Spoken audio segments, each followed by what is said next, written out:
Hello everyone, and welcome back. We are back tonight with more of the Great Ace Attorney Chronicles. Last time we...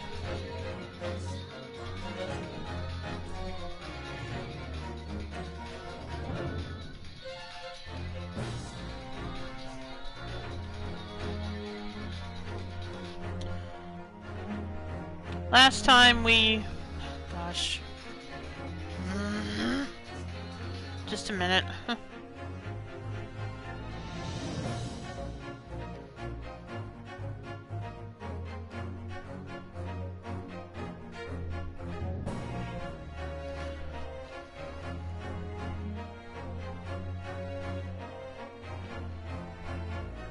Well, I can't think how to describe what happened last time, so let's just get started and it'll probably come to me as we play.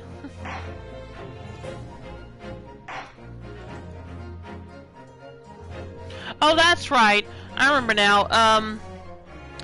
We discovered the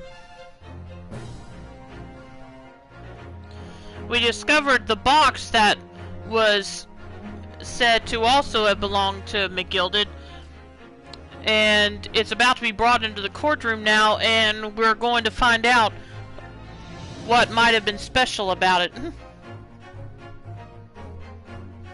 So, yeah, let's go ahead and begin now.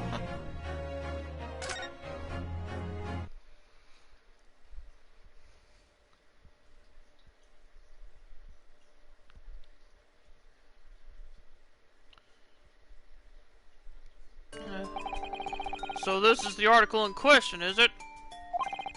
A small box deposited with a pawnbroker by Mr. McGilded 2 months ago. And on the night of Mr. Windibank's murder, the only item on the shelves that was touched by whoever broke into the shop. Quick, let's open it and see what's inside. Hello? A music box? Good gracious, this is no ordinary box, it seems. Wow, although in truth I had an inkling that might be the case. It would appear that the box contains a miniature music box movement. Then, is it too much to expect? I think it would be reasonable to assume that it is a device for the playback of this disc, my lord. Oh. This disc must not be as big as I thought it was, or is the box bigger than I thought it was? Okay, I'm confused now.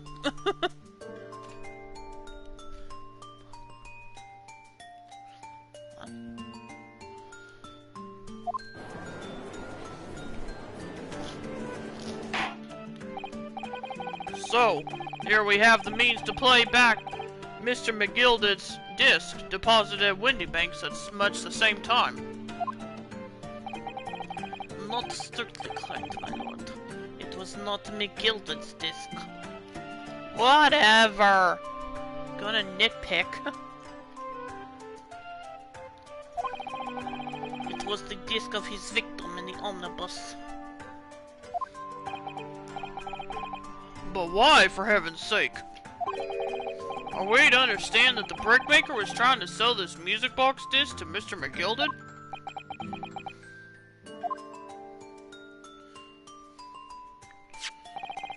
I believe the answer will become clear if we listen to the music on the disc, my lord.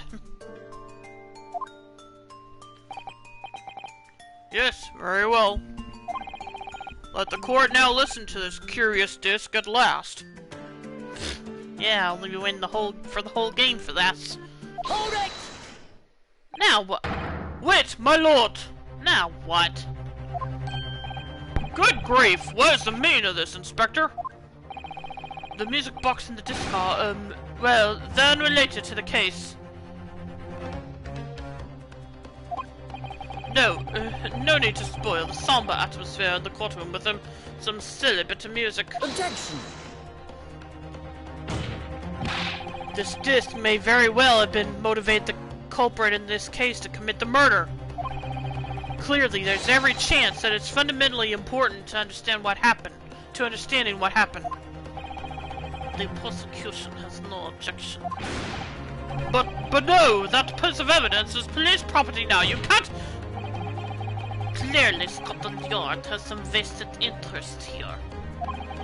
But it is policy of this prosecutor to leave no avenues unexplored. And you, Inspector, have no jurisdiction here to prevent that from happening. Yeah! No further delays, please. Play the disc. Why? Okay.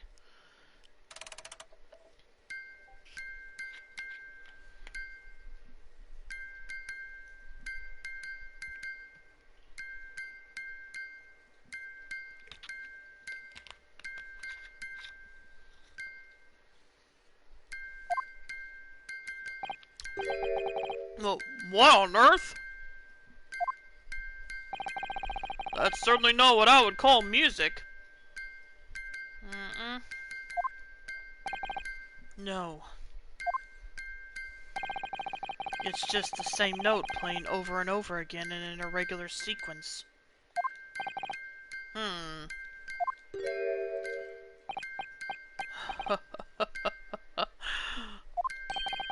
Mr. Graydon? This really is priceless. After all that, the music box is broken.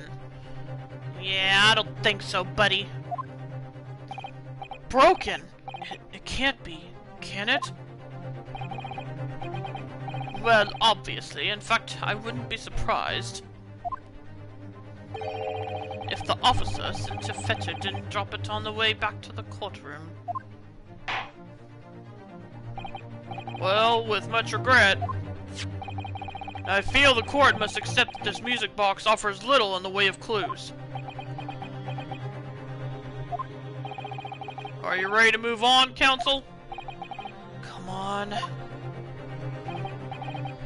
Yes, alright. It does sound as though it's completely broken, but is it? Could this music emanating from the music box possibly be a new clue? Yeah?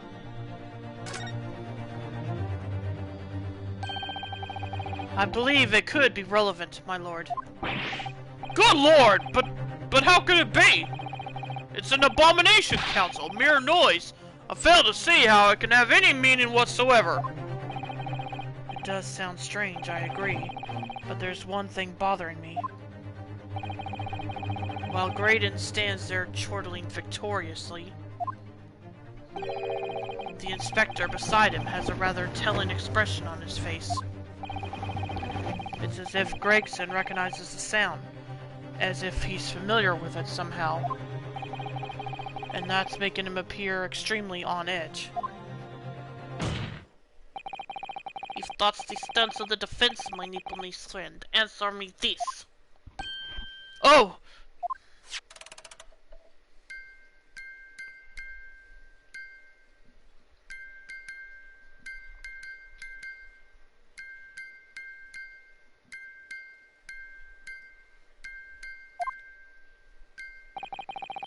Just what relevance do you propose this woeful chiming has on this case? It's the defense's belief that the sound emanating from this music box is not supposed to be music.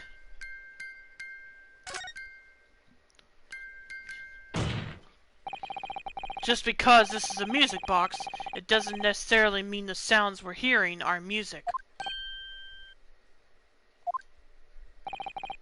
Look at that. The smile vanished from Graydon's lips as soon as I said it. I'm on the right lines here. I must be.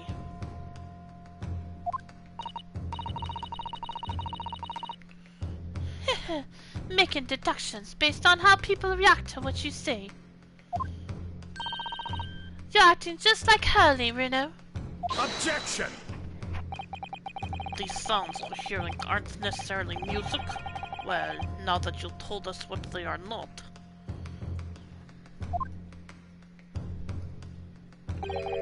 I'm sure the court would like to hear what they are. Do enlighten us, my Nepalese friend. Oh, well, Surely you have an idea in mind, because if not... I do, but I don't know if Renosuke would. It will be the death of your ill-formed argument. Exactly. The music box is clearly broken. Refusing to accept that fact is pure foolishness. They've got me. I don't know what the answer is. Yet. Bruno. I've just examined the music box very thoroughly. And I'm fairly certain that it's not broken at all. Really? Really, the way it's been made, it can only produce a single note anyway. Oh. Thank you, Iris.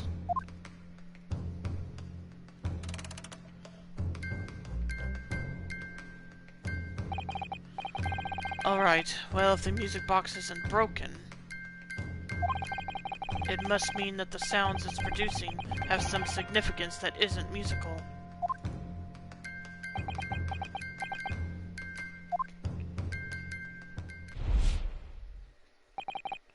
Ah! Could it be? Is that what these sounds are? Something's just struck me, Reno. I feel like recently, in the past few hours even, I've heard another sound very much like the one this music box makes. Yes, it's a familiar sound. Actually, Iris, I was just thinking exactly the same thing. I'm going to have to press the defense for an answer. If your assertion is that the sound produced by this music box is not in fact music at all, then what the devil is it, counsel?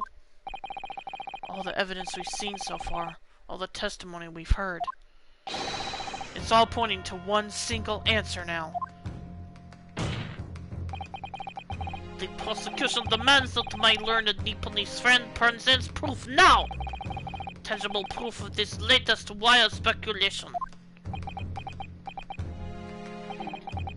Alright then. This could be the best chance I'm going to get to fight back in this trial. And if I'm right, it's going to join all the dots together. The evidence that explains the true nature of the sounds on this music box disc is...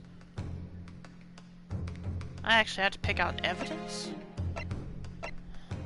Yeah, I know what it is, but do I have any evidence that would... Do I have any evidence that points to that?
Is it this?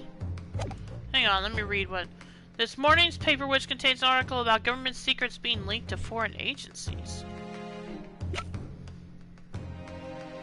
That's the only thing I can think of offhand.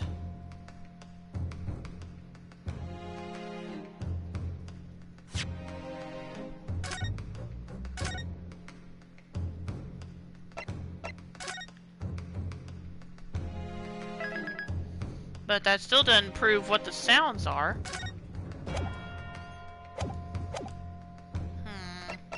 Let me kind of look through this some more. Let's see. The coat.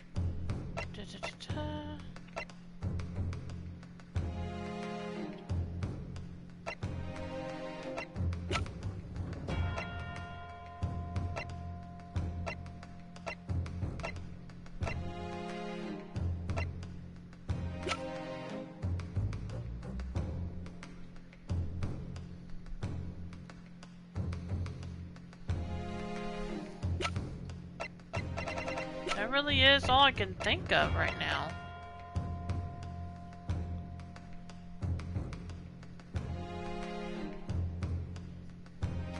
So, here goes nothing. Take that! Today's paper, Council? The headline is, Pawnbroker perishes in pig purse plunder. Hardly supportive of your cause. No, my lord. I was hoping you'd look a little further down the page. Further down? Ministry mole. Classified secrets may have been leaked overseas from Ministry of Justice. Yes, this is a very serious matter, being investigated at the highest level, I understand. I've heard that international transmissions along supposedly secure lines are somehow being intercepted and linked to various other countries. And presumably, those transmissions are in the form of wired telegrams? Of course. Juror number 5, your input, please. Stop! Oh! Me, sir! Whatever is the matter? You told the court before that you worked at the same communication station as Mr. Graydon, did you not? Yes, that's correct. And the particular station where you work deals with government communications and newspaper reports? Oh, yes, we're not your run-of-the-mill communication station after all. At all. Oh, yes, we're not your run-of-the-mill communication station at all. Our work is extremely important. Then tell me, is this not a very familiar sound?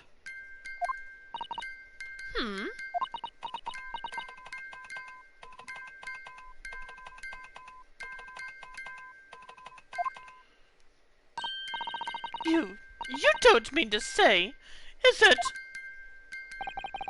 That's right, madam. It bears more than a passing resemblance to the sound made by your telegraph machine as you tap it. I believe it's called Morse code. But I don't believe it! Now correct me if I'm wrong, but when it comes to leaking telegrams from government departments, there could be nobody more perfectly placed than a highly skilled communications officer. Oh, are you suggesting that the music box disc contains stolen government secrets and Morse code?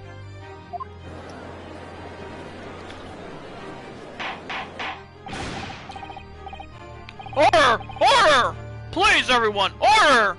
But this is high treason, Council, deserving of capital punishment. Too much new vocabulary. What is this treason, and what is capital punishment? The sorts of words I'd half expect you to know. Okay, true, but maybe not the time. Or maybe it is? I don't know. Anyway, for our sovereign government's confidential information, hostile nations would surely pay almost any price. Yes, and on that night 2 months ago, that was the very negotiation that was taking place inside the omnibus. But in the end, McGilded perished, and the all-important disc lay unclaimed in the pawnbrokery. My word! In which case, whoever stole that information in the first place must surely have been beside himself with worry. Because if the disc were to be discovered before it found its way out of the country, it would reveal an act of high treason punishable by death. So the culprit had no choice but to retrieve it. And in order to do that, he would have to gain entry to the pawnbrokery illegally in the middle of the night. because the article left behind by Mr. McGilded would incriminate him too much if it got into the wrong hands. Isn't that right, Mr. Graydon?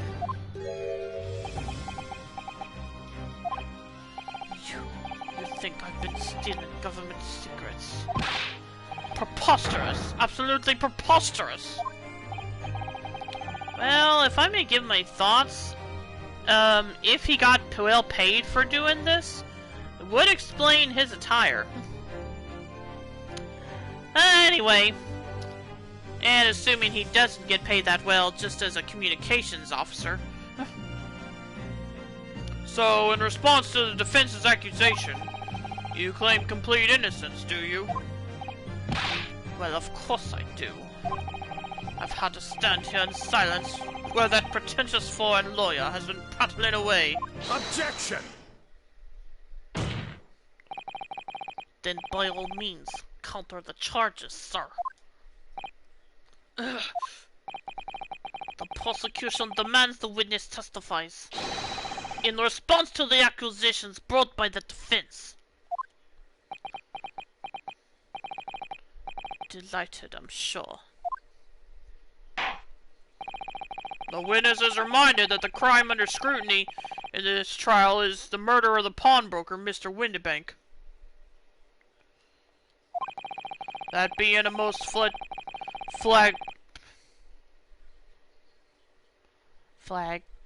flagitious?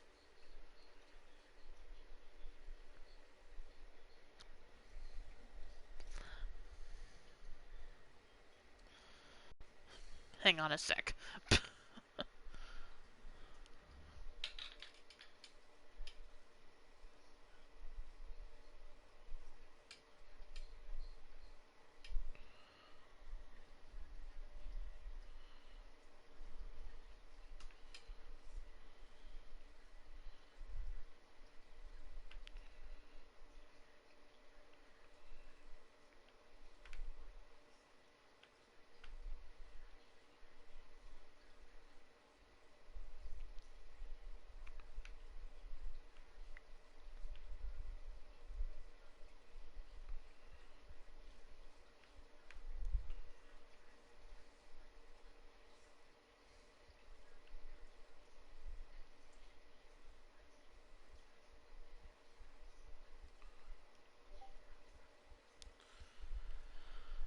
Flagitious. Marked by scandalous crime or vice. Villainous. Okay.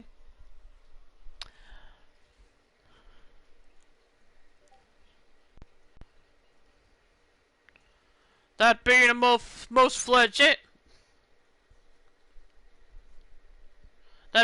flagitious offense for which the law of this land sanctions a capital punishment. But the heinous act of high treason is no less serious a crime. I urge you to bear that in mind as you testify, Mr. Graydon.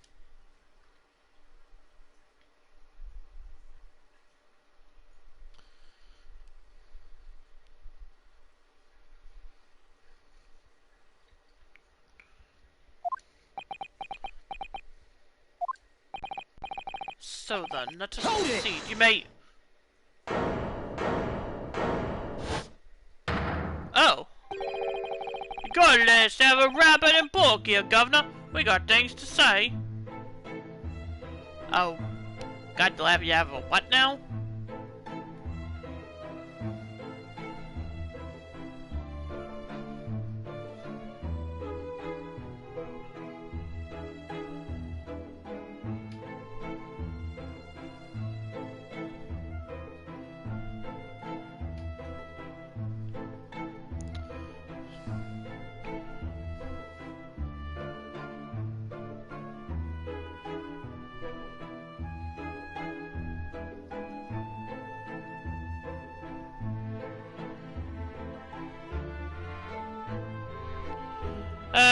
Basically saying we have to let him talk.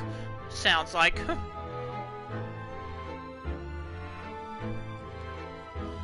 You gotta let us have a rabbit and pork here, Governor. We got things to say. I beg your pardon? Who do you think you are?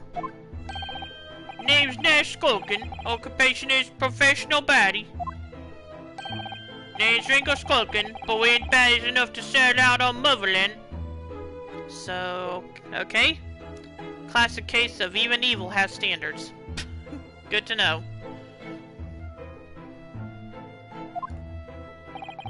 That's right. We are what they call the Three Skulkin Brothers. Still going with that, huh?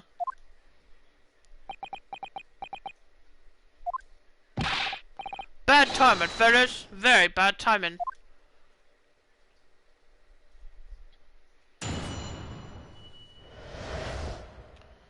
Graydon's counter. A mere communications officer couldn't possibly steal confidential government information. That's an odd claim. Besides, the sounds produced by that music box aren't even Morse code. It was some low-class brickmaker negotiated with McGill, was it not? I've no relation to the man. Look, all we done is break into the gaff the other night like what he told us to do. If we'd known there was dodgy government secrets involved, we wouldn't have touched it.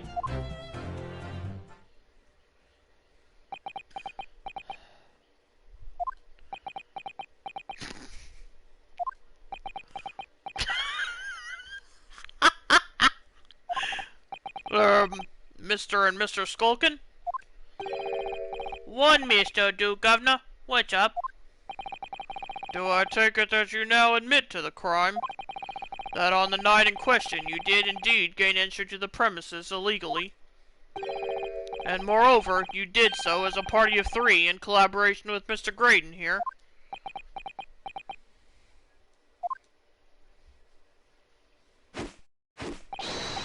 We did, Gov, we did?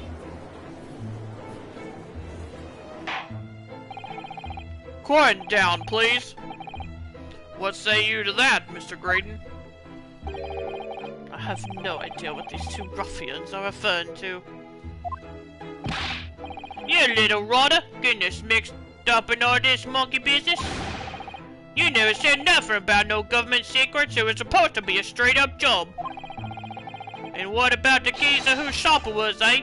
Poor bloke didn't have to die, did he? Ugh! Nice to know who your friends are. Whatever these men say, I deny their accusations. Indeed. Well, I certainly wasn't expecting this little music box to become so significant in the proceedings. However, as it has, I will admit it into the court record as evidence.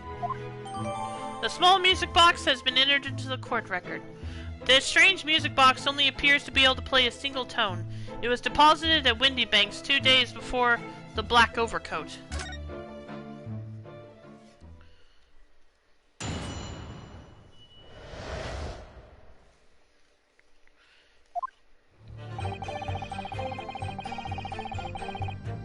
Hold it! So is this newspaper headline accurate? Government communications are being intercepted? How could I possibly know? What do you mean by that?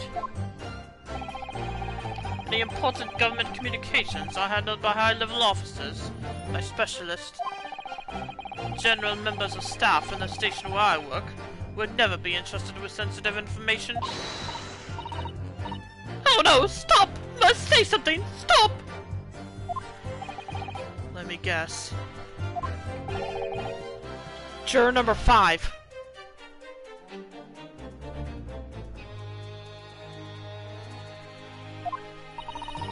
The regular communication station officers aren't as lowly as you're being led to believe. A team of us are responsible for setting up and testing the telegraphs used by the ministry. And Mr. Graydon is the team leader. Busted. That's fascinating.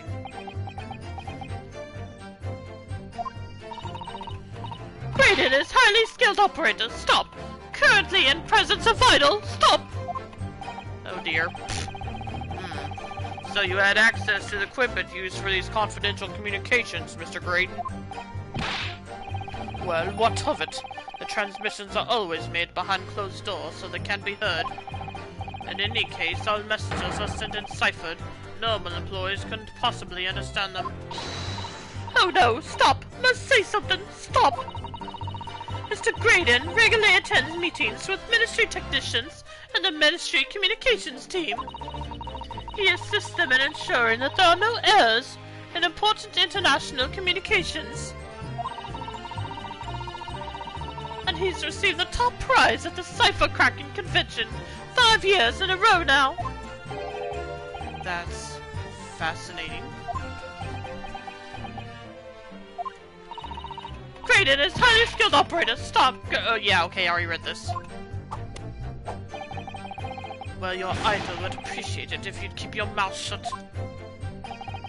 She should really pick her idols more carefully. Yep. I tell you, this lawyer's accusations are completely unfounded.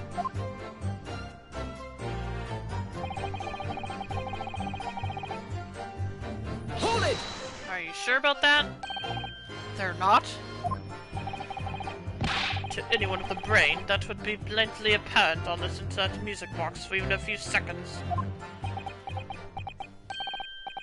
Of course, of course.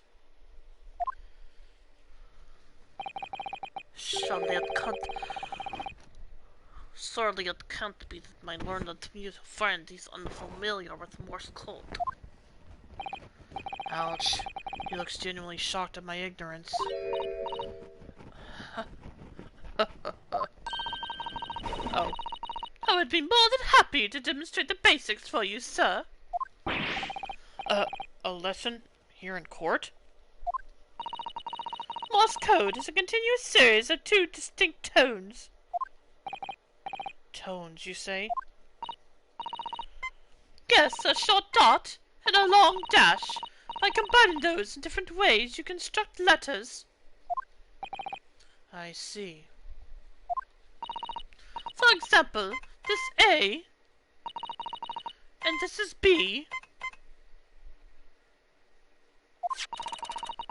But when you listen to the sound produced by this music box, you only hear one tone, don't you? But it sounds so similar. The rhythm of it is the same in everything. But there's no discernible meaning to this apparently random sequence of sounds.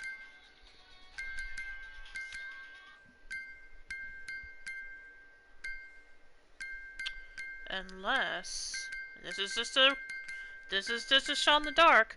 What if it's not in English? What if the message isn't being sent in English?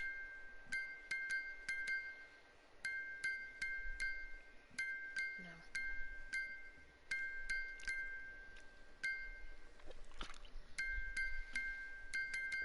Yeah, I know nothing about Morse code either, so like I said, I'm just taking a shot in the dark.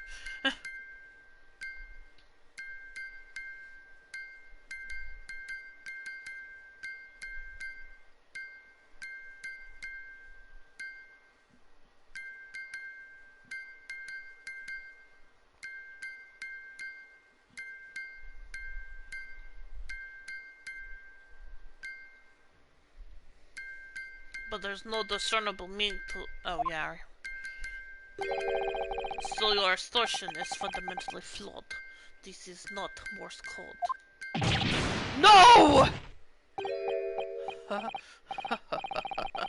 Really, you shouldn't be so surprised. What did I tell you? That music box is nothing but a worthless piece of scrap. Perhaps you might consider studying your subject matter before casting aspersions in future. Stop. Nothing to say but stop. Oh, it's so frustrating, isn't it? Iris? I mean, if the government secrets were somehow being leaked using the music box. So many other things would slot into place so nicely. Could there still be something I haven't considered? Would it really be impossible to use this music box somehow to play back Morse code?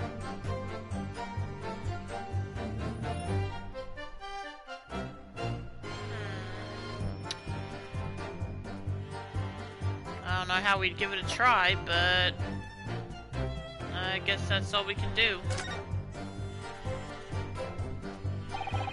There's still every possibility that this music box was instrumental in the leaking of government secrets. That's the belief of the defense, at least. Objection! Does it please you in some way, my new police friend, to repeat the same line of argument that ad infinitum? It's already been established that to be Morse code, 2 tones are required. Dots and dashes. Yes, I'm well aware of that. Then what? Well, it would appear the defense is a hypothesis put forward. You had better present your idea at once, counsel. How do you propose that this music box, which appears to produce only a single tone, could have been used to cipher secret messages into Morse code? How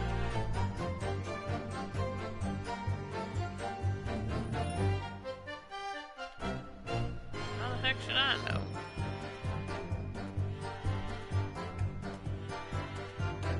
Wait a minute. Oh, come on. This is the mechanism that turns the bumps on the disc into sound, isn't it? Yes, the movement. It's all thanks to the comb. That its teeth are, with its teeth that are plucked at the basts and bumps. Usually, the teeth on the comb are different lengths, so that each one produces a different tone. But this comb is very strange. All the teeth are exactly the same length. Well, what does that mean? It means that no matter which tooth is plucked by the passing bumps, the music box will make the same sound. I've never seen a music box like it before. Yes, it is strange. A music box that can only play a single note. There has to be some significance to that, surely.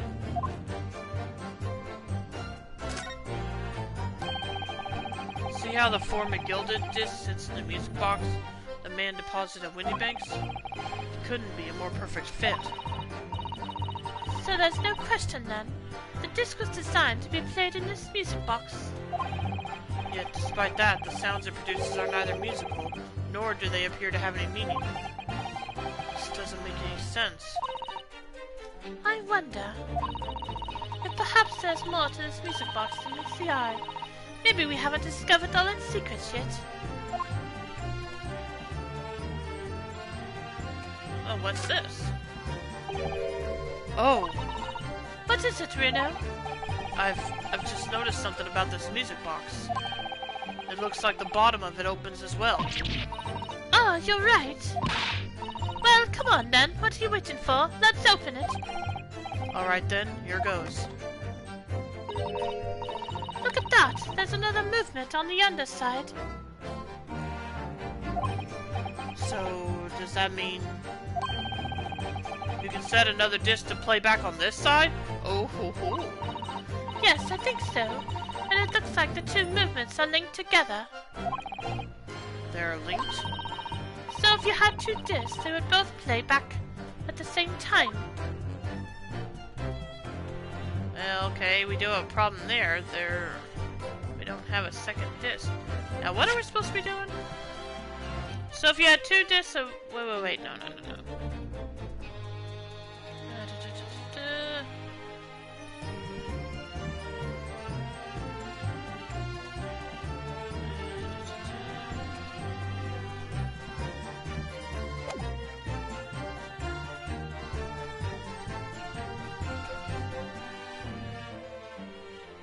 What am I supposed to be? I need to present something. Maybe, I guess all I can do is see what happens here. Got it!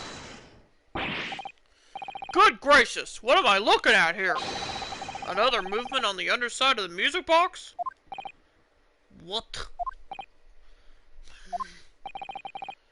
It appears, my lord, that the two movements are linked together. In other words, you can put two discs in this music box, and the sounds of both will play back at the same time. Good heavens! As the court has heard, Morse code comprises of two tones, a short dot and a long dash. With a second disc in place, this music box could be used to generate Morse code and convey a message.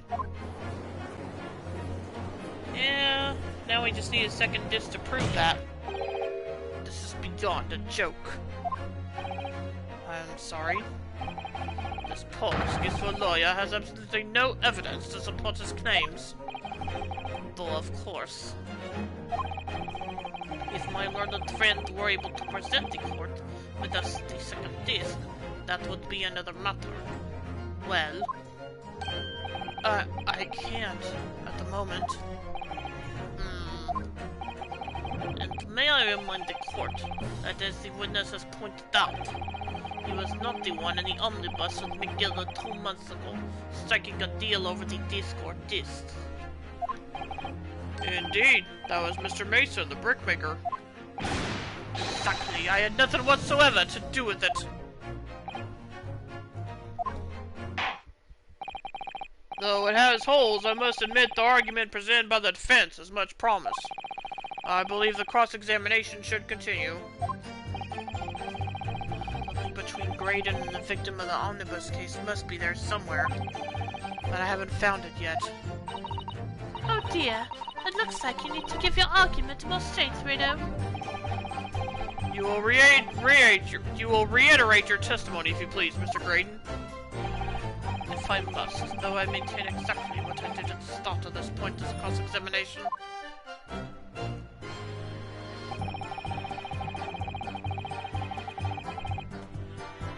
Hold it!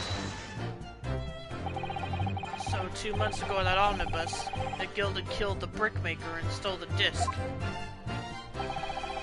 Mr. Mason was a single man with almost nothing to his name. It seems he lived in an artisan quarter some years ago, but people there remember little about him. That doesn't make much sense, though, does it? How would a humble brickmaker come to acquire secret government information? How indeed?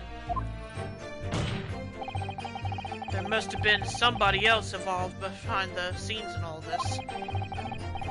Somebody who acquired the disc gave it to Mr. Mason in order to take it to the meeting with McGilda to negotiate a deal. Dear me. You may have it in for me, sir, but I assure you, I have far more class than that.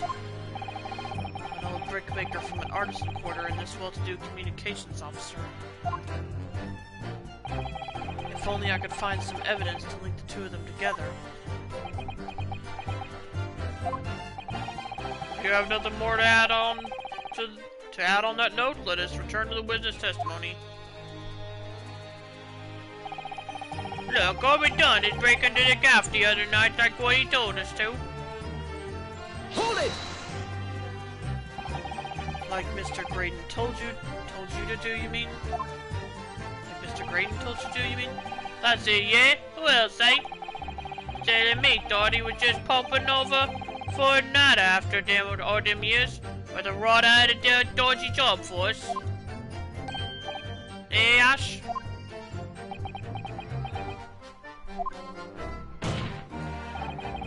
Let me stop you there, Mr. Skulkin. After all them years, you say? Do you mean to tell me that Mr. Graydon is an acquaintance of yours? We're the sociable kind of baddies, you know. Sure, let's say Graydon's an old China. What?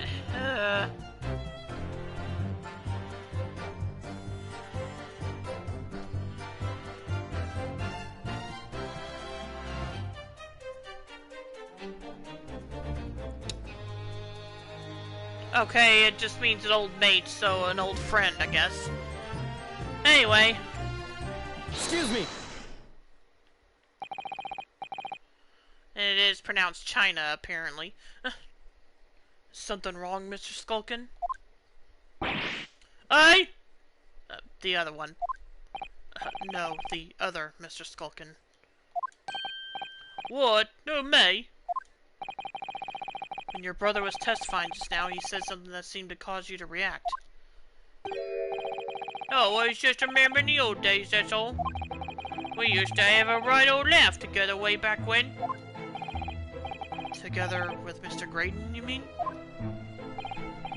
Yeah, with Ish. I mean, you look at him now in his fancy whistle and flute, and you wouldn't have believe it. But when he was younger, he was from the poor part of town just like us. Is that so?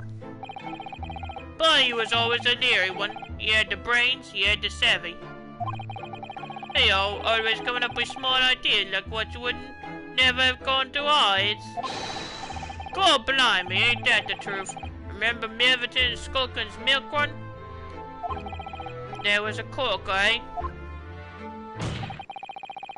Save it until after the trial. Your reminiscing has no place in this courtroom. And neither does your fruit. Oh, okay. Oi, the geezer asked us a question, didn't he? And we was answering. Yeah, we ain't done nothing wrong. Nevertheless, the court is not prepared to accompany you on your trip down memory lane. Counsel, can we turn our attention back to the testimony, please? I don't know. Could that sentimental story be relevant somehow?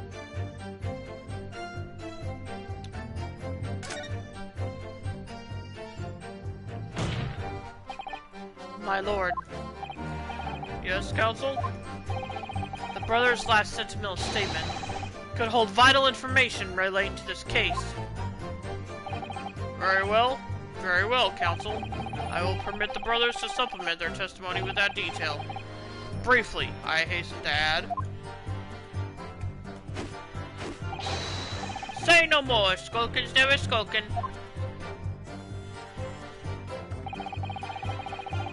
Milverton and Skulkin's milk run. Goddamn what the dice.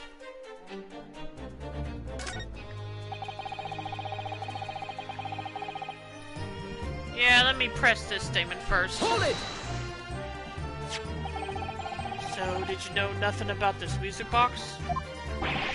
We didn't know nothing. We still don't know nothing. And we ain't planning on knowing nothing about it neither. But 2 nights ago, you did indeed break into Windibank's pawnbrokery, didn't you? In your original testimony, you said that the door of the shop was ajar and that it was like some kind of sign begging you to go in. But the truth is, you were planning to break into Windibank's all along, weren't you? We were, Gov, we were. You're right there. 'Cause that's what he told us to do. It was his plan. And why was it Mr. Graydon's plan to break into Windibank's that night? Did you not ask the reason? Well, he said the place was full of stuff worth nicking. That's what he told us beforehand, anyway. Turned out it was a load of cobblers, didn't it? I weren't best pleased, I can tell you. In any case, if they know the real reason, it doesn't sound like they're going to give it away.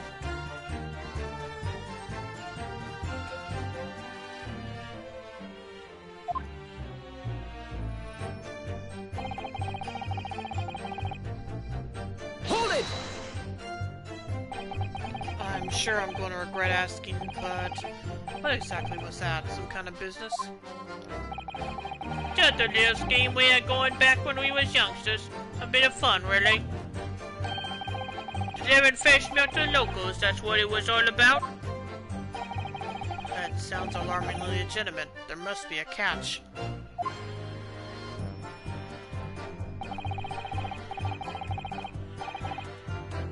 I suppose since we're here, I should ask them to elaborate, but on what?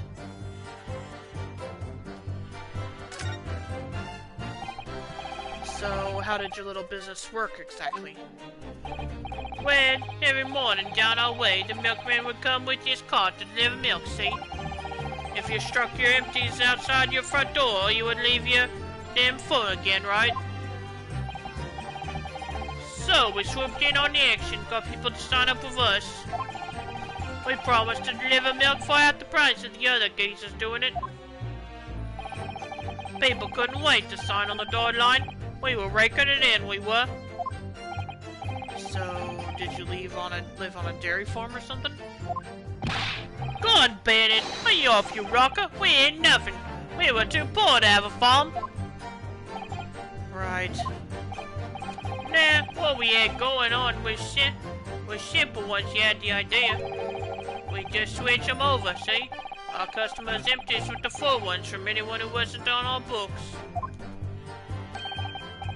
A dawdle, right?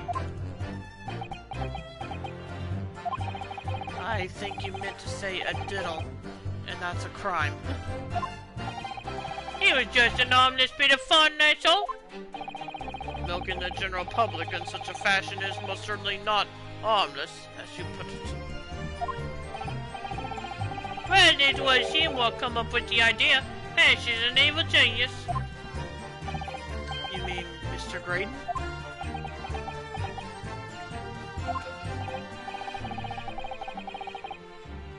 Yeah, Ashley always had his head in the book when we was growing up.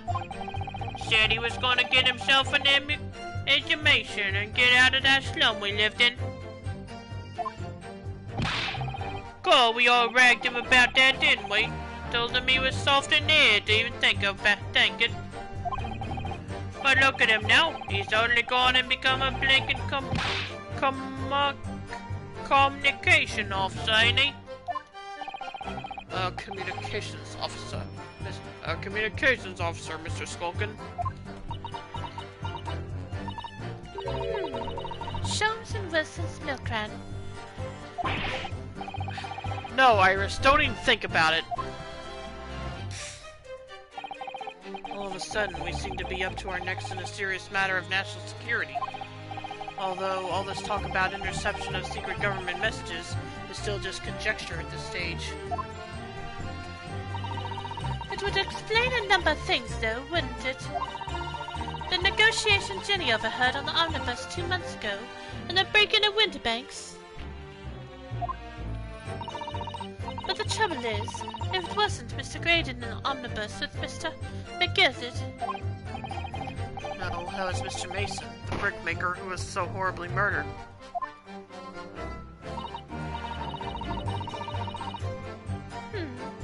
If only there was some link between the two men somehow. I know, but Mr. Graydon's testimony seems to be as watertight as ever. I wonder if the key to us making headway with the cross-examination here could be those two brothers.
Found to see some...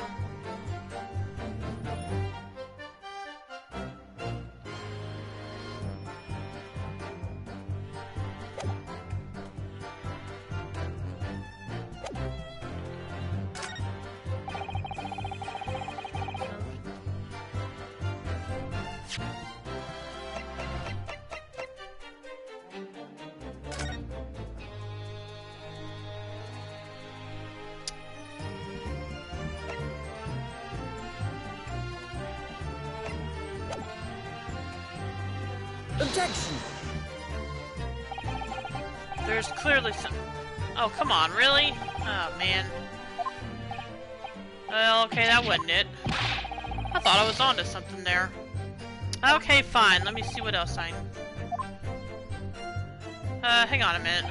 Maybe I'm going about this too quick. Let me look at this again.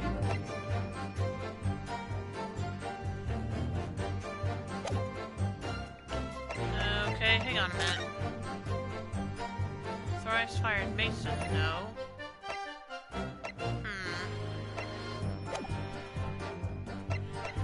Okay, what did I miss here then?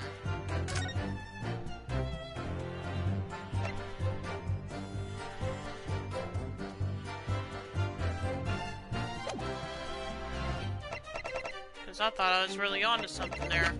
Hang on a minute.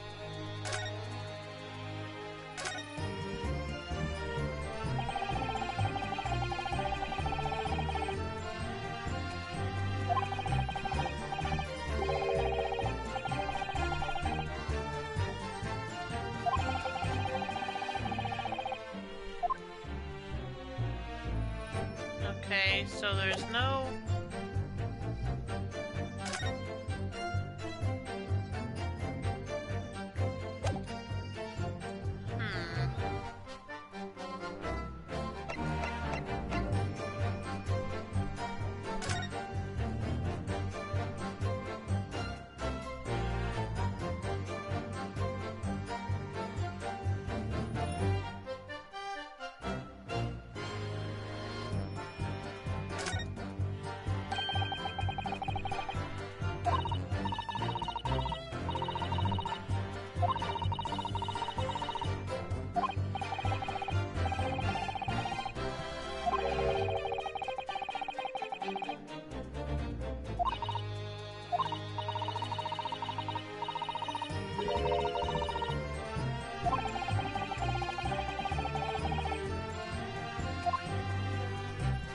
Okay.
Well, I don't know what to do now.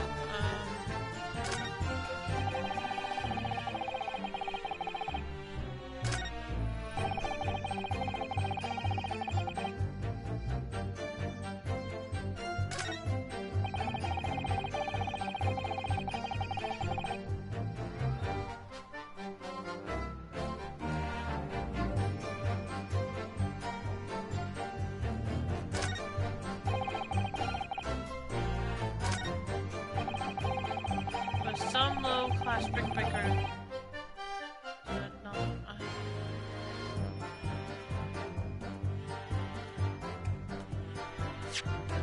Well, this time I'm going to save first, but maybe I was going after the wrong statement.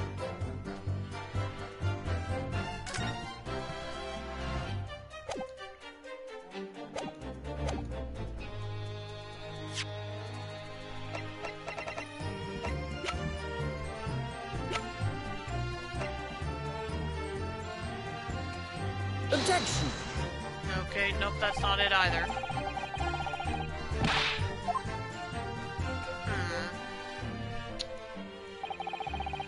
Okay, seriously, what am I supposed to be doing here?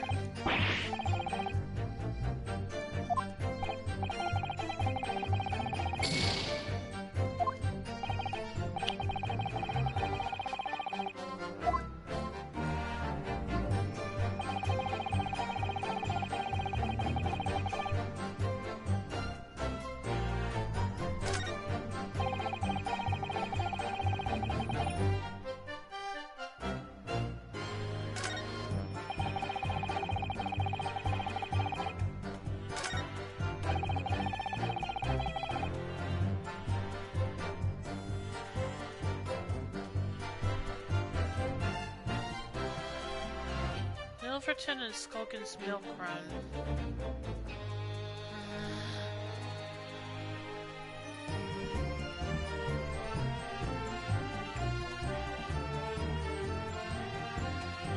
Hold it!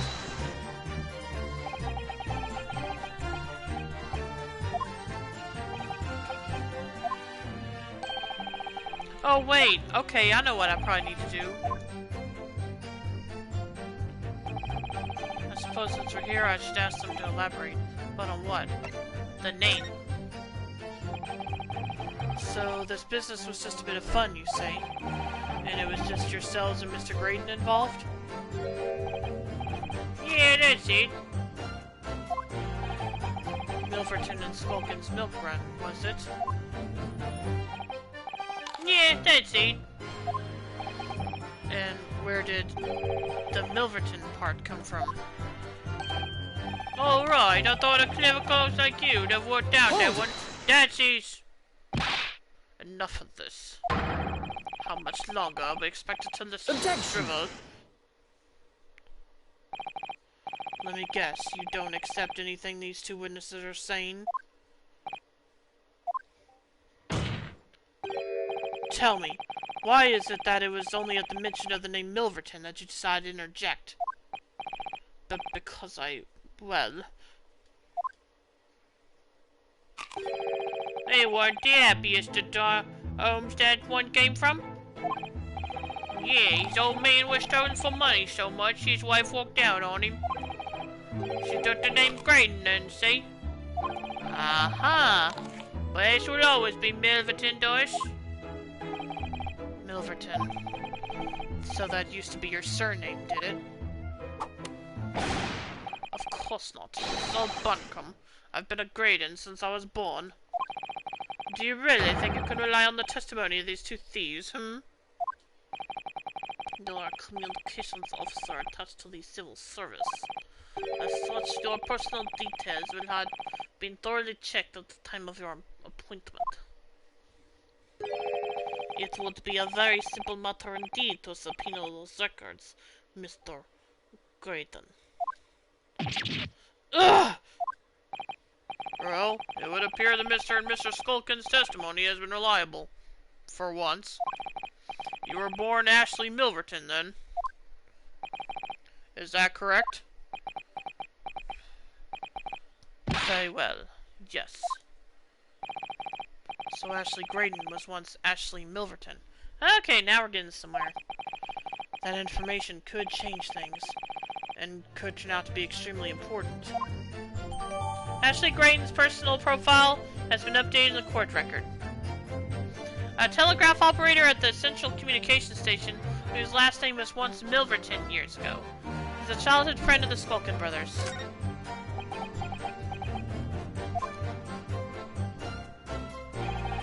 The plot thickens, yep.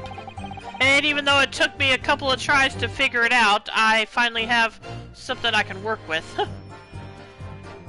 All of a sudden we see... Yeah, okay, I already read this. Welcome to Stream Soup, how you doing tonight?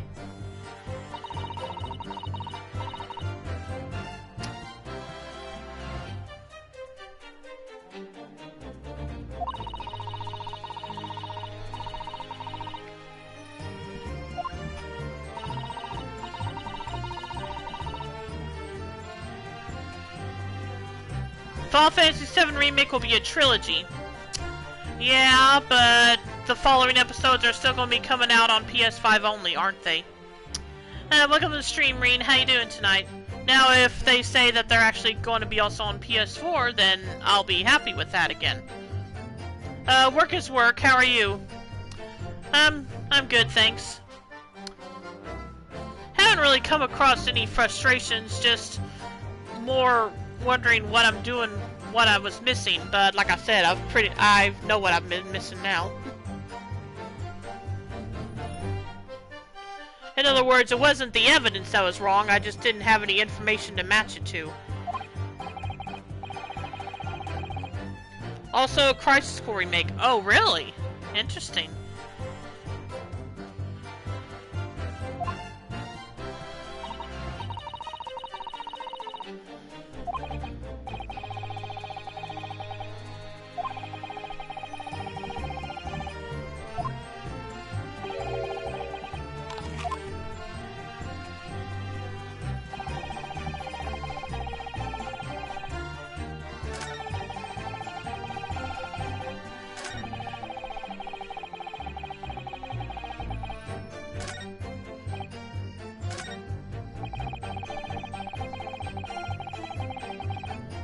Well, actually, let me read through these again.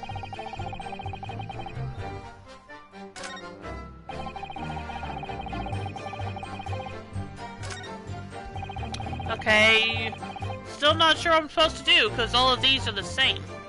The only difference now is we do know that he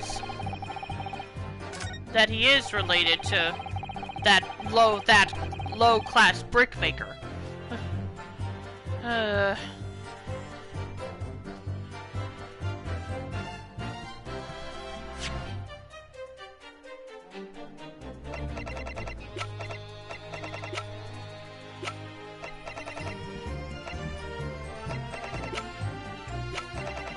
But am I really supposed to believe this'll work just now just because he revealed that he used to have a different last name? First off, let me point out what I'm thinking about. Details of victim named Mason Milverton. Now, I tried to use this on both this statement and the last one before, and neither one worked. And nothing's really different now, so...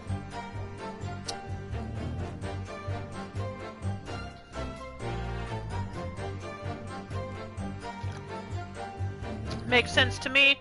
So you think maybe now, just because of this new information, it'll be different now? Well, I'm gonna go and try it without saving, because if I do lose and have to start over from my last save, I won't lose much progress. So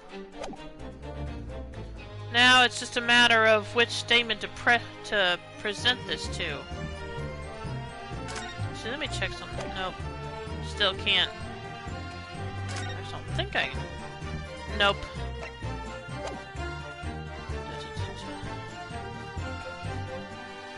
So let's see. Objection! Okay. Mr. Ashley Milverton. Tell me, why did you try to hide your former name from the court? Because I haven't gone by that name for years. It means nothing to me. No, I don't think that's the real explanation at all. The truth is, you had a reason to hide that name.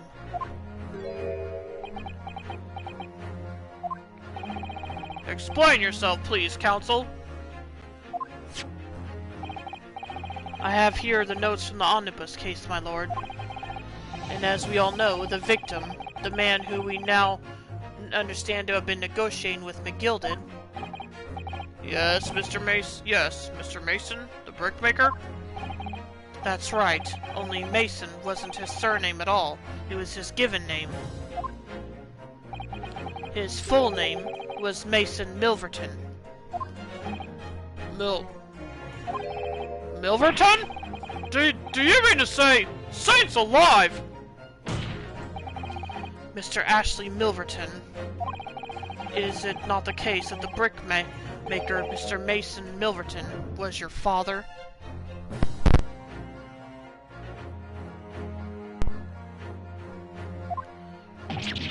Ugh! I don't... As I believe I mentioned earlier, your family history will have been thoroughly checked when you joined the civil service. And it really would take no time at all for the court to subpoena those records. The truth is, you have been illegally acquiring highly confidential government information and selling it on to McGilded in collaboration with your father. Oh!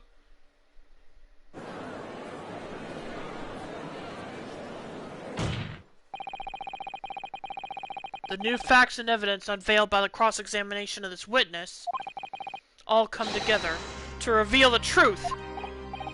The truth, you say? That you collaborated with your father, Mr. Mason Milverton, in illegal dealings with Magnus McGilded. By dint of this music box, you mean, counsel? Yes. stealing information being sent in secret government communications and selling it on to McGilded.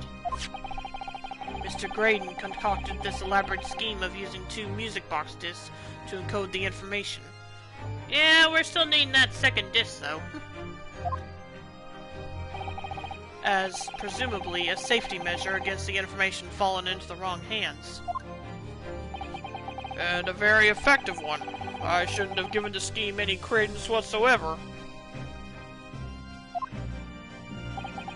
But the deal with McGilded went sour, and the bookmaker met his end.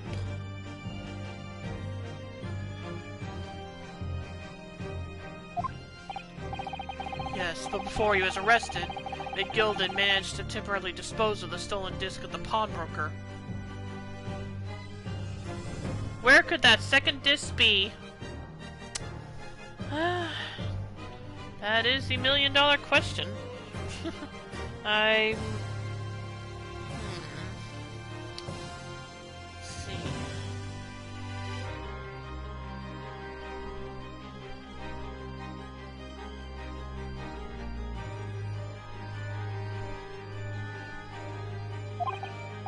Then, having learned of the situation, you appeared at Windybanks 2 days ago. In an attempt to recover the 2 articles Mr. McGilded had placed in pawn there.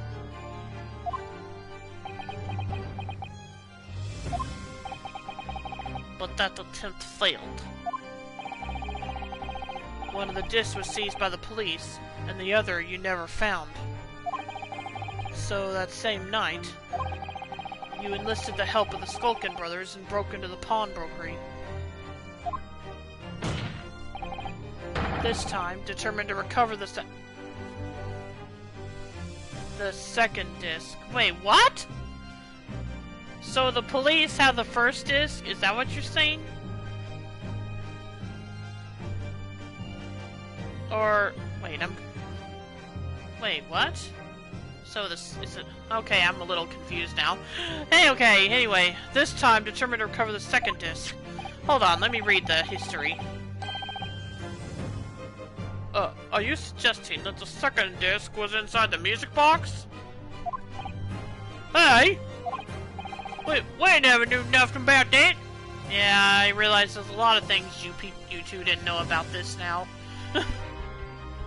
You just meant to Yeah, of course, Soup already knows this, but to catch everyone else up, these two just thought they were going to be committing a normal robbery. They didn't know nothing about Mr. Graydon being pretty much a spy.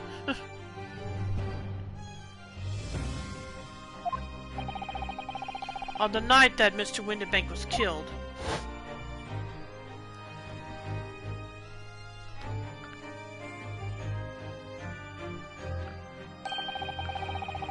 the intruder to the pawnbrokery touched one item, and one item alone, the music box. Aha! Now I get it. So he didn't steal the box. He never intended to steal the box. Rather ingeniously demonstrated using the 2 prints from the security camera, indeed. So, the question that naturally begs answering is this. Why was only that one article disturbed? The answer is obvious, because it contained the second disc, which the intruder was desperate to retrieve. By the way, you are on the last chapter of the trial. That's good to know. Don't get me wrong, I've been enjoying this. And truthfully, I'm just excited to see where I was just excited to see where all this went. And yeah, so far it's been very interesting. And also something I wanted to say, depending on how early I finish this, I did get the new Teenage Mutant Ninja Turtles game today. So so if I have time after I'm done with this, I probably will go ahead and play it for a little bit on stream. Final Fantasy VII Remake out on Steam tomorrow. About time. It's already been on Epic Game Stores as far as a PC release, correct?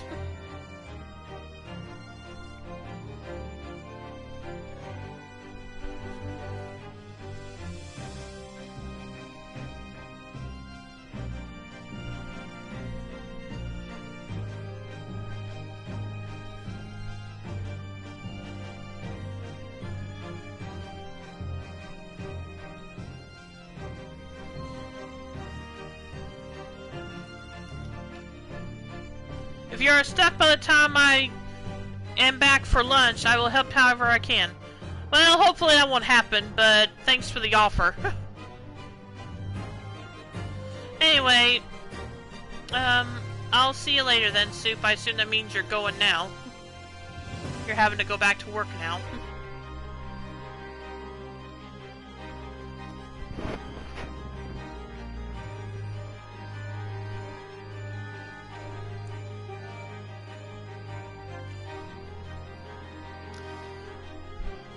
Yes, but there are weird people who refuse to use the Epic Game Store for dumb reasons. What are those reasons?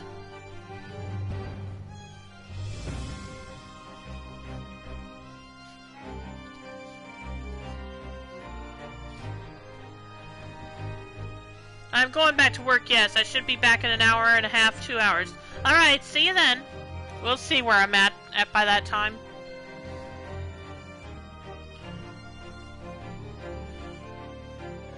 I did actually start this stream a little late because of something that happened, but everything's okay now. The answer is obvious. It contained the second disc, which the intruder was desperate to retrieve. Since if it were to fall into the hands of the police, it would be proof of high treason.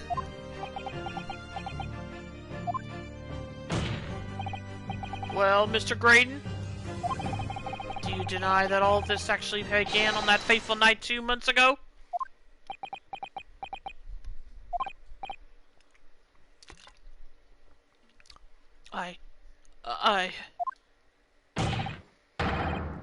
For example, the supposed inconvenience of having another app or whatever it is called open. Well, okay, yeah, I'll admit that's a dumb reason, 'cause if you were going to run... Because if you're going to be playing a game that's on Epic Game Stores anyway, you just wouldn't have to be running Steam at the time. Wouldn't that be correct?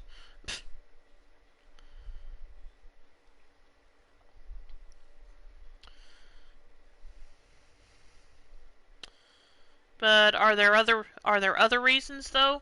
Because that's not the reason I've heard of.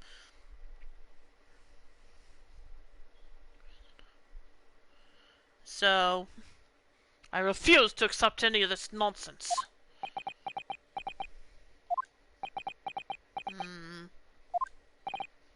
Sir. There appears to be blood seeping through the sleeve of your jacket. Oh ho ho ho! Is there now?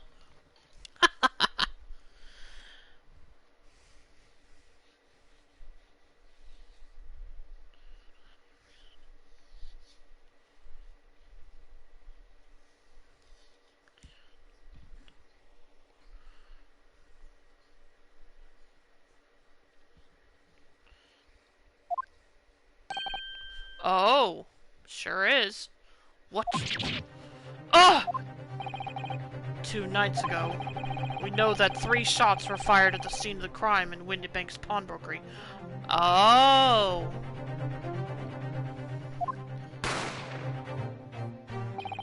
One took the life of the pawnbroker himself. One struck the pouch around Mr. Shom's waist. Also, they complain about Epic making games timed exclusives despite the fact it costs nothing to access their store, just like Steam.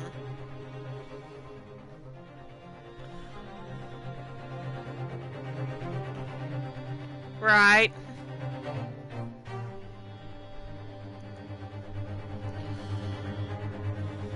And it's not like timed exclusives are something only Epic Game Stores does. I mean, even Sony's done them, haven't they?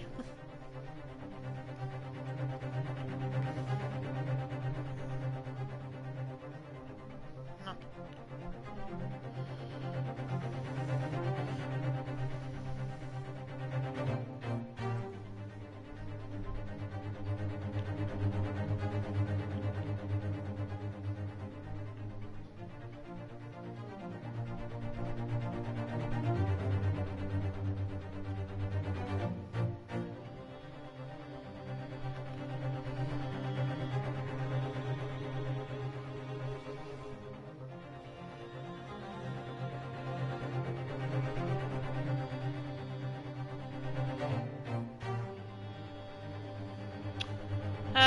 have to take a look at these new trailers you brought up earlier.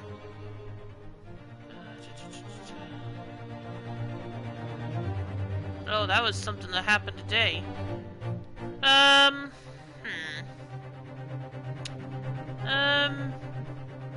Maybe that's something I better look...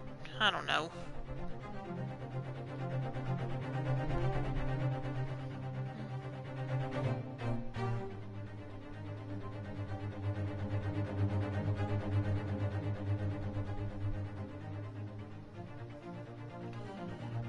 Yeah, I'll have to look at all these new trailers at some point. If I'd known that event was going to be today, I probably would have tried to do a reaction to it, although with what happened to make me delay the stream, I probably wouldn't have been able to anyway. Anyway, and the final bullet.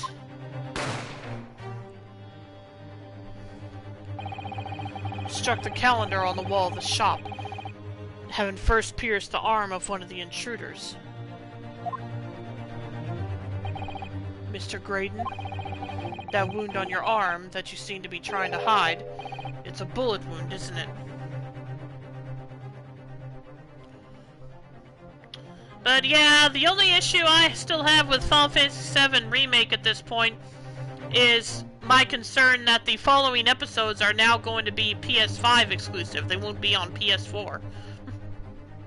So, any information on that, Reen?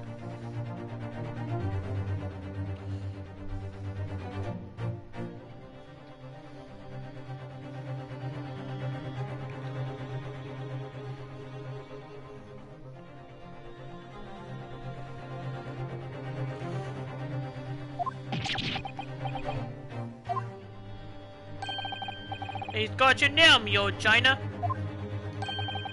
Time to call the quits and croak, I reckon. Just... You know, I imagine that wound opened because of all the weird dancing and whatever he does. Anyway. Don't acknowledge my presence there under any circumstances whatsoever. Those are my terms, remember? And I paid you handsomely to comply. Yeah, that was before you turned up. That was before you ended up they found out you were a spy, though.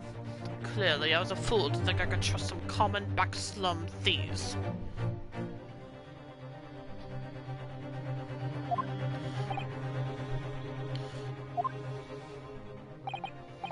Fine, I admit it. I was there at Windybanks that night. I paid this pair 10 guineas to accompany me, and as you've noticed, I sustained an injury in the course of my adventures.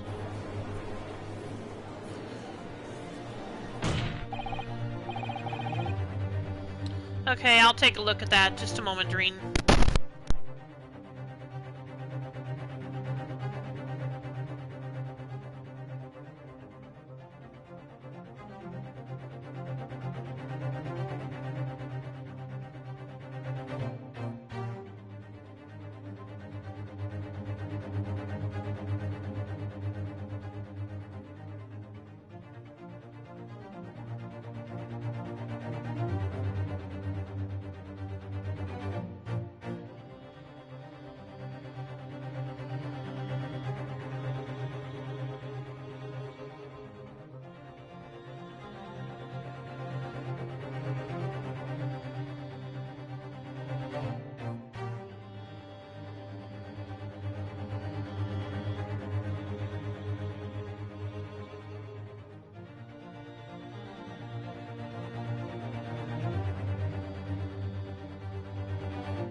Okay, Crisis Core Remaster pretty much coming out for everything, so that's good news.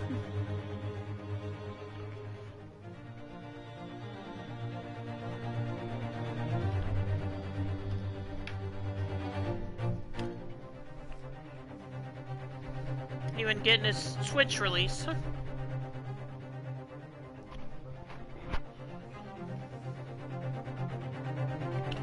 Anyway, let's continue this for now. But that is all. I admit to nothing more. Stealing government secrets, negotiating with Mr. McGilded. As God is my witness, I'm sure I recall nothing of the sort. He's not going to go down without a fight. Not until I can show hard evidence, I suppose. Nevertheless, the defense has now established a crucial fact. Which is... well, we know that one bullet was fired from each of the two firearms we have in evidence.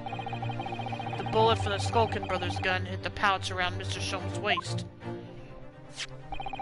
And the bullet from Mr. Windibank's gun clearly must have been the one that caught Mr. Graydon on the arm. Indeed, it must. We can rule out the possibility that the man shot himself. Not surprised that it's coming to Switch. It is not a game that they have to downgrade to make it work on Switch. Yeah.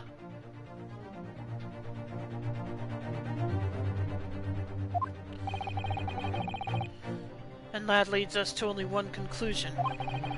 Mr. Windibank was shot by a third gun, which can only have been fired by the third intruder. Goodness! That's right, Mr. Graydon. Ugh. The only person who could possibly have shot Mr. Windibank that night is you! Hold it!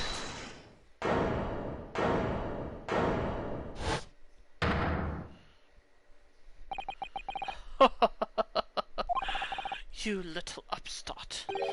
You made a grave mistake when you summoned me here. What? What's that supposed to mean?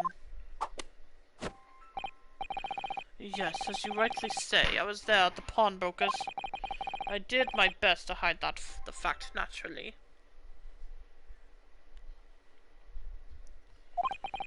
I had no intention of ruining the distinguished career I had built for myself at the communication station. Yeah, the only date for Crisis Core Remake right now is this winter. So, does that mean it'll be out in December, or will it be next year? But did the thought never cross your mind? Did you never consider the possibility? What? What do you mean? What thought? What possibility?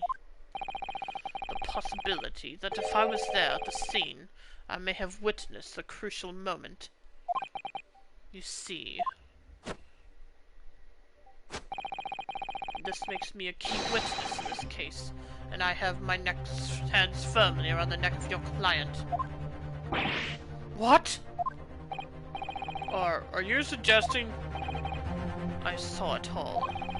I saw the very moment that pickpocket girl pointed the gun at that poor defenseless pawnbroker and shot him.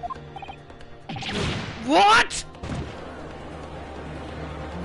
Where did Gina go? I just now realized that. Order! Order! Order! Well, it would seem we are finally entering the last act of this theatrical trial. Mr. Graydon.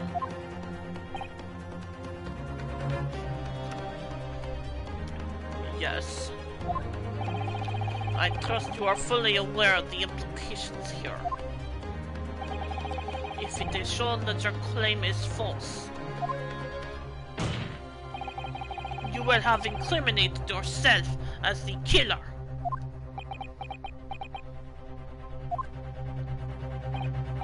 Oh, I understand fully. Then I must ask you to give your formal testimony once more. You will explain to the court precisely what you saw at the moment the defendant allegedly shot the victim. Nothing would give me greater pleasure.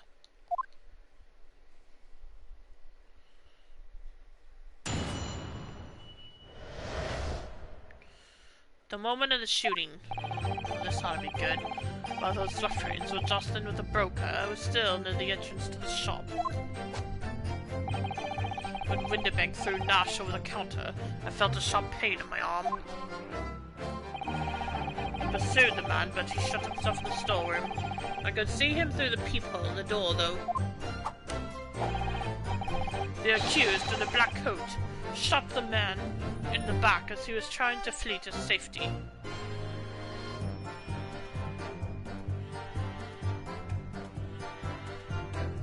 What is this dude talking about? I saw the blood spatter all over that wretched girl. Then she tossed the gun out of the peephole, so I picked it up and made my escape. Yeah, right. Good gracious, this is quite extraordinary testimony. Extraordinarily ridiculous. Your claim, sir, under oath to have clearly seen the defendant pulling the trigger.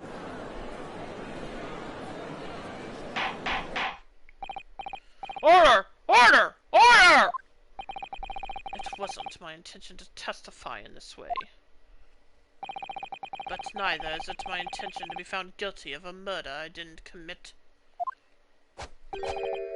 So you see, my hand has been forced. I tell the truth now as an act of self-preservation. I still say all this dancing he did is what made that wound reopen. The truth? Until now, the prosecution was completely unaware of these details.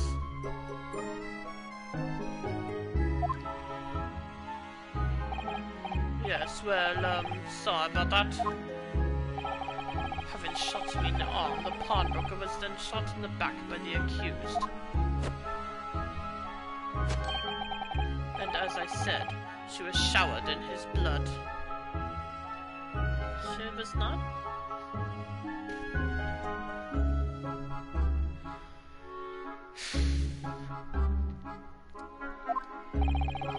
You say the blood spattered over the accused coat. Are you sure on that point? Oh, yes, quite sure. All over the black overcoat that pickpocket girl was wearing at the time. Hang on a minute.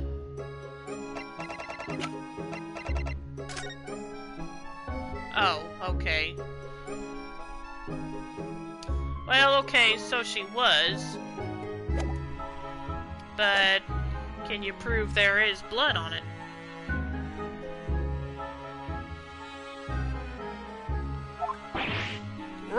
Really? If her coat could somehow be shown to harbor vestiges of blood, that would be conclusive evidence here.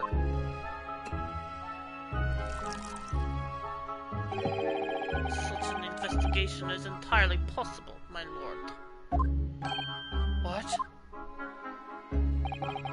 Only very recently, a German scientist has developed a technique to identify human blood. Oh, okay. So here's to true science, and not some amateurish detective's dubious foray into the world of chemistry. There's nothing dubious about Hurley's work. His ideas are all sound. Ideas are no use to us here. In science, as a law, theories must be proven before they stand. In Germany, the technique has already been employed in the courtroom as the basis of evidence. Scotland Yard has a small quantity of the chemical agent used, with your lordship's permission. We could shatter all vestiges of doubt within minutes. This doesn't look good, Bruno. Why not? Well, we know, don't we, that there's blood all over the front of Jenny's coat. Oh, crap. Yeah, that's true. If they test it with their chemicals, Oh, oh, help, you're right. I was forgetting what happened yesterday.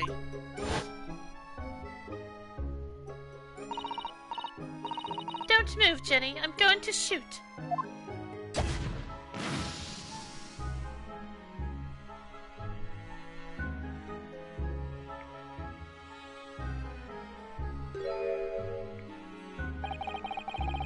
But that's not Mr. Windibank's blood.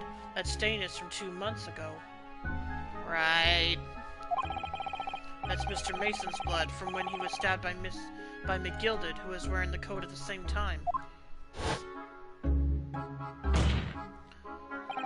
My lord, the defense objects to the test proposed by the prosecution. Overruled. Lord Von Zeeks, make it so at once.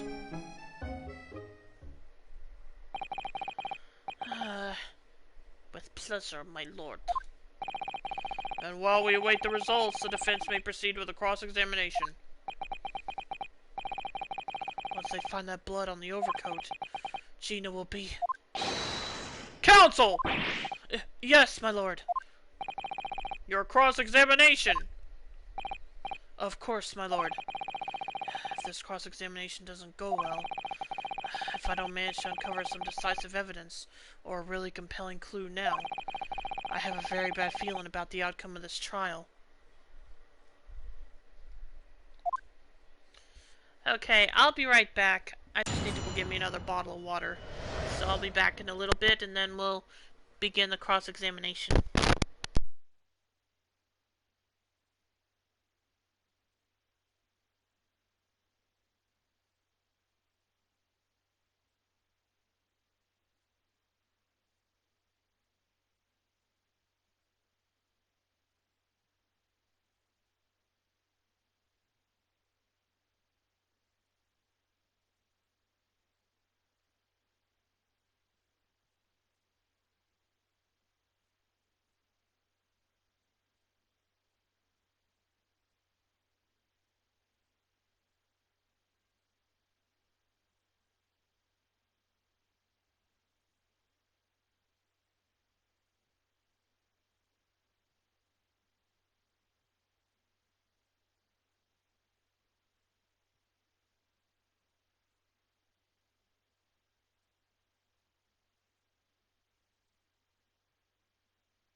Okay, I'm back. Sorry for taking longer than I expected. Let's see. The moment of the shooting.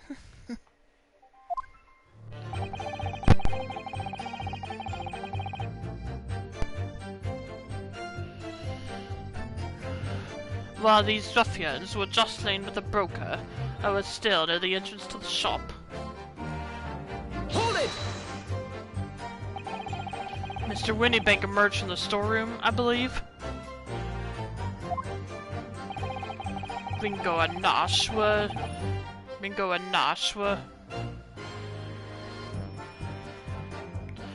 Sorry. Ringo and Nash were scouring the counter when he suddenly appeared and flew at them. He already had the revolver in his hand. Fortunately, I wasn't too close. Hey, Luna was having dinner.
Let's see. Hey, Luna was having dinner. Mac meatballs and craft diner. Dinner. Sounds good. Sounds good, Dragoon. It's like 27 degrees Celsius here and roasting 27.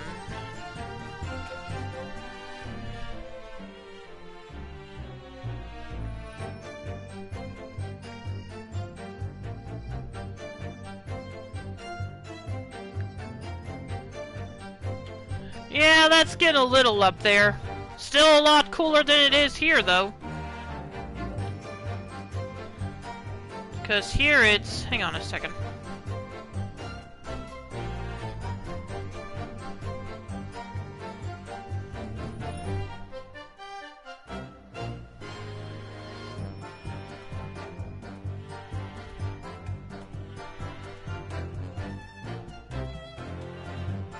Here it's about 30... I'm gonna round up and say 36 degrees Celsius.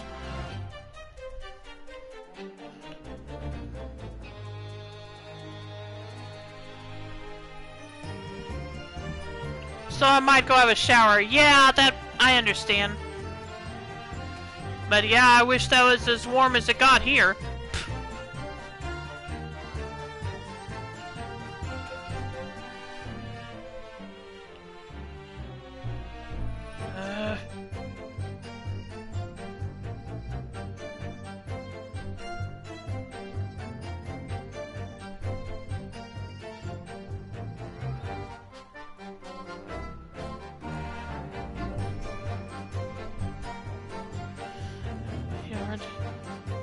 He already had the revolver in his hand. Fortunately, I wasn't too close. I've never been so scared in all my life. Yeah, we just your regular murder men burglars, that's all. We don't like violence. Says the pair who carry a gun.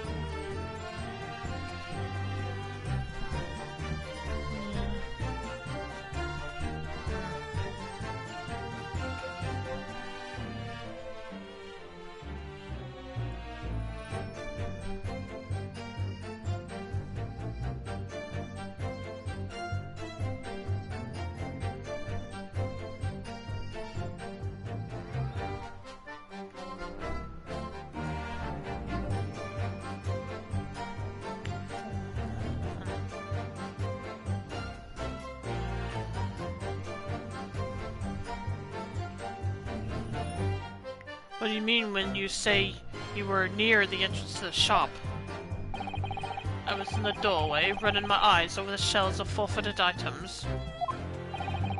Looking for the music box, of course. The broker went for Nash in the first place. Then Ringo joined in, making it 2 against 1. So I assumed I could handle the situation. But I was wrong. I was trying to have me little bruv, and the old geezer chucked me over the bloomin' counter. So I put me gun on the old fella, and that soon made him a scalper. The pair of you setting upon the poor defenseless pawnbroker together? Shame on you! Sorry, Gov.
You mean that's the moment you were shot?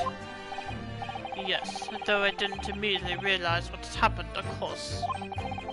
Things crashed to the floor from the counter as the 3 men were brawling. It was at exactly that moment that it happened, so I didn't hear the gunshot. And the bullet went on to strike the calendar on the wall behind you. So it would appear. When I looked at my arm, I saw it was bleeding badly, so I wrapped my handkerchief around it. Seeing as I couldn't explain what had happened to a doctor, I had no choice but to wait for it to heal. I didn't imagine it would still be bleeding 2 days later. Again, I don't think it was. I think it reopened because of all that dancing around you do.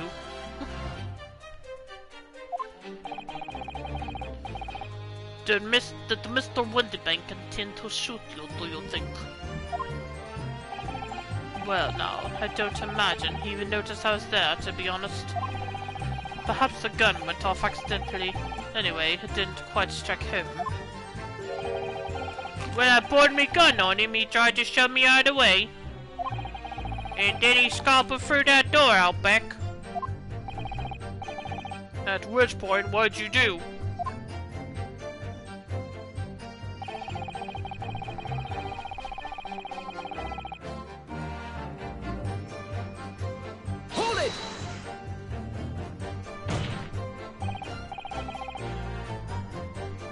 You mean you chased after him? I don't recall the reason why, but I ran after him to the back of the shop. And what about this peephole in the door you mentioned? Well, unsurprisingly, the storeroom doors is a solid job, made of stout wood. But there's a small opening in it, about head high, and lets you see what's what in there from the outside. Actually, I should know that, shouldn't I? I looked through it myself that night.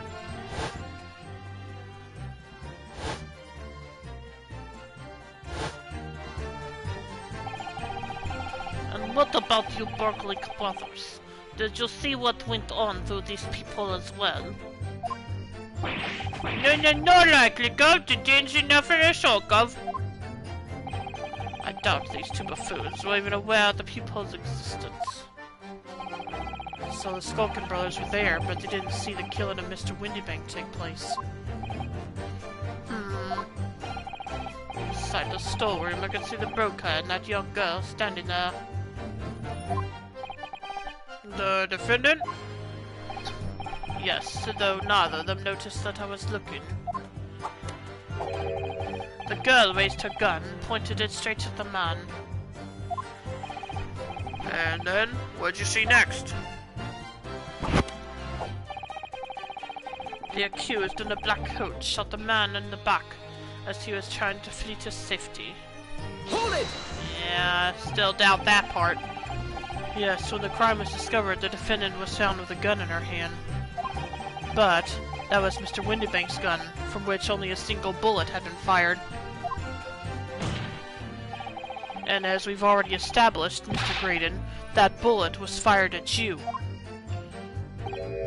Oh, but no, it wasn't the broker's gun that the pickpocket girl had when I saw her. Yes, the bullet from Windybank's gun grazed my arm, and yes, Skulkin's gun grounded the detective. But this was another gun entirely. A third gun. We are aware of a third gun. We don't think it's Gina's, though. The broker's gun was not the murder weapon, so clearly there had to be a third firearm involved. In other words, the accused must have had her own gun with her at the time. Objection! But no other gun was found at the scene!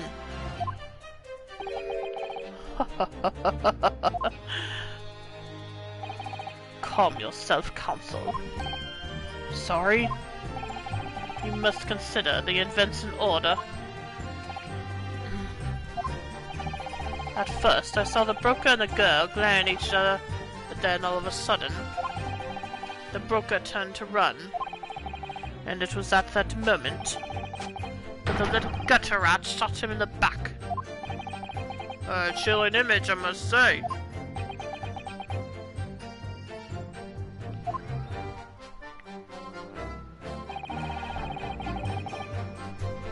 Hold it! All over her?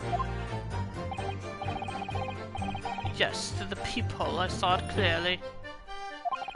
Of course, the stains are invisible now, what with the coat being such a dark color. But I assure you, that garment is sullied with the victim's blood. Well, it is sullied with blood, that's for sure. But it's not Mr. Windybank's blood, is it? No, that's right. It's Mr. Mason Milverton's blood from when McGilden stabbed him 2 months ago. It's so annoying. If they'd only accept Hurley's chemical analysis, we could prove that. But they won't. So unfortunately, we can't use it as evidence to support our case. Bother.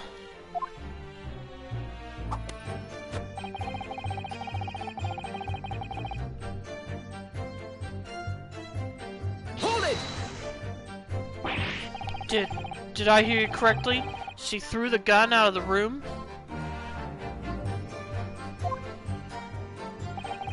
That's right. After the broker fell to the floor, she started walking over. Over where exactly? In the direction of the storeroom door to where I was watching. Of course, I quickly retreated, and then the girl dropped the gun through the peephole and to the floor on my side of the door. But why on earth would she do such a thing? I couldn't tell you. Perhaps she was hoping to distance herself from the murder weapon. Without thinking, I went and picked it up.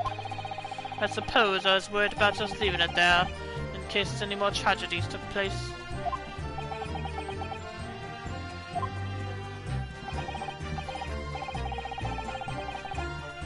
So it was you, in fact, who took the third gun from the scene of the crime. Yes, it was yours truly. I left the clear up to my lackeys and left. Clear up? We made a bit of a mess around the counter, so Mr. Wilson and Flutie had told us to tidy up. He thinks he's our bloomin' mom sometimes. Well, I was paying you enough, by gosh.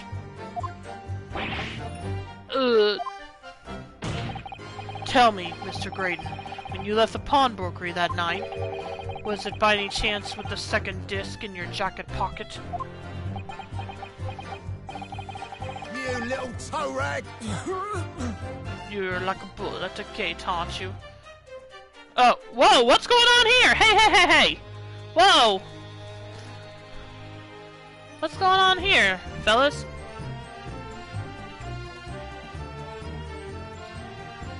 Excuse me. Gentlemen! Uh, uh, uh, uh, uh. Something wrong, Sunshine. That should be my line. You do realize you were just finally shaking Mr. Skulkin. Blimey, this D's a bit of an hooligan, ain't he? What was going on just now? You saw him? He grabbed me whistle. What? Why the blazes, he said, didn't you mention a dirt gun when he brought you down to the station? And why didn't you? 'Cause we didn't know nothing about it, or that flaming peephole in the door. Sorry about that. I can be prone to lose my rag sometimes. Not hurt, are you? Wait. Hold on.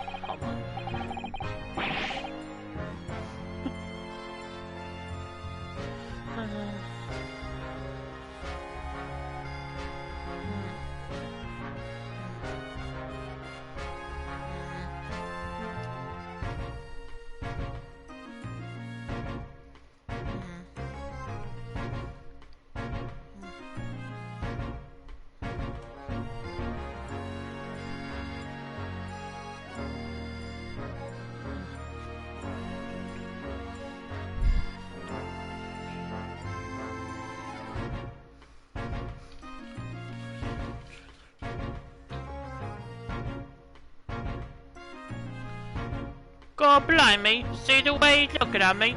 I'm telling you, this D gives me the willies. That was strange. The inspector doesn't normally get quite as worked up as that. He wouldn't normally grab someone. No, that wasn't like Gregsy at all. He's normally all sweetness and light, no matter what I say to him. Well, yeah, to you he is. Yes, well, I think you might be a special case, Cyrus. Well, anyway, that was definitely out of character.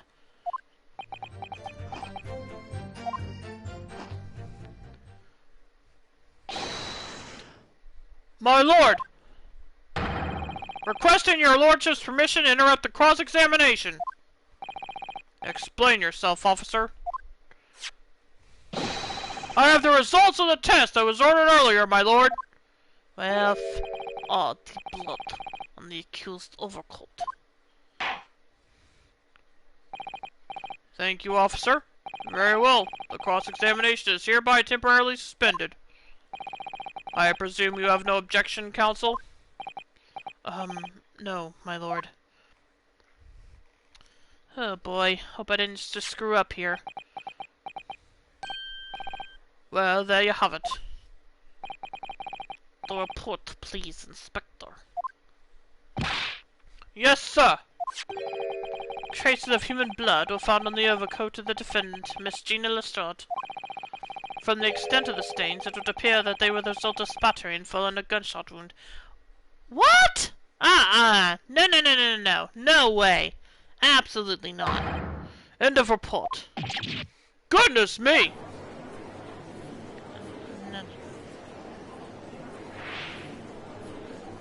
Please stop doing that. See, what did I tell you? Objection! No! The blood on that coat is not Mr. Windibank's. What on earth makes you say that, counsel? The coat originally belonged to Magnus McGilded. Just before his coat was deposited at Windibank's, McGilded had fatally stabbed Mr. Mason Milverton. So the blood on that overcoat is the blood of the brickmaker from the omnibus case. Objection! Well, the dead cannot speak. Isn't that right, my Nepalese friend? Sorry? 2 months ago in this courtroom, did you not argue fervently for McGillet's innocence? And yet, now that the man is dead, you brand him as a murderer. Well, yeah, because he was wrong. Your conduct shatters any sort of respect you may have earned here for yourself in this country.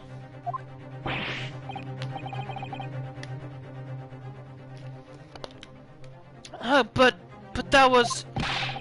I call it a bully disgrace. Treachery, that's what it is. How to determine whether the blood on that coat is 2 months old or not? Even a stereoscope couldn't help the answer to that problem pop out. It can't be done! But... We used Mr. Sholmes specially from the chemicals. Mr. Sholmes is a detective, not a chemist! Would you put such faith in a chemical formula devised by me, for example, when I'm a communications officer? I held out the porosity to a starving boy, and he ran away crying. Sherlock Holmes is barely more than a figment of the public's imagination. His name carries no weight in this courtroom. No weight at all. How could you say that?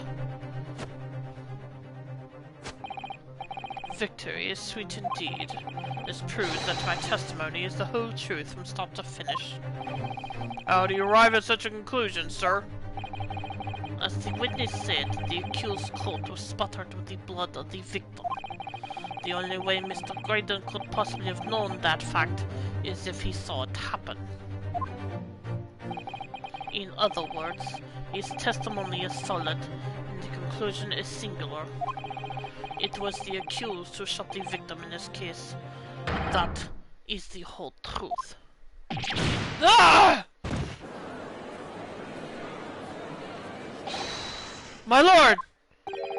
Been a long battle, this one, but this old war horse has something to say now, if you please. Mr. Foreman? As of this moment, sir, the squadron has reached its final decision. Ready, men? All for one now. Sir! Guilty. Guilty. Guilty. Guilty. Guilty! Guilty.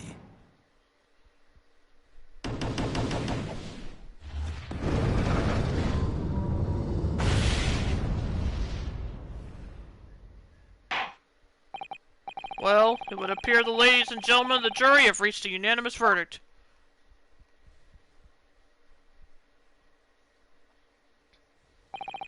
The defense has consistently failed to unpick this witness's testimony.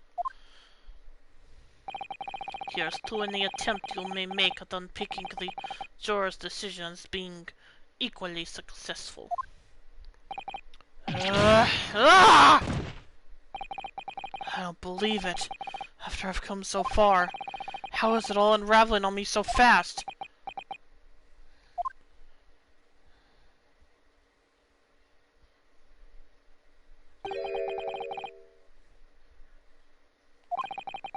To be held.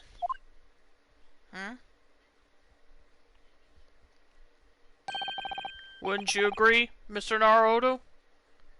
Wait, what? Hold up. How very distressing to be held in such low esteem. Huh? Officer? You've delivered the report now. That will be all. Thank you. It occurs to me with some regularity, Mr. Naruto, that scientific truths are determined not by science, but by none other than the human mind. I know that voice. Am I going mad? Ah!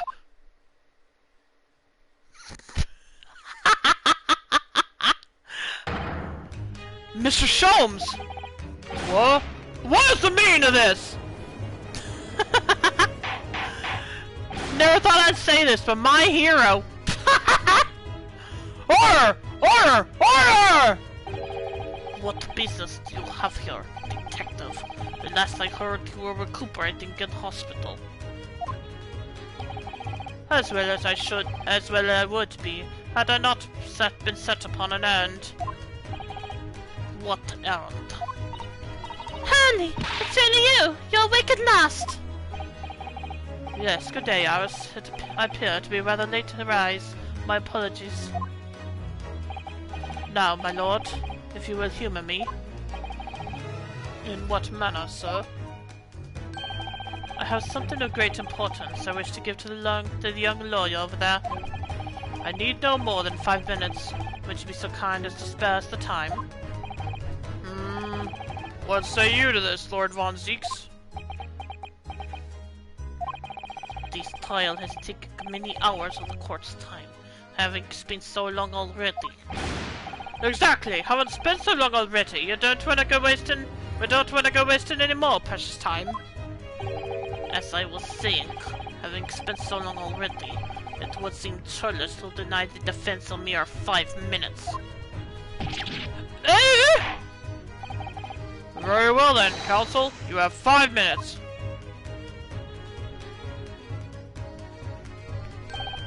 My dear fellow, I apologize for my tardy arrival. Mr. Sholmes, are you alright now?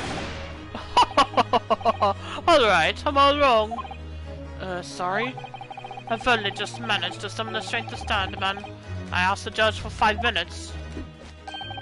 But I fear even that may prove too much for me. Pray forgive me should I pass out. Let's make this discussion as short as possible. Harley, this place is full of idiots. None of them can see how wonderful your chemical blood analysis is. Oh, well, that concoction of mine was really just a bit of sport to assist me in my investigations. I never took the trouble to refine it for appraisal by the scientific community.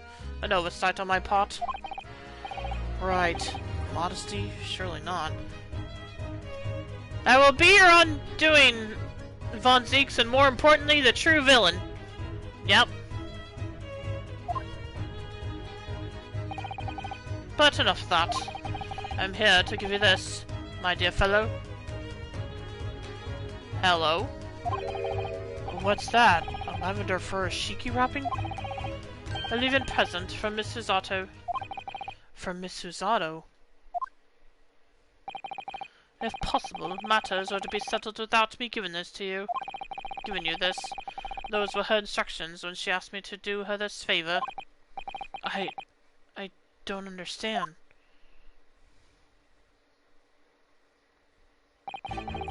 Miss Susato foresaw today's events, I believe. She knew that the culprit would attempt to escape justice by means both devious and underhanded. And that you, Mr. Nahodo, fighting fairly as you are wont to do, would find yourself in considerable peril. At that very moment of crisis, you were to be given this small parcel. Those were the dear lady's instructions. A leaving present from Susato-san. Whatever could it be? Hello? What is this? Oh! It's the machine I made!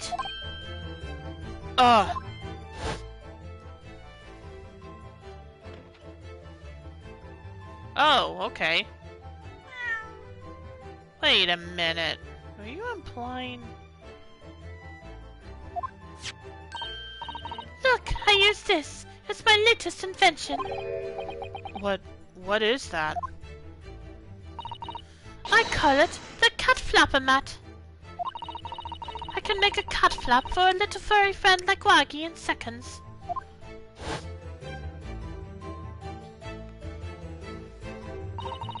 What's Susie up to?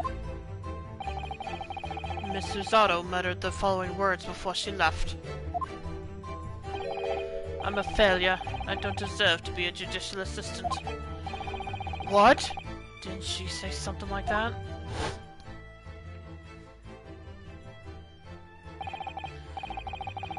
You really are the best judicial assistant in the world. Well, that's extremely flattering. But I'm sorry to say that I've been a complete failure.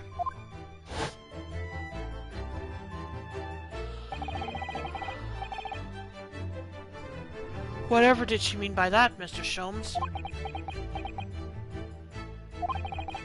That night, when you left Windybanks in pursuit of the thieves,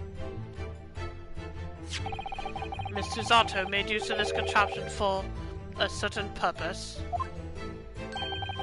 That is your answer, dear fellow. Hold up. That night when you left Windy Banks in pursuit of the thieves, Miss Usato made use of this contraption for a certain purpose. Okay, I think I might know what they're getting at. Not at all cryptic then. Susato-san used this cat flap-o-mat that night? But why? The cat flap-o-mat has been entered into the court record.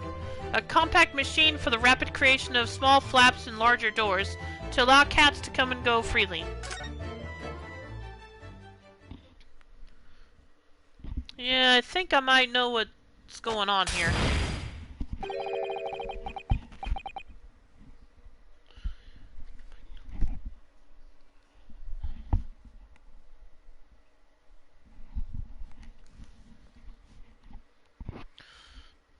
Your 5 minutes is over. We're out of time already?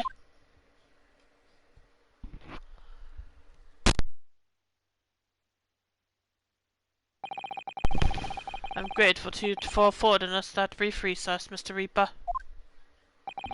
We need to know things, Detective.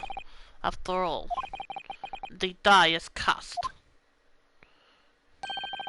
Is it really? The jurors are unanimous in their leanings. No doubt my learned friend will consider a submission examination. But any attempt to alter the verdict now would be utterly futile.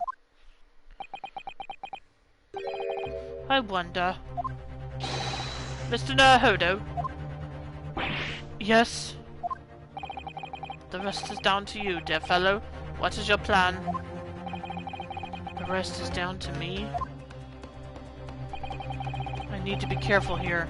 If I make a wrong move, the trial will end badly. My lord, the defense requests...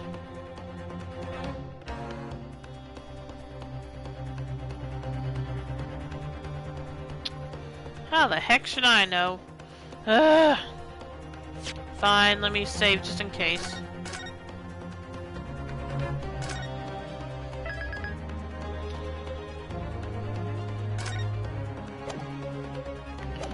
Let's see, Von Zieg's expecting me to do a summation examination. But we never finished the cross-examination, did we?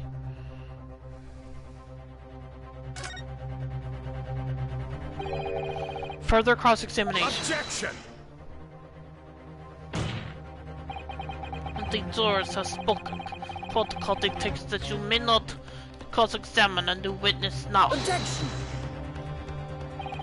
The defense is not asking for the cross-examination of a new witness, rather to continue with one of an existing witness. What? It would appear that a rather important detail has escaped your attention, Mr. Reaper. My lord! Requesting your lordship's permission to interrupt the cross-examination. Thank you, officer. Very well. The cross-examination is hereby temporarily suspended. I presume you have no objection, counsel? No, my lord.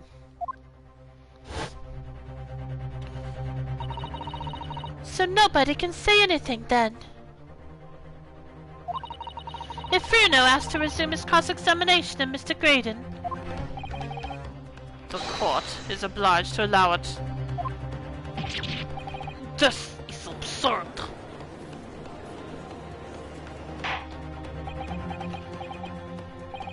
I would remind those present that this is my courtroom. I concur that the defense is entirely within its rights to request a continuation of the cross-examination. However, I will not permit an unremitting protraction of these proceedings. Therefore, I have decided to afford the defense one final opportunity, including the cross-examination. Counsel, you must choose but one statement for the witness's testimony, and but one piece of evidence to present in support of your argument against it. A single chance to present evidence? If following that the situation remains unchanged, I shall move to adjudication.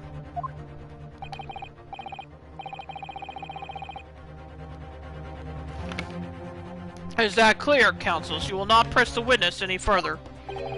My lord. Yes, my lord. A single statement and a single piece of evidence. Most generous.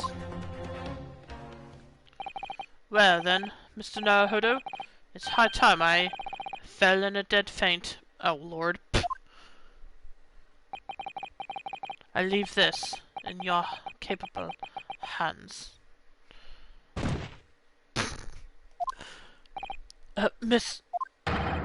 Sholmes!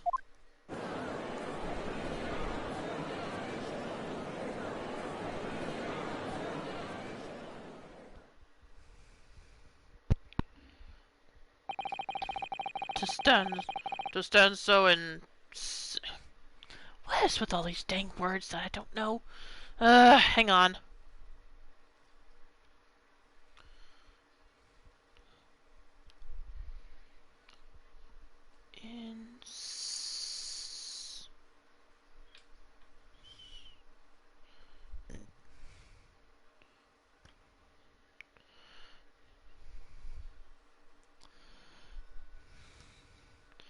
To stand so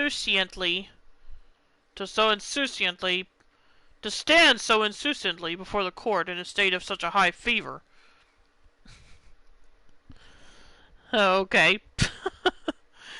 Apparently that means, insouciant shows, or insouciant means showing a casual lack of concern, indifferent. Well, that's definitely true.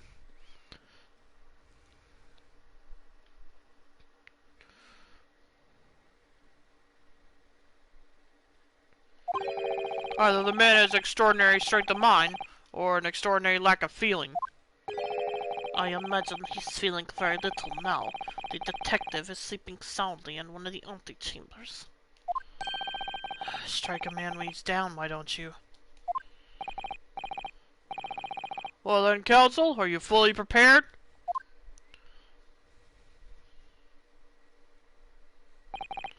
Yes. One statement, one piece of evidence. I won't let Mr. Sholmes down, or Iris. And I won't waste this final chance that Susato-san has given me. This is going to decide the entire outcome of the trial. Very well then, under the terms I've outlined, you may resume the cross-examination.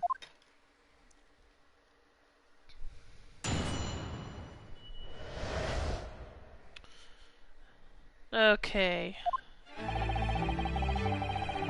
Before anything else, I want to check something.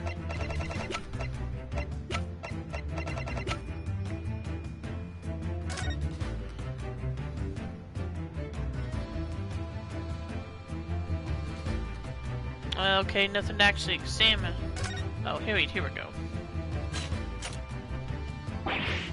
Phew, those vicious teeth look like they could rip through almost anything. They're good, aren't they? They're made of a special alloy I developed just for this job. The cutter rotates 10 times per second, so it can get through any kind of door in no time at all.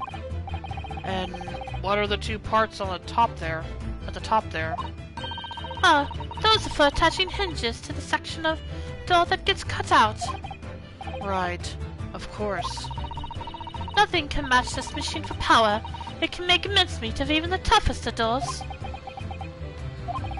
It sounds so charming and friendly when you say it, what it's for, but it feels like the reality of the Flapomat is that it's a grim weapon of door destruction. Okay, so adorable, there's nothing I wouldn't do for him, even developing deadly weapons.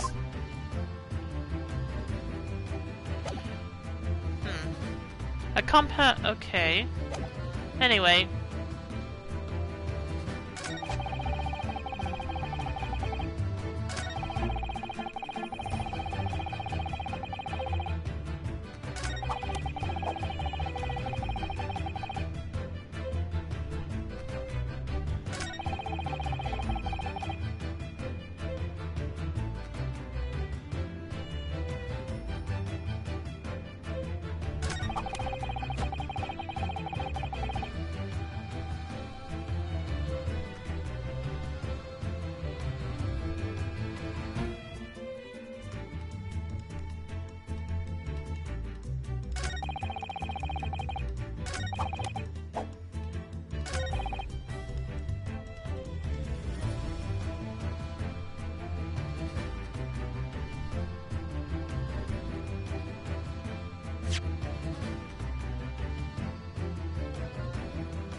Objection.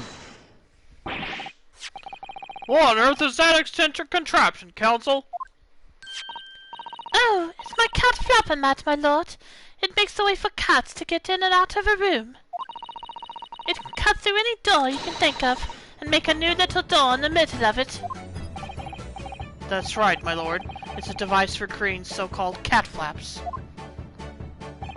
Small doors for cats to come and go as they please, without their owners having opened the main door. I'm sure we can all work that out for ourselves. Ah! But that cat lover's contrivance has no possible relevance to this case. Oh, really?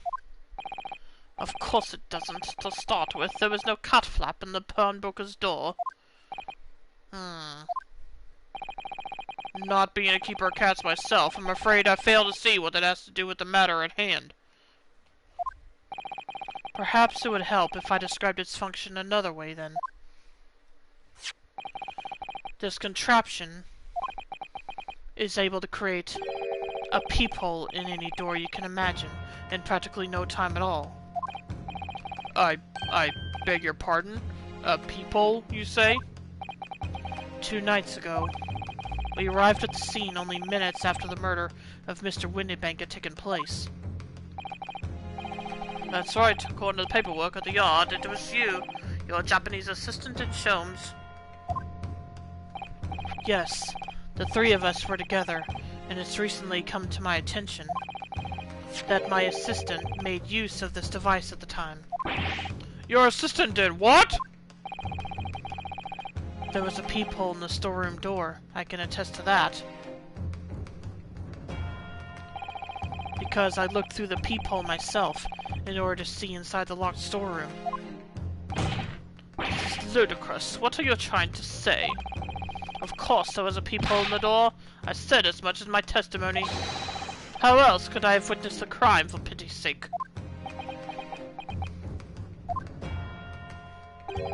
Yes. How could you? What? Counsel, kindly say what you mean. Alright, it's time. Time to strike the final blow. What I mean is this, my lord. My assistant made the peephole in the storeroom door, and until such time as she did, the door had no hole in it to look through! What? No! Objection! This is a farce. Are you really suggesting that the peephole in the door was... Yes, it was created only after the incident had taken place by my judicial assistant using this device.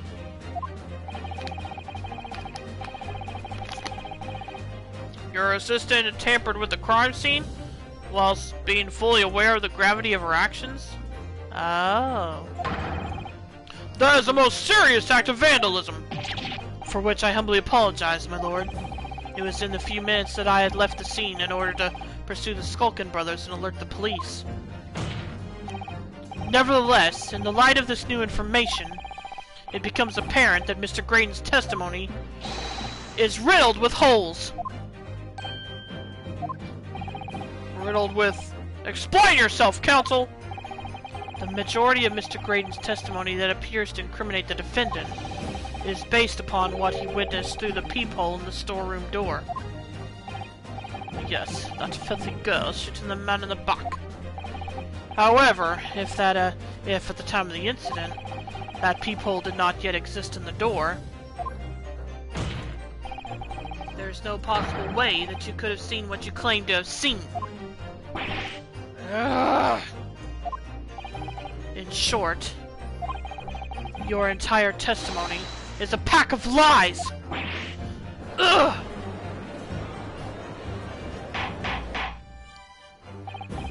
Order! Order! Order! Is there any credence in this revelation? Objection!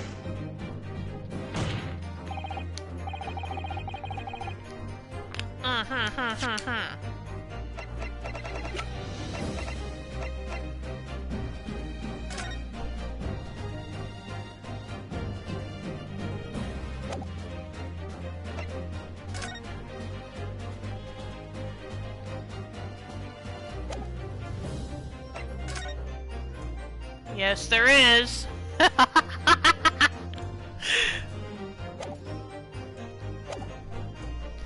None whatsoever, as my learned friend must surely realize. Exactly. This is just some cheap trick designed to discredit me.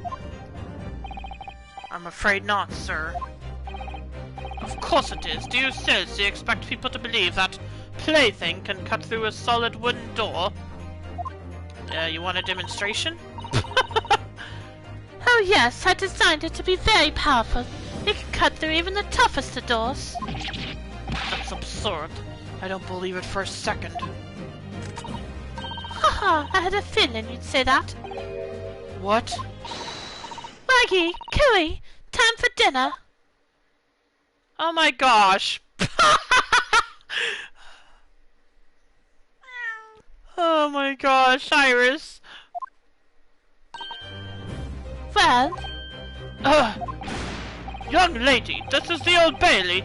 What does not make cat flaps in the old paneling of the Old Bailey? I'm not done yet, don't worry. This doesn't mean that the people in the storeroom at Windybanks was made by your machine. And there's no way you can prove that it was. Oh, yes there is. no, but it's easy. What? What? The cut flaps my cut flapper-mat creates are all of a fixed size. And the dimensions of the people at Windybanks are an exact match. Ugh.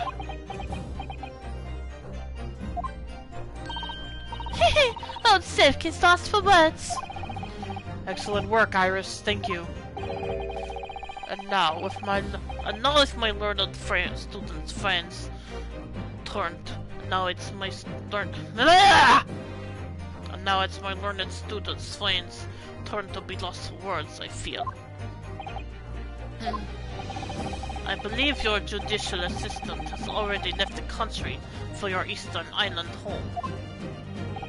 Well, yes, that's true. Then you may have some difficulty in establishing all of the facts. For the sake of argument, let us assume the people has dimensions that are a perfect fit for this contraption. In that case, when was the people cut? The prosecution demands proof of your answer. Don't worry about it, we're good. What is the purpose of your line of inquiry, Lord Von Zeeks? It's very simple, my lord. The defense argues that the people was created after the incident using this device. But now that the perpetrator has returned to her native land, she cannot testify to the fact. There is no proof. Yes, there is. And for as long as the defense remains unable to prove when the people was made, my learned friend's claim amounts to nothing more than a baseless accusation. What? Indeed, that is so, Lord Von Zeeks. Well, counsel? Don't give up now, Bruno. This is the time to create your own opening and force your way through. I don't know if I can do this, but I do know one thing. Susato-san is the greatest judicial assistant in the world. Very well. The counsel for the defense will present evidence to support the claim made. Proof that the peephole in the door of Windybank's storeroom was created after the event and not before.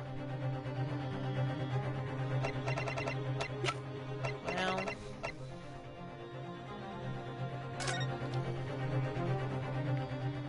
I assume this is gonna be a two-part answer. Take that! What are you? A print from that detective's infernal cameras again? My judicial assistant, Miss Susato Mikotoba, is an extremely intelligent and capable woman, which is why I never had any cause to doubt that she would have considered this scenario and made sure I had the necessary proof. And the necessary proof is this photographic print, counsel? This print shows a scene in the shop moments after the defendant entered the premises. Agreed. And it also shows the accused mercilessly wielded the gun in direction of the defenseless broker. But more to the point, it pictures the storeroom door in the background. Let me see that print again. I don't believe it! This really is quite remarkable. The door to the storeroom is completely devoid of a peephole of any description. Ugh. Mr. Graydon, you couldn't possibly have witnessed the crime as you claim to have done, because at the time it happened, there was no peephole in the door. Ugh. In other words, your testimony is a catalog of lies!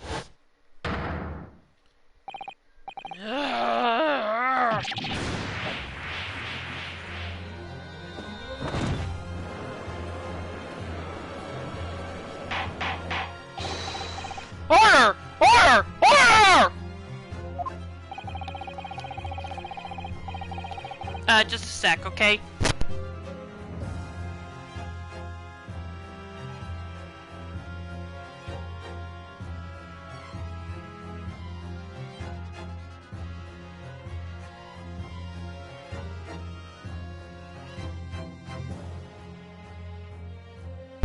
Okay, I am satisfied that the defense has substantiated its claim beyond all reasonable doubt.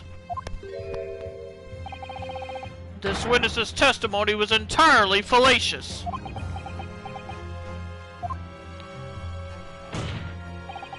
That's not the only thing we now know beyond all reasonable doubt.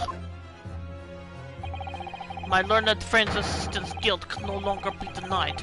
The woman tampered with the crime scene. Yeah, which is why I think... But more importantly... Good lord, there's more Lord Von Zeeks? The defense may have established a reprehensible instance of perjury. But that is no proof that this man is the... victim's killer. Wait, what? Hold up, Wait, what'd that say again? The defense may have established a reprehensible instance of perjury, but that is no proof that this man is the victim's killer. Yes, that's right. What? I was there at the scene, it's true. And I was shot in the arm, it's true. But that's all. Yes, in fact, if you look at the circumstances, I am the victim here! Oh, please. No! I don't believe this. But they're right. As it stands now, I don't have any definitive proof that he is the culprit. Still, he can't worm his way out of it now. Iris? You know what they say? There's no point locking the cat's door after the cat has bolted.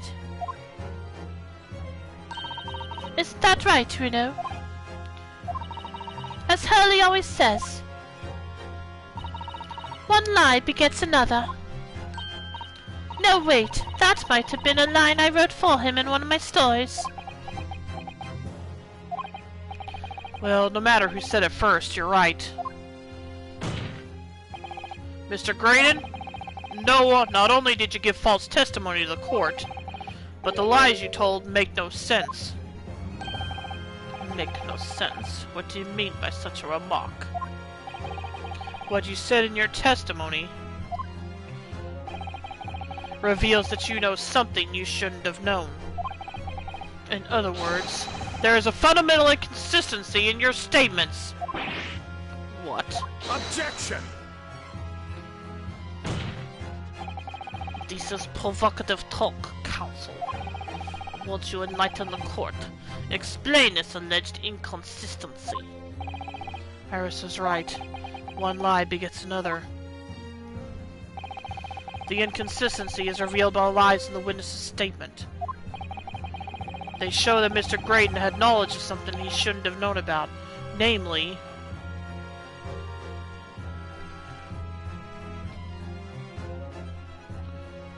I would say the peephole.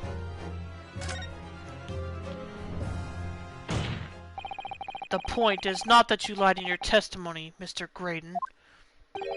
It's the nature of the lie you concocted that is so revealing. You're not making any sense. Then let me ask you a simple question.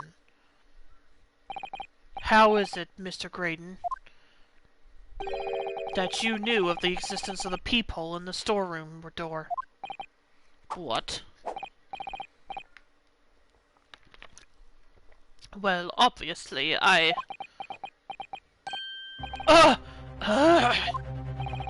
Has the cat got your tongue, witness?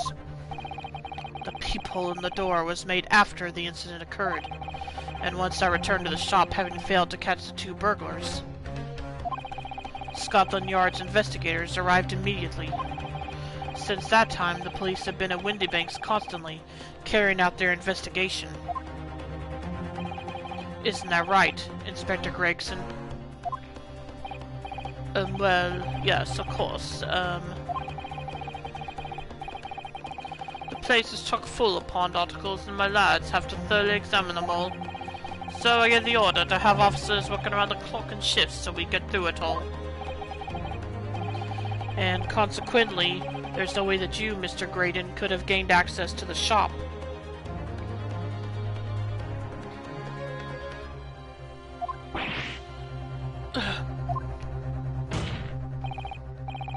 Therefore, you should have known nothing about the peephole in the storeroom door. So the fact that its existence forms the basis of your testimony is completely inexplicable. Objection!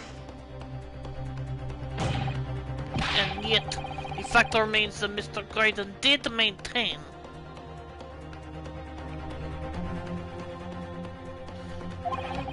that he witnessed the crime took place with the peephole in the door.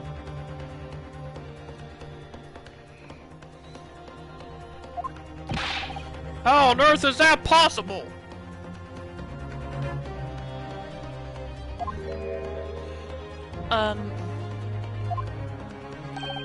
Could I have a word, please, the Lord Von Zooks? Speak, Inspector. Oh boy. Feel like Gregson's about to get in hot water too. It's just that I really ought to be getting back to the station now to put in my report. Oh ho ho! Where do you think you're going, buddy?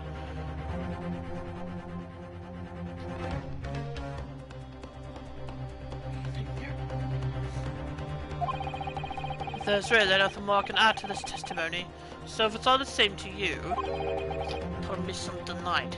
Thank you! Oh. Oh.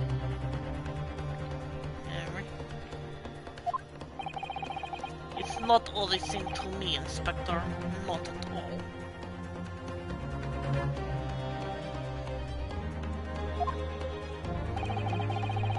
You will remain exactly where you are until this trial concludes.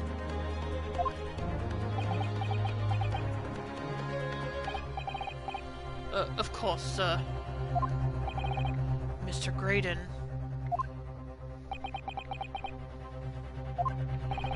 You shouldn't have known about the existence of that peephole. Which can only mean that you must have been informed about it by somebody else. Ugh! Objection! Stop there, my learned friend. You'll realize I trust that the words you just uttered have extremely serious implications. Yes. But the defense believes in the details about the case that Mr. Graydon claims to have seen must have been revealed to him by a certain person before his testimony. And in fact, considering a particular clue we have, there's really only one person that could be. Who is the person in question, counsel? who gave this witness details of the crime scene to facilitate his false testimony. Take that! The truth is, it can only have been you, Inspector Gregson. Eh? Me? Objection! You had better have some proof to substantiate the rash claim my learned friend. Consider the fact that we have only been aware of Mr. Ashley Graydon's identity for the last few hours. We learned of it only during the course of the trial today. Indeed, preparations for his testimony were made with great urgency during our hour-long recess. While the police executed the subpoena and brought the man here from the communications station. And until that time, Mr. Graydon would have had no idea. No inkling that he would suddenly be required to appear in court. Are you suggesting that until such time as he was summoned? Yes, my lord. Until then, it's reasonable to assume he knew nothing of the peephole. It was only once Mr. Graydon was in the stand that he realized his position. That he would have to defend himself against the accusation that he was the third intruder. You're suggesting to the court that it was while this trial was in progress that he received the information? So that he could commit perjury in order to save his skin? Exactly. And the only person with knowledge of the investigation that he had any contact with is you, Inspector Gregson! This is a bloomin' outrage! Why would I be giving away details of our investigations to this fellow, eh? I was summoned to his lordship's chambers during the recess in any case. Had you forgotten that? Quite true. I had a number of questions regarding the events that transpired at the pawnbrokery. Which means the first time these two laid eyes on one another was after proceedings resumed following the recess. Since then, they've been in full view in his stand, where such illicit discussions couldn't possibly have occurred. Apparently, wrong again, buddy. Oh, I just remembered something, Bruno. What is it, Iris? There was one time before, wasn't there? I think it was when Jenny was testifying. Yep. Oh yes, now you mention it. When the bailiff was dispatched to retrieve McGilded's music box from the scene of the crime. That's it! It was during that testimony. I remember finding it strange at the time. Mr. Graydon and the inspector seemed to be having some kind of secret discussion.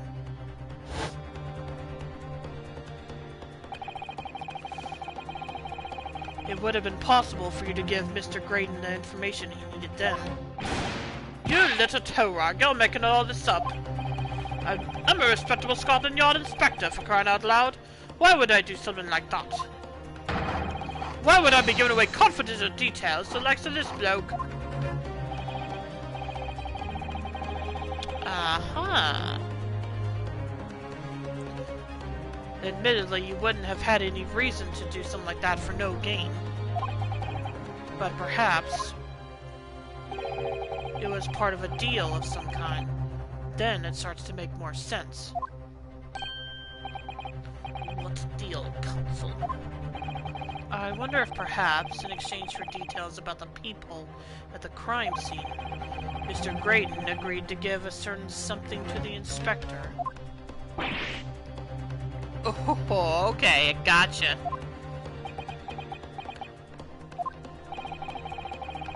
I'm sure I need not remind the inspector that, if found to be true, striking a deal of any kind with a witness would be considered a gross case of malfeasance. Malfeasance. Ugh. Man, I'm having to use Google search a lot today.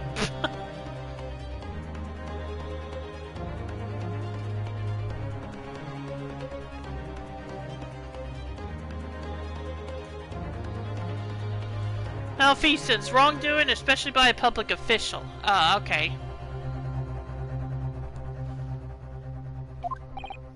Well, Objection!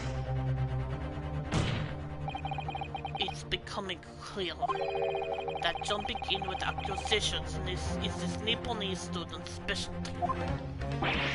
I don't do that. But with the stakes so high, the prosecution is not prepared to listen to baseless charges. It is incumbent on the defense now to present evidence in support of this diabolical claim. Evidence? Just what are you proposing that the inspector demanded of the witness in return? The court must see proof of this alleged deal. If Inspector Gregson really did strike a deal with Mr. Graydon, then logically, there's only one thing he could have asked for. That must be it! Bruno, do you think it could be? Yes. It's the missing link that would join all the dots together in this puzzle. I must press you now for an answer now, counsel. What evidence explains the nature of the alleged deal that Inspector Gregson made with the witness?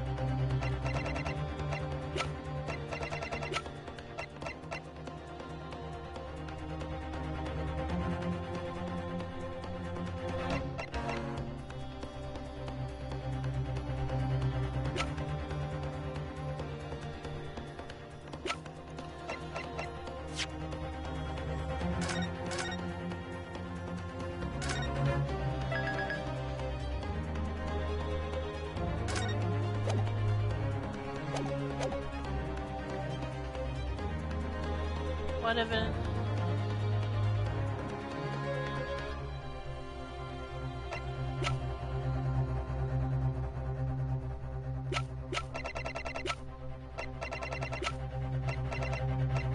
Take that!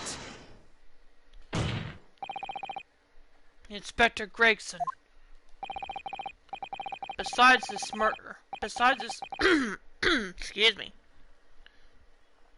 Besides this murder, is it not true that you've been working on another very important case? Well, that's how you get out now, Sunshine. Is it possible that this other top-secret case is what's alluded to in this newspaper article here? The classified secrets being leaked overseas from the Ministry of Justice. How in bleeding Noah, could you? We discovered, during the course of this trial, the music box deposited at Windy Banks by Magnus McGilded. A special music box designed to play 2 discs at once. It would seem very likely now that encoded on the pair of discs that were in McGilded's possession are the leaked classified secrets.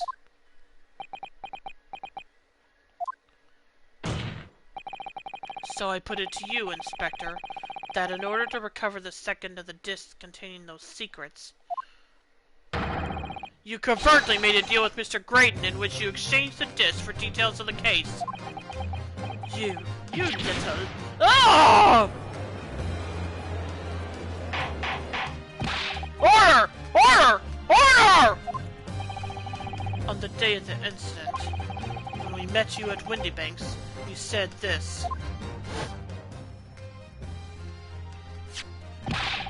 I'll be taking out whatever it is in McGilded's onto the yard, thank you very much. So hand it over. No, don't! Don't give it to him! It's mine, that is! I'm sorry, miss. But anything belonging to McGilded has to be taken in as evidence now.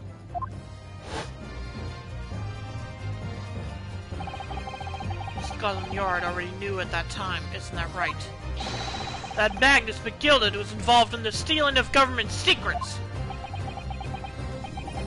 My orders were, recover the medium used to convey the secrets leaked from the ministry, and do it on the QT, strictly hush-hush.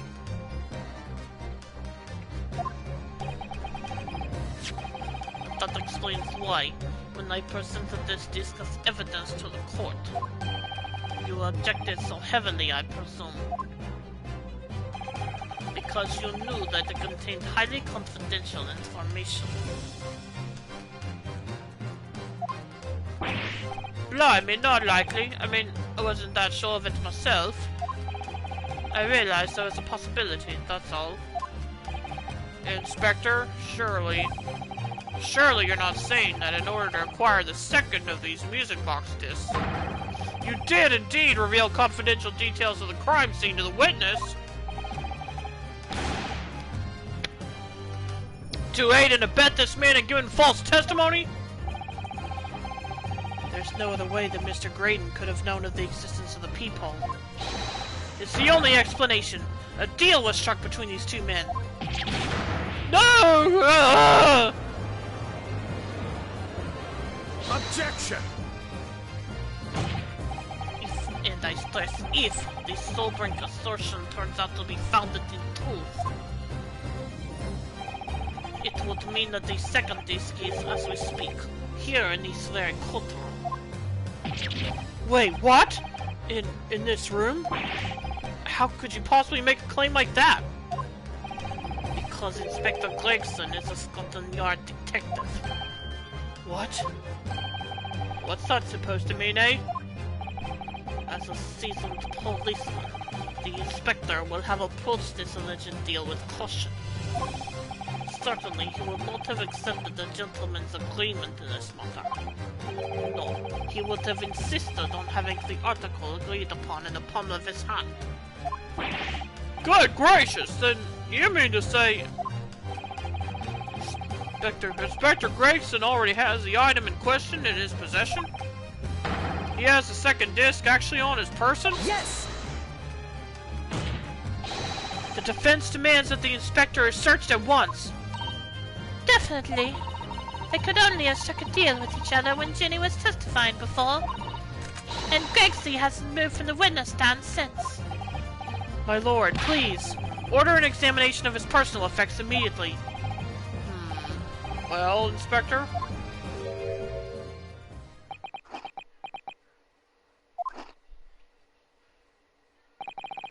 This young lad wants to tone down his imagination. He's insulted me in my profession quite enough. However, if it'll put this matter to bed and dispel any doubts about my involvement, then I'll happily submit to a body search. What? He's going to agree to it? I presume you're aware of the precipice on which you now teeter, my learned student friend. You've made the most serious allegation against Scotland Yard here. If, following the search of the inspector's personal effects, no disc is found, you will be deemed unfit for court service. This trial will end, and my country's government will formally demand of yours that you are severely reprimanded. That sounds serious. Indeed, to have a visiting student make such defamatory remarks about our country's most senior police force is not something Her Majesty's government will be able to overlook. You're just letting Reno because you're scared. The accusation is beyond serious. You have been The accusation is beyond serious. You must be prepared for grave consequences. It's true. I can't imagine Gregson would have accepted a gentleman's agreement for something so critical. The disc must have physically changed hands, which means the inspector should have it. But somehow, something doesn't feel quite right here. Very well, Counsel. You know the implications. So let me ask you one final time. Yes, my lord. Do you still persist and formally request a search of the inspector's personal effects?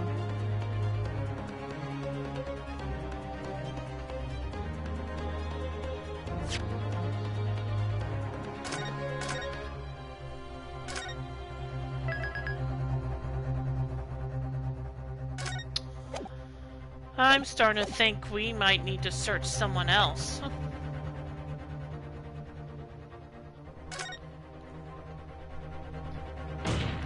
So let's hope I'm right about this. Yes, the defense formally demands a search be conducted. Well, Don't say you weren't warned. But your typical Nipponese stubbornness may well land you in hot water this time. Perhaps the lesson will do you some good. fair enough. I've got nothing to hide. Very well then. Bailiff, conduct a search of the inspector's personal effects, please.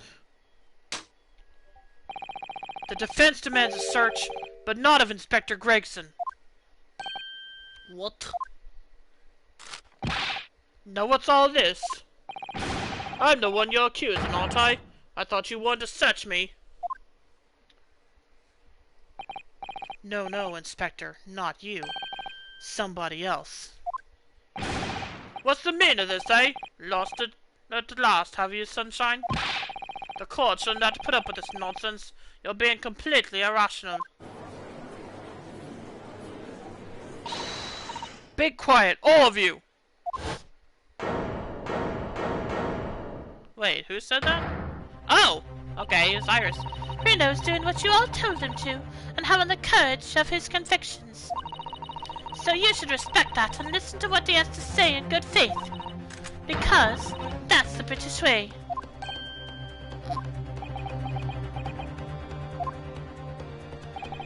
Well said, young lady. Indeed, this court is in awe of the defense counsel's conviction, and eagerly awaits his next words. You what? Now don't be hasty, my lord. If I'm not mistaken about the things I've seen in court today, I'm fairly sure that I know who has that disc at the moment. There's only one person it can be. Counsel, of whom do you request this search now? Take that! Mr. Ashley Graydon, my lord. The defense demands that he be searched at once. Very well. I presume you will not protest, Mr. Graydon. Au contraire.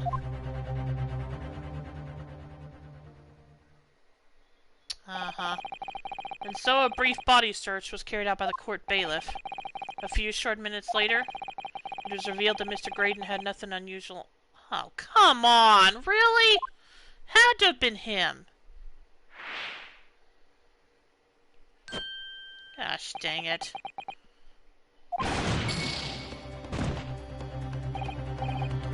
Come on. If I'm not mistaken about the things I've...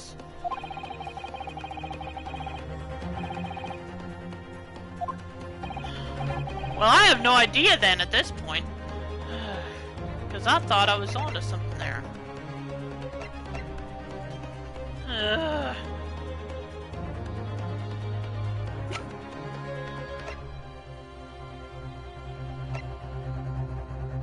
Wait a minute. Do you remember anything strange Gregson has done? Yes, I do.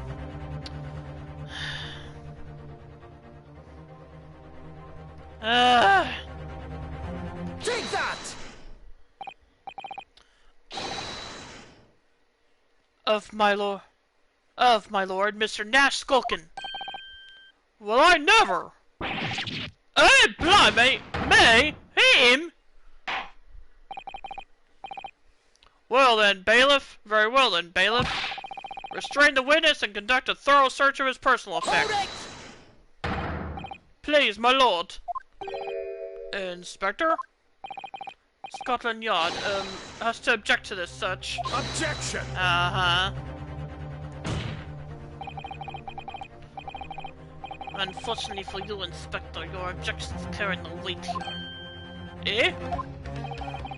In this courtroom, only the prosecution and the defense have the authority to object. But Lord Von Zieks.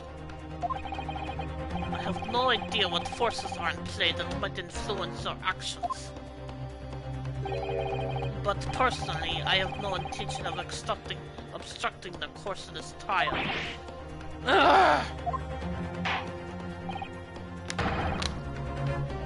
Bailiff, carry out the search! No, hold on a mo. I don't know nothing. Nothing about no disc. Cut it out! Okay, that was bad there, but whatever. Ah! Here, my lord, in the witness's pocket. I found this. Good lord, that's Another music box disc. I don't know nothing about it. Nothing.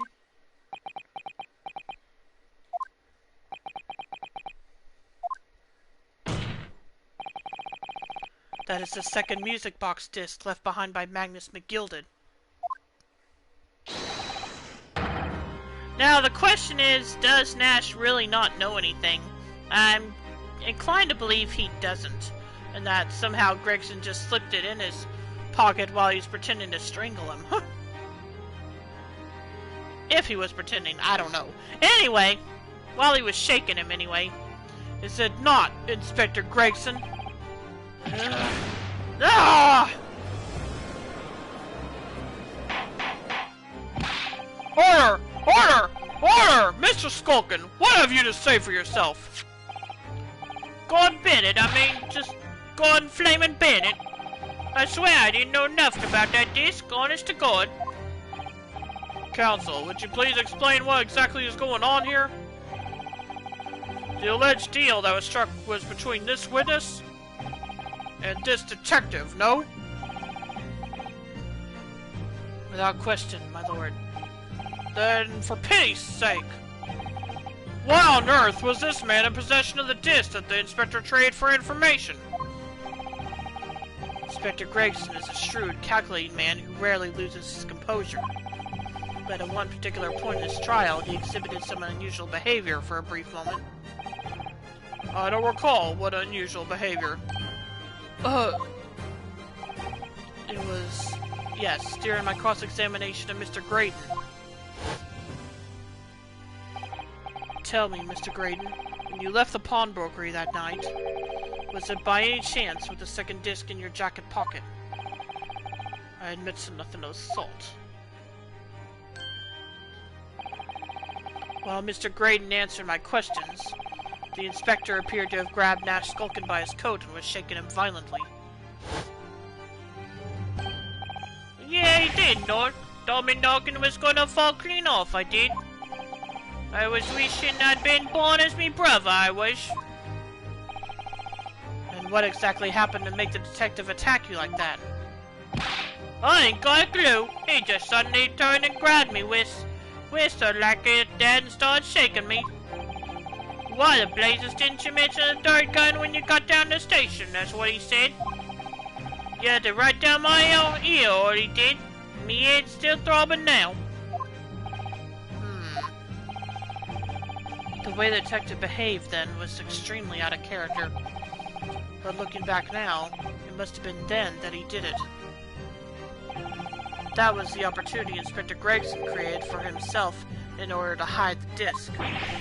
Well, bless my wig! He hid it?! You... Well, I'm afraid I failed to comprehend the motive here. If the detective had acquired the disc he was after, why on earth would he then proceed to hide it in another man's pocket? This is a court of law. He could have submitted the item as evidence. It would appear, my lord, that the inspector was not at liberty to do that. Whatever not!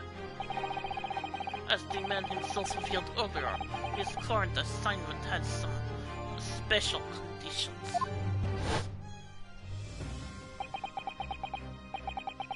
My orders were... recover the medium used to convey the secrets leaked from the ministry, and do it on the QT, strictly hush-hush.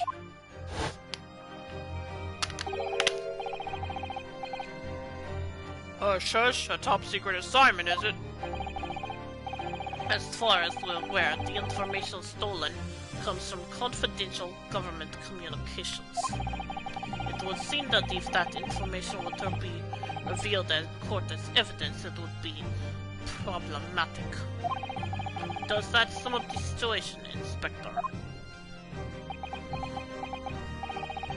I'm operating under direct orders from the ministry. I'm afraid I'm not at liberty to answer that question. So, realizing there was Realizing there was a chance that you may be searched here in court, you took steps to hide the disc you had acquired from the witness. Oh, does this mean... He only pretended to attack Mr. Skulkin in order to get close enough to him to slip the second disc into his pocket. Oh boy, yep. Did make a few mistakes getting this far, but... so far, haven't had to reload a save at least. And welcome back, Soup. How's work been since last time you told me? So is all a pretense?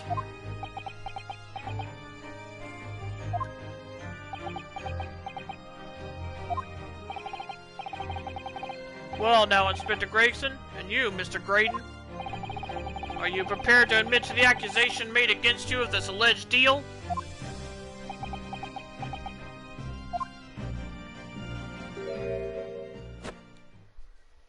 I feel productive, at least. Well, that's good. Admit to it. Yours truly. Please. Mr. Graydon! Clearly, our Eastern visitor has an uncommonly active imagination. Oh, sure, he imagined you two talking with your backs to the courtroom, and he imagined Gregson pretending to strangle Nash just a little bit ago. Sure, really active imagination. However, there's no proof that I passed that disc to the inspector. Objection! But then, how do you explain the reason why you knew about the peephole? I'm under no obligation to explain. What? Yes, I lied in my testimony, that I admit, so sentence me accordingly. But that is all I admit. Murder, leaking government secrets, striking a deal with the detective. All of it is this young Eastern man's fancy. I have no idea what any of this is about. You... What?! Gosh dang, this dude just... Stop. Well, what about you then, Inspector Gregson? Do you admit to making a deal with Mr. Graydon in order to acquire the disc? Ladies and gents of the jury, as a Scotland Yard inspector, I would declare this and nothing more. I am acting in the best interest of the country. Whatever I've done, it's been in the name of justice. So, as members of the public of this fine country, I'd like to think that justice will be your guiding light when you're making your decisions.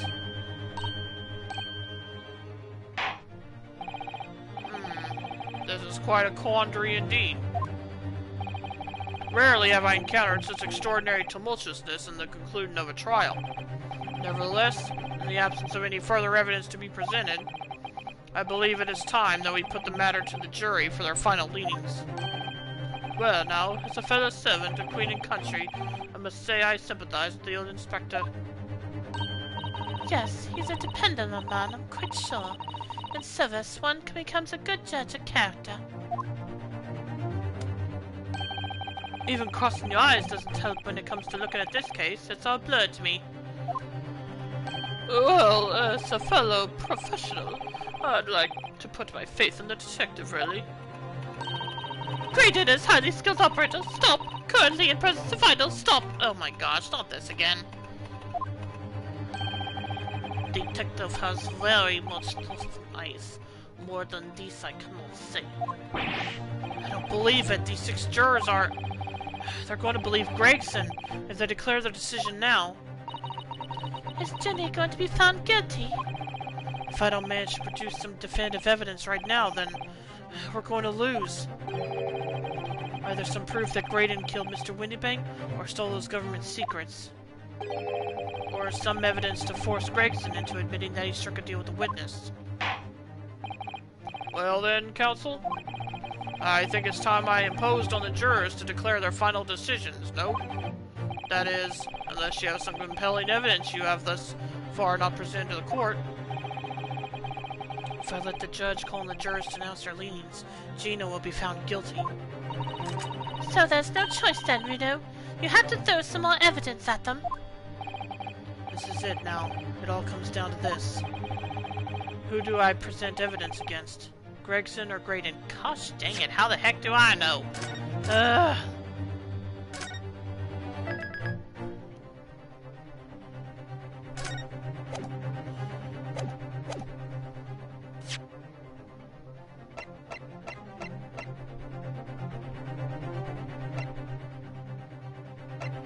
Okay, let's break it down a bit.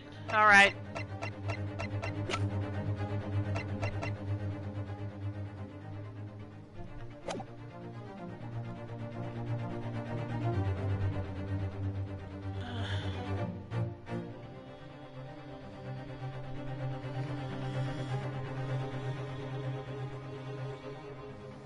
Only thing I know for sure, definitely don't want to leave it to the jury at this point.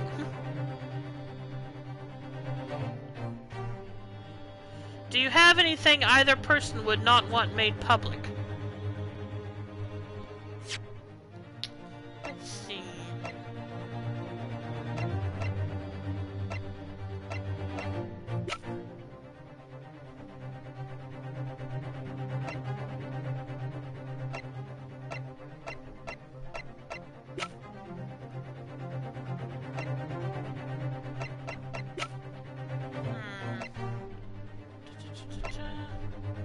My internet search history.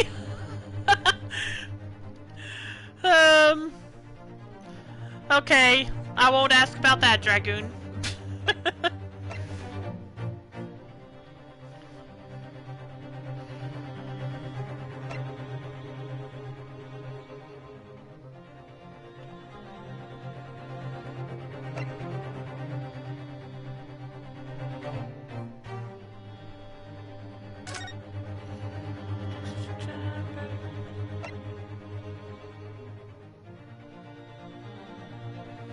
Yeah, we've already covered all this.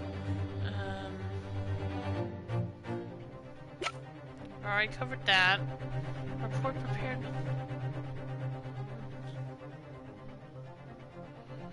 Yeah, no need, no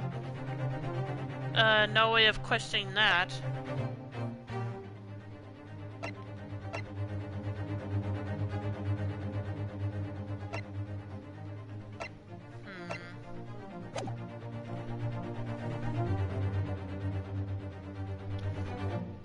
There's the knowledge of the third gun still, but, well, Graydon already claimed that he took that from the scene of the crime. Let me ask you another question, okay?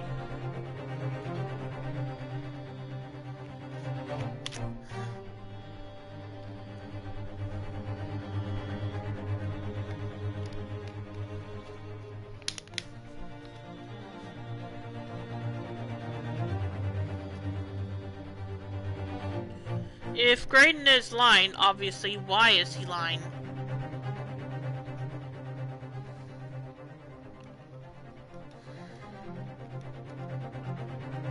Why is he lying?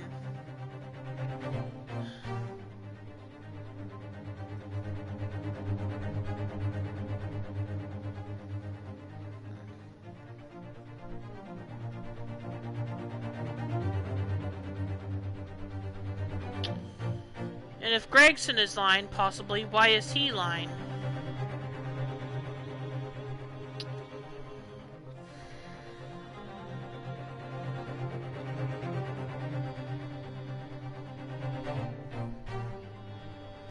Now, this is just a thought, mind you, but what if it wasn't Graydon's idea to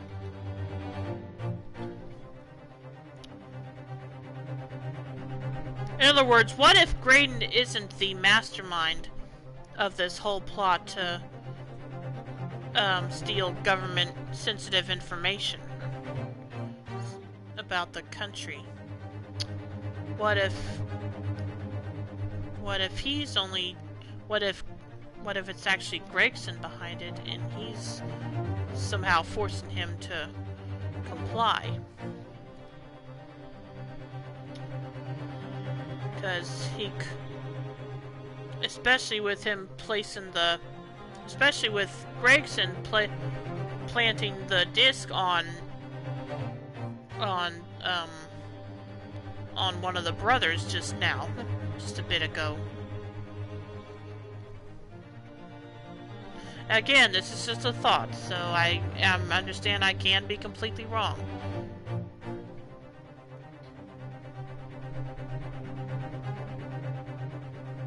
I mean, heaven knows I've been wrong about plenty tonight in regards to figuring this out, or that I've made plenty of mistakes. So, as you have just pointed out, Gregson hid the disc. Yeah, and he was claiming he was trying... Why did he hide it? Well, it was because he thought he was about to be searched for it.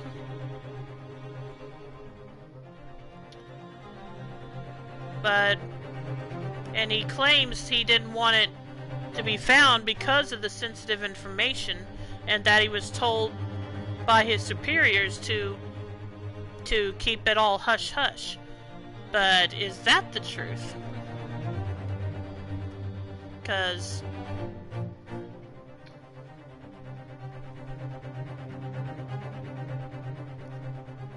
well, I don't know where I was going with that last cause, but I think you get what I'm saying.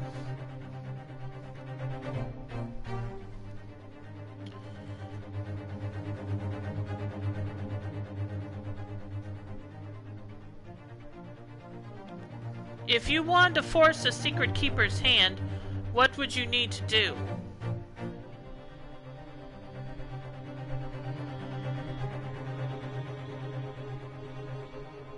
I don't know. If you wanted to force a secret keeper's hand, what would you need to do?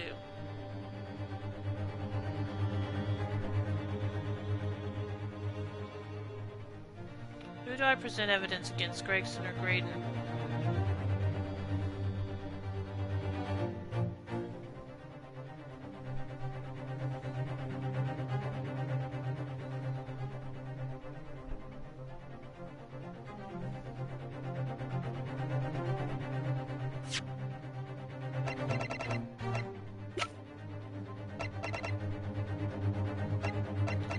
There's still a thing about the third gun, but I have nothing...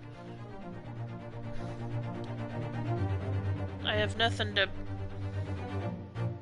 prove the whereabouts of that third gun. And I've already proven there is a third gun. Well, let's do this. If you suspect Graydon, what would you submit? Well, that's what I still don't know.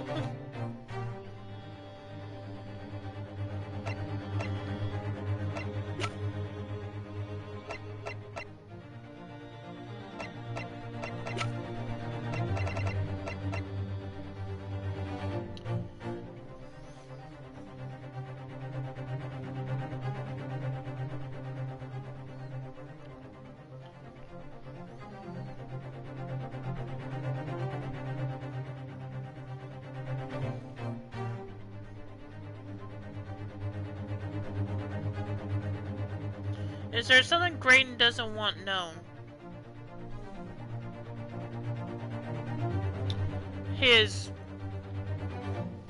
Well, this has already been revealed in court, but his ties to the brickmaker. But like I said, that's already been revealed in court, so wouldn't that be a moot point now?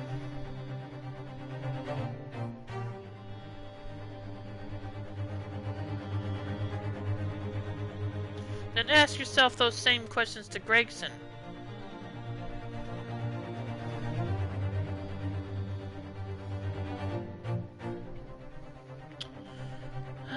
Is there something Gregson doesn't want known?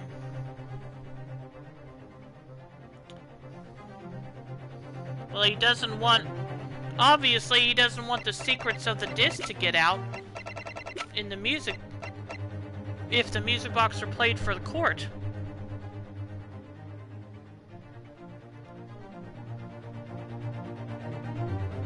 Now, what his reason for not wanting that known is still up in the air, whether it's because of his job or because... So, I say I want to present evidence against Gregson.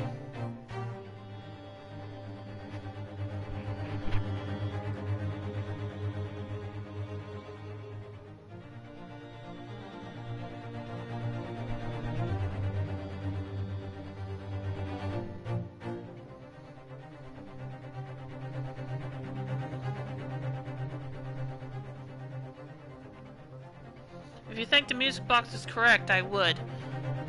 Yeah, I feel like that has to be it. Since I don't have the second disc in my evidence, in my court record. Well, here we go. Inspector Gregson, there is one final piece of evidence I would like you to see. Eh? What's that then?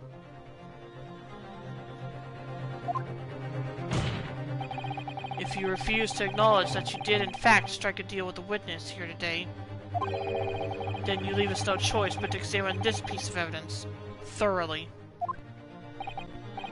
Well, go on. It's my last chance. It looks like I'm going to have to force his hand here. One final piece of evidence to get this detective to admit to the deal he clearly struck with Graydon.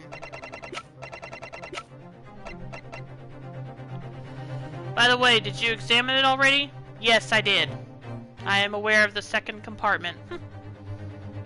That plays a second disc.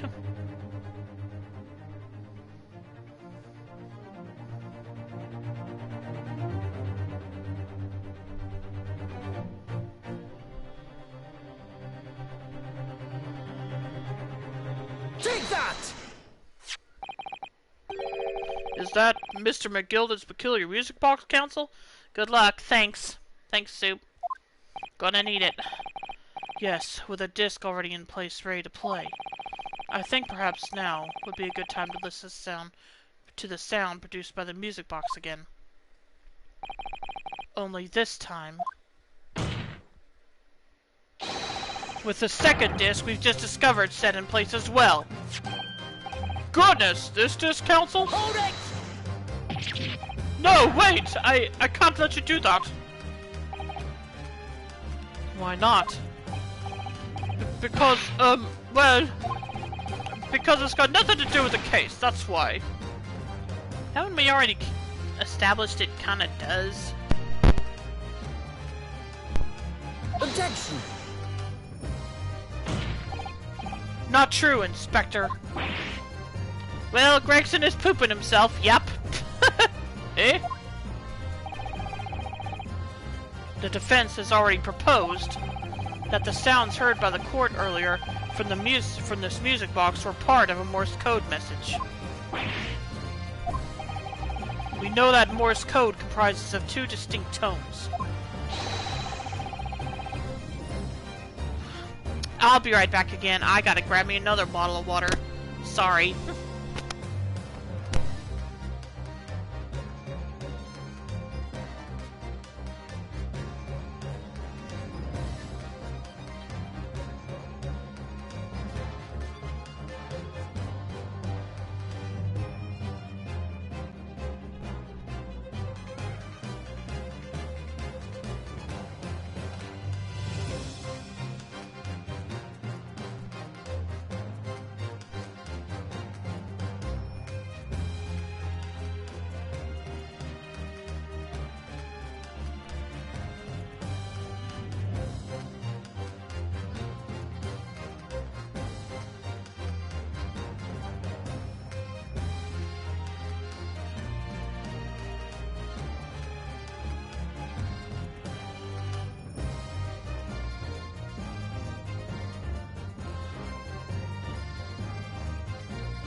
Okay, I'm back. Yeah, I think it's gonna be safe to say I probably will not be playing Shredder's Revenge tonight. I don't think I'm gonna have time. Anyway, let's continue. The defense believes that the second disc contains the second tone needed to complete the message. And now we have a chance to confirm that theory. For crying out loud, Sunshine, we're talking about state secrets here. If you go letting the whole courtroom hear confidential information like that, it's treason! Then do you admit the charge? So I think I know how I'm gonna turn Reiko heel. Okay. Sounds good, Dragoon. That in order to protect those state secrets, you engaged in unlawful dealings with the witness. You're mad. If you let out secret information out into the public domain, you'll be making an enemy of the entire British government, you idiot. Objection!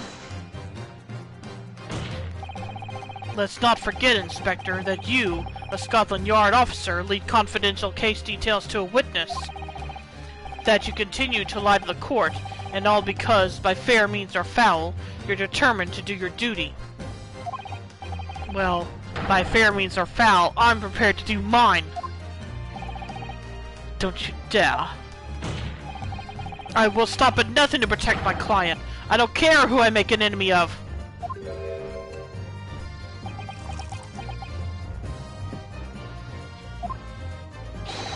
My lord, if you please. The court must hear the sounds made by that music box. Come on, Von Zeke, for Pete's sake, stop him. Objection! Inspector, you should know my methods by now. I'm a prosecutor, and no Scotland Yard puppet. Ugh. In this courtroom, my duty is to the law, so let me propose a toast to uncovering the truth, by fair means or foul. No! Very well, the defense's stance here and that of the prosecution has been made very clear, I feel. Therefore, in accordance with the defense's request,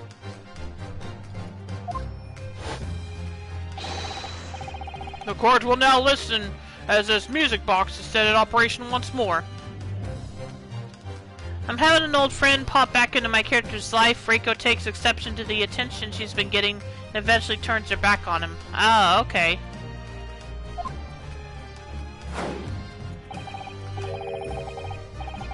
This time with a second disc in place, and both discs playing simultaneously. So what's it gonna be, Gregson? You gonna let it play? I guess he is.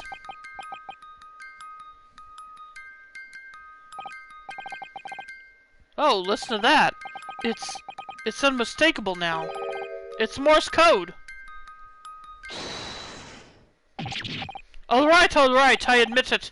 Whatever you want. But for the love of God, shut that blowing box up!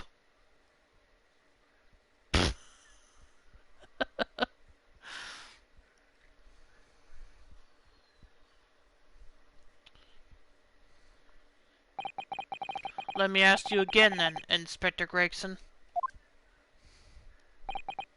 Did you, or did you not, strike a deal with the witness next to you in the stand, Mr. Ashley Graydon? Specifically, did you furnish the witness with confidential case details in exchange for this music box disc? Did you reveal the existence of the peephole in the pawnbroker's storeroom door, Inspector? I did. Stop! What are you doing, man? It's all exactly like the young Eastern lawyer said. When the trial resumed after the recess and we were stood here in the stand together, that's when he approached me with a deal. Shut up, you imbecile! Shut up! She told him it's because she got tired of carrying him under her wing, but everybody knows the real reason. Okay. Psst, you there. You're the detective who turned up at the pawnbroker the other day, aren't you? I may have something you're looking for, Inspector. With me at this very moment. Also, Luna, I told you cats are loud because they help solve cases. Yup. Yeah, has that... No, I guess that cat did leave. It's hard to say, has that cat left yet, but I think he did. So I guess he knew he did what he needed to and said, okay, I'm gone. So how about a trade? I suggest you accept. Or information that may make certain individuals uncomfortable will soon become very public indeed. I couldn't let that information become public knowledge, not under any circumstances. So I accepted the man's proposal and told him details about the case that should have put him in the clear. The peephole in the storeroom door, and the bloodstains on the overcoat. By giving false testimony, this witness intended to have the defendant wrongly accused of murder. Inspector, you knew that. Yet you still revealed those details to facilitate the witness's perjury. I did. But then it turned out the peephole had only been made that night after the incident took place. Scotland Yard wasn't aware of that, if I'm perfectly honest. Well, Mr. Graydon, what do you have to say for yourself?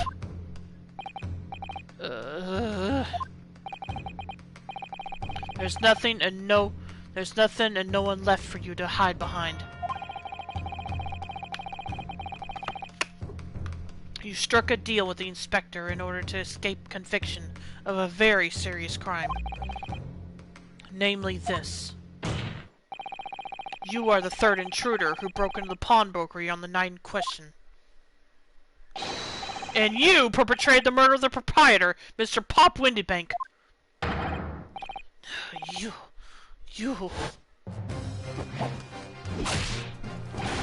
Well... Oh, okay. Whoa.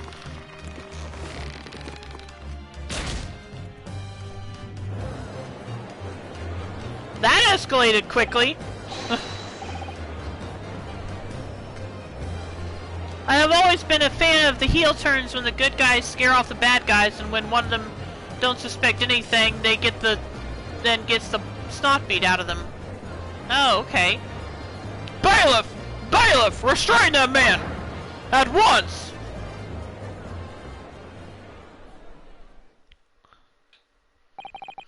Graydon going 0 to 100, yup! That's it then. It's all over.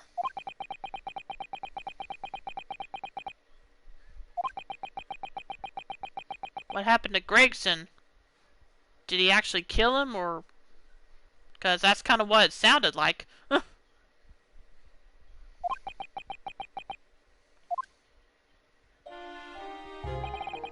I despised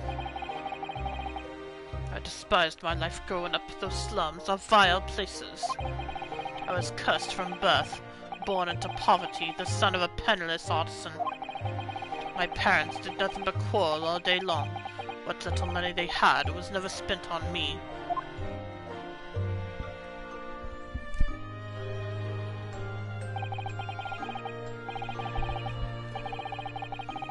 So I set about studying to better myself, to one day escape from that hellhole. And you eventually became a communications officer. I admire your determination. Presumably he was choking him, but the cane snapped. Oh, okay.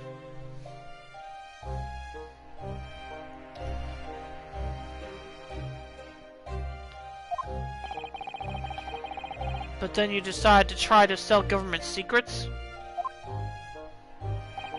Why?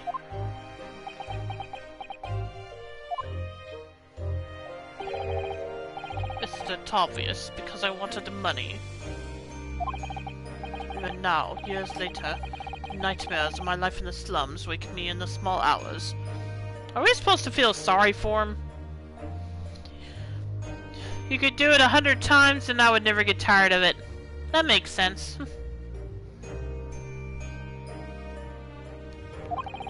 I wanted to drown them out, with more money than anyone who lived in a squalor could ever imagine. Then, one day, I met him. Mr. Magnus McGilded. You're thin, with a queer talent you are. So, I've money to throw your way if you're interested. All you need to is go along with my little plan now. I was to steal the Ministry's telegraphic message logs, and McGilded would buy them for a handsome sum. As I was responsible for inspections of the Ministry's communications office, it was a simple enough task.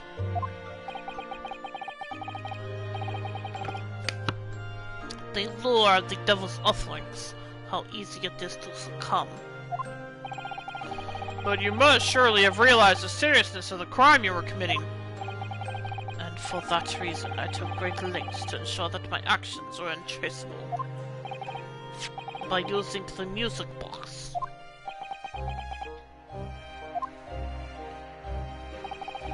My father was a brickmaker, though my mother divorced him when I was still a child. Yes, Mr. Mason Milverton. That's right. He was very skilled with his hands. He'd once been a music box maker's apprentice. I imagined his skills would be sufficient to create a machine that could generate Morse code. So I sought out my father again, to employ his services. It was the first time I'd seen him since I left the slums 10 years earlier.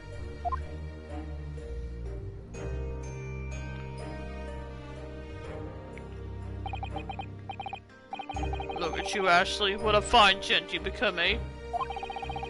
He was a different man to the one in my memory, a thin, frail old man. But poverty had never broken him, never corrupted him like it had me. I was sure that he wouldn't help me if I told him the real reason.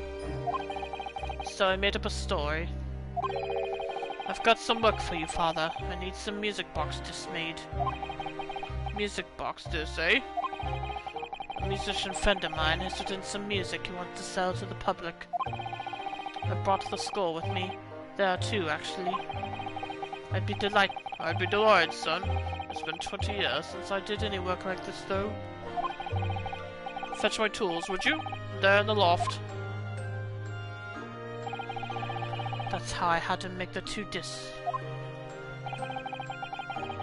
Thereby splitting the information in two. You were taking considerable precautions indeed. It was to protect myself as much as anything. It meant that I could deal with McGilded in two separate transactions. The first involved the first of the two discs in the music box for playing them. I exchanged them with McGilded for 10 guineas. Then, on receipt of the second disc, he would pay 1,000 guineas. So, what happened on the omnibus 2 months ago? Was the second part of a deal? The exchange of the second disc? Yes. I'd sold the man information that way a number of times already. But it seemed he became reluctant to part with his money. Well, that doesn't quite make sense, Mr. Graydon. For why was it that on the omnibus 2 months ago, your father, Mr. Milverton, was the one who dealing with Mr. McGilded and not yourself?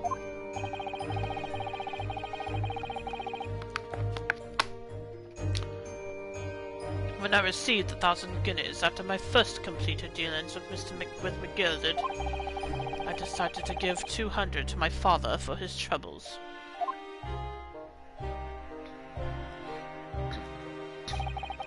But my father realized something was amiss. In time, he worked out that I must be involved in something dubious, and when he did, he said to me, "Next time there's an exchange, you'll let your old man do it, understand? Otherwise, I won't take your money anymore."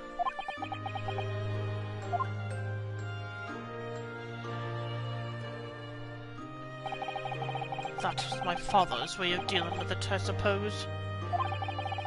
Climb onto the omnibus, hand over the second disc, and take the money from the gilded. That's it. He had no idea what was actually on the disc I asked him to make. He never knew. Just like I'll never know why everything went so horribly wrong that night.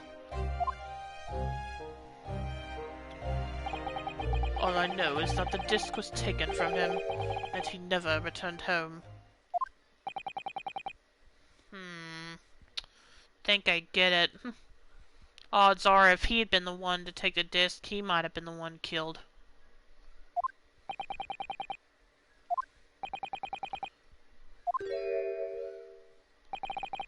It was only then that I found out what a sort of a monster McGilded really was. So after 10 years of not once uttering it, I swore on my father's name.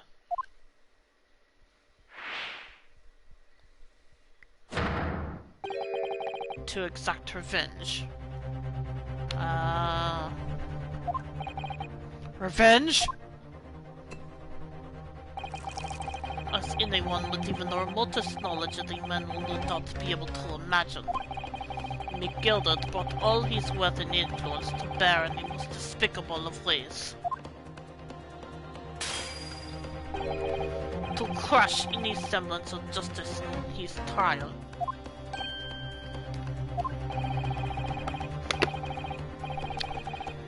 The crime scene was tampered with, evidence was fixed, and witnesses were bribed. Or threatened in one case. That trial 2 months ago was a farce from start to finish. My feet had barely touched British soil back then. And I walked into that hornet's nest completely unaware of the sinister background to it all. Graydon is essentially Gina 10 years in the future. Yep, sounds about right. Now that you mention it.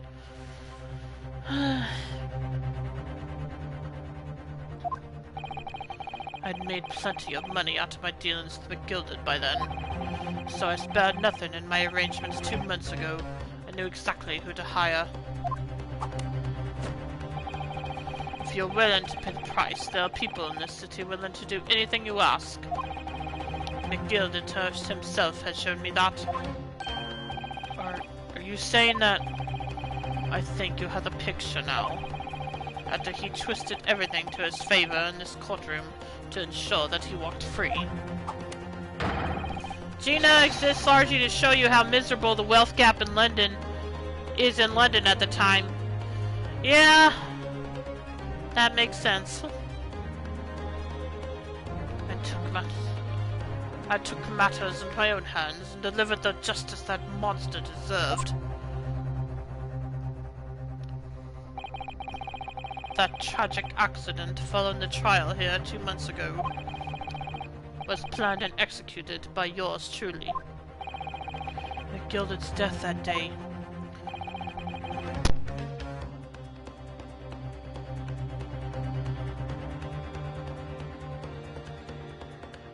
was caused by this man. Even she has to resort to thievery despite still being a sympathetic character. Yep.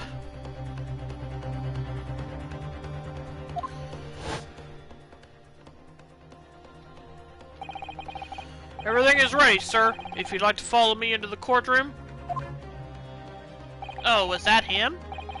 He was dressed as this bailiff?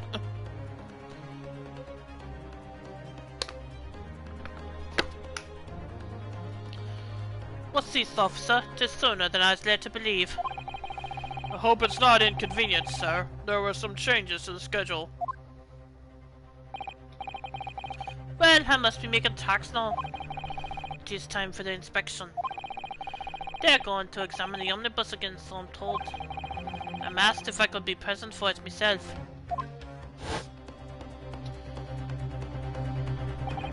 So that policeman who came to tell McGilded he could examine the omnibus again. That's right, an imposter hired by me. Oh, okay. So a lifetime of that behavior could very easily lead to this exact incident, but with Gina as an adult making unchangeable decisions. Right.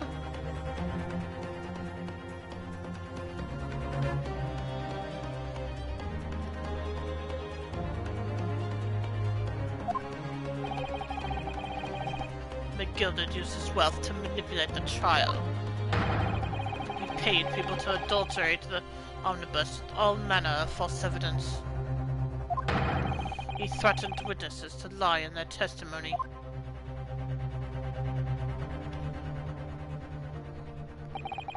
So I gave the man a taste of his own medicine. Once the omnibus was doused in paraffin. Again, this trial is making me Google a lot of words tonight. Paraffin. A waxy, crystalline, flammable substance obtained especially from distillates of wood, coal, petroleum, or shale oil that is a complex mixture of hydrocarbons and is used chiefly in coating and sealing, in candles, in rubber compounding, and in pharmaceuticals and cosmetics. Okay. So it's something flammable, it's all that I really need to know for this.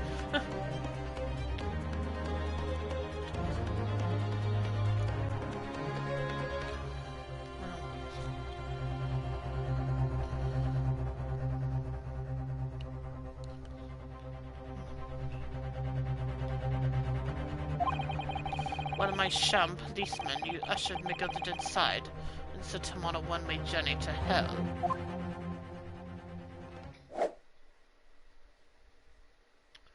Just notice his cane is back in one piece. An eye for an eye. That's how I avenged my father's death. Spine-chilling account indeed. But that wasn't the end of it for me. There was a loose end, you see. A loose end? Yes, I should think it's obvious. The second disc, which my father had taken to exchange with McGilded. Ah, yes. There was indeed no mention of it in the man's trial 2 months ago. Clearly because it had been removed from the scene of the crime. When I realized it was missing, I remembered something. Something from the first time I dealt with McGilded.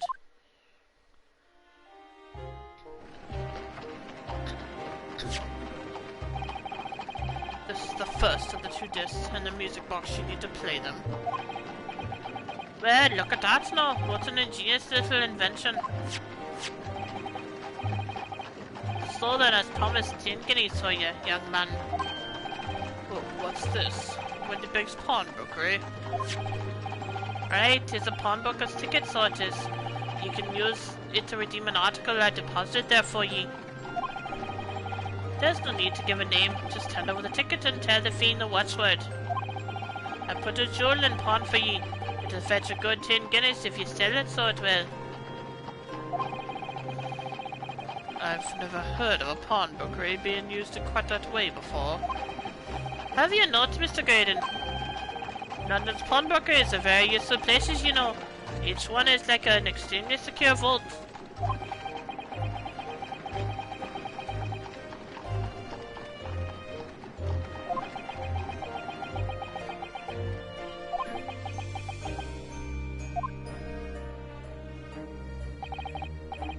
So I knew that if he'd taken steps to hide the disc, it would be in that pawnbroker somewhere. And that on the night he killed my father, he must have entrusted the ticket to someone. Yes, to Gina. I remember now that when we first met you at Windybanks that afternoon 2 days ago, you had a description of Miss Lestrade written down. How did you know who you were looking for? From the child. That pickpocket's testimony was clearly peculiar. Anyone could see that. I realized immediately that she was another of McGilded's pawns, that he must have threatened her somehow. I was fairly convinced it would be her who had the ticket, so I started to make some inquiries. I had a strong suspicion the girl would come out of the woodwork on the redemption deadline. And he was absolutely right. And yes, sure enough, she did. All I needed to do was to wait until the girl went to Windybanks to redeem the articles. But unfortunately, she redeemed only McGilded's overcoat and the one disc that was in his pocket.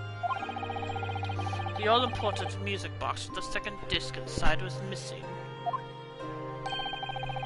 Because it had already been forfeited 2 days earlier. But I was unaware of that fact. Had I not been, I could have avoided my nighttime excursion. Meanwhile, as our investigation into stolen government secrets was progressing, we'd picked up on the fact that McGilded was involved. Inspector! You've recovered fast. My orders were to recover the stolen information as quickly as possible. So we started gathering the fellow's possessions and examining whatever we could lay our hands on. We had a full-scale investigation going on at the yard, but we had to keep it as quiet as we could. Then, when the inspector here took the disc from me in the pawnbrokery that day, I became nervous. I was sure the music box and the second disc were still there in the shop somewhere, so I knew that it was a race against time. I had to find those articles before the police did. So that's what prompted you to break into the place that same night. With the help of your old friends, the Skulkin brothers.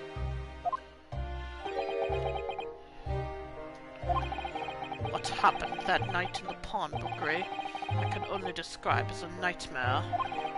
While Nash and Mingo were searching the counter, I had located the music box I'd sold to McGilded on the shelves of forfeited articles. And the second disc was inside. Yes, I slipped it into my pocket, with a very deep sigh of relief. But then, something entirely unexpected happened. What are you doing in my shop? Oh. A gunshot rang out in the shop, and I felt a sharp pain in my left arm. The broker fired his gun and the bullet pierced your limb. Yes, exactly. But unfortunately, I decided to bring my own gun with me that night, just in case.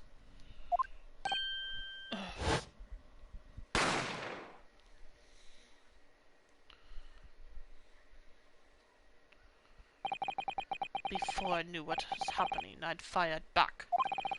The man had already turned to flee. I hadn't intended to fire in his direction, much less kill him. But unfortunately for both of us, the bullet hit home. It struck him in the middle of his back as he fled through the storeroom door for refuge. Sorry tale. It all took place in the blink of an eye. I don't imagine Nash and Mingo even realized what had happened at first. I was terrified, so I fled.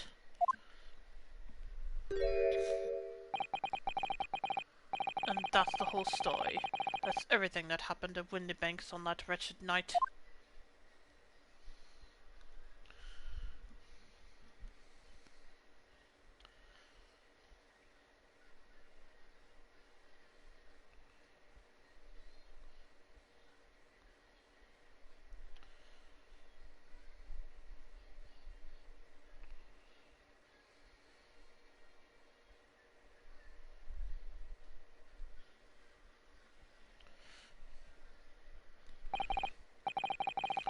Earlier you called me Gilded a monster. Oh, sorry. Earlier you called me Gilded a monster. A man who used his wealth and influence to distort the facts and escape justice for the crime of murder. What tragic irony. For what you have done is exactly the same.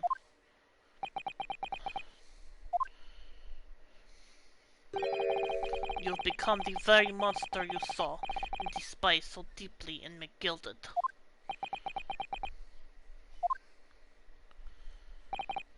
Yes, I think I have.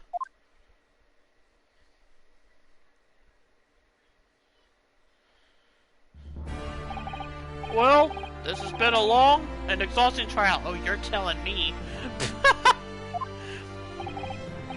However, it would seem that at last we have arrived at the truth. Inspector Gregson, what of Mr. Ashley Graydon? Wait, is Gregson still gonna have a job after been detained, my lord, and has been escorted to the yard. He has been charged with the murder of Mr. Winterbank, and the stealing of government secrets. Very good. And you, Inspector, regrettably, you will have to face charges yourself. Yes, my lord. Of course. It transpires that you were complicit in helping a criminal escape justice. That fact remains whether or not you were doing so in a line of duty. The crime is a serious one, Inspector, and inexcusable.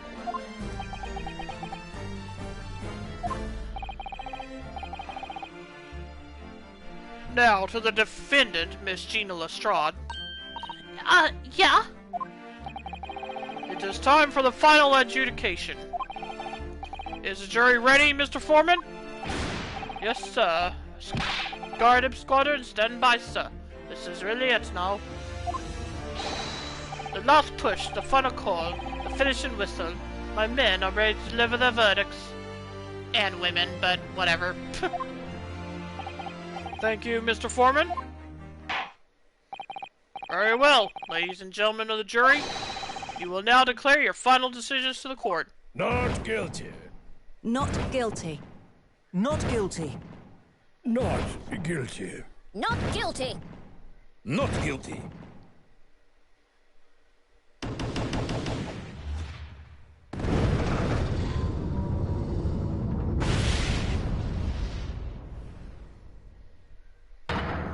Haha, that's the stuff.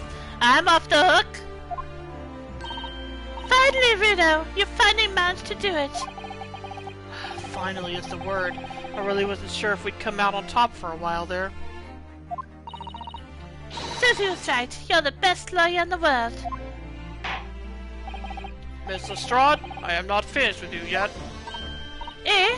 What are you looking at me like that for? Before you start enjoying your freedom, there are certain other crimes to consider, Eh? 2 months ago, in my courtroom no less, you gave false testimony, did you not? And in relation to the trial today, not only did you unlawfully enter Windybank's pawnbrokery, you also attempted to abscond with Mr. McGilda's property, it seems. Eh? I've never done nothing of the sort. Of course not. It's not like you were gleefully wearing McGilda's coat in your cell yesterday or anything. Oh, and just when I was getting excited about throwing a party for Jenny this...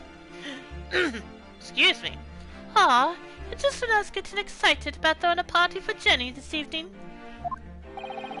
And turning our attention to the defense... Some jail time beats a murder charge, though. Yep, not gonna argue that.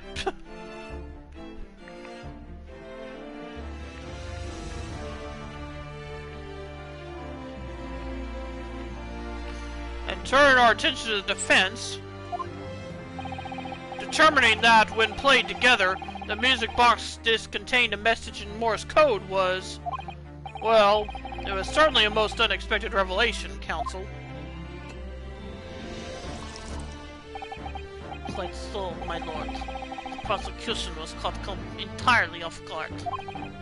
In fact, I think we should applaud my learned friend's courage here today. I propose a toast. Well, that's a start.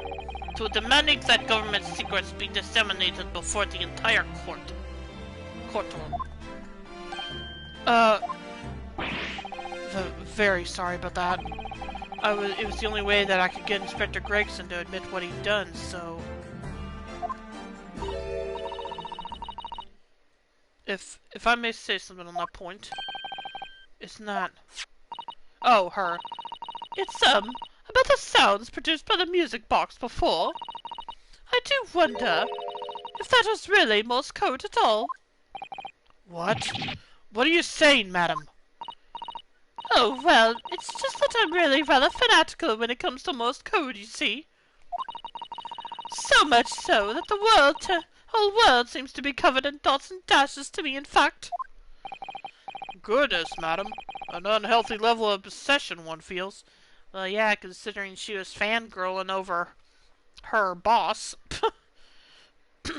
Anyway, But I must say that in my opinion, the sounds produced by those two discs were nothing more than that. A meaningless series of two different tones. Whoa. What? Can that really be? It wasn't Morse code after all?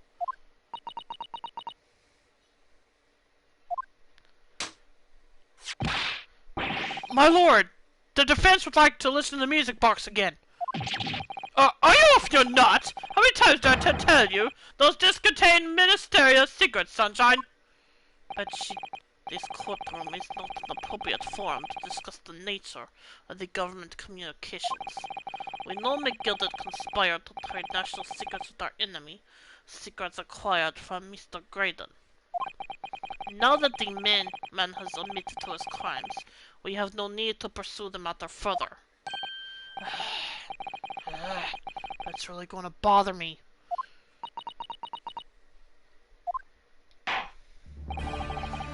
Miss Lestrade? Yeah, my lord. That which you have seen here today here in this courtroom has been extremely disturbing. Falsified evidence, intimidation, forgery, a grim catalogue of depravity. An appalling experience to befall any child. Come on, it ain't nothing I don't see most days in the back slums. I beg your pardon? If you're weak, you pay for it. That's just how life goes. Gina. But look, I reckon I've worked something out today. The world ain't fair, but if you want it to change, you've gotta start at home. You gotta change how you are yourself.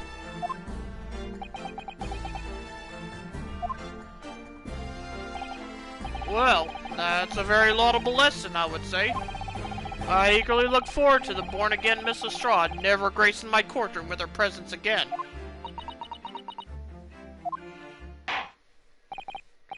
Now, with regard to the murder of Mr. Pop Windibank, proprietor of a pawnbrokery business on Baker Street, I hereby declare the defendant, Miss Gina Lestrade, Not guilty! Finally! Ugh.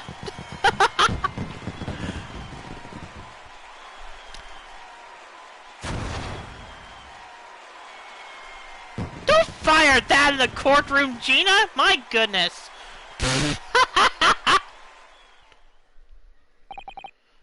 that is all. Court is adjourned. Oh, okay. No one's gonna say anything about it, huh?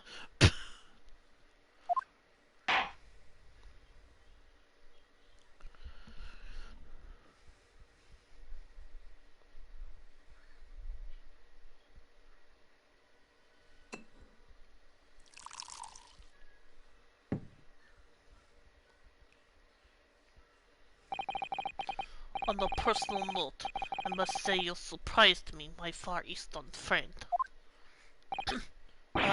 Oh!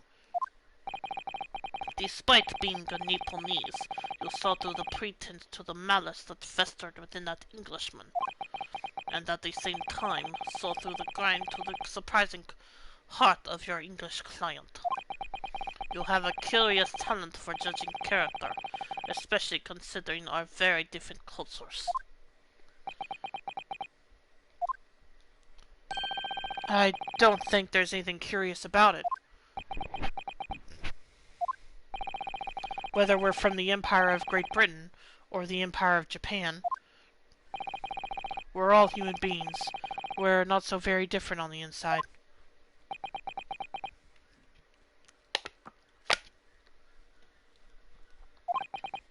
You know, I took this case for one very simple reason. To lock swords with you once again here in the courtroom. You did?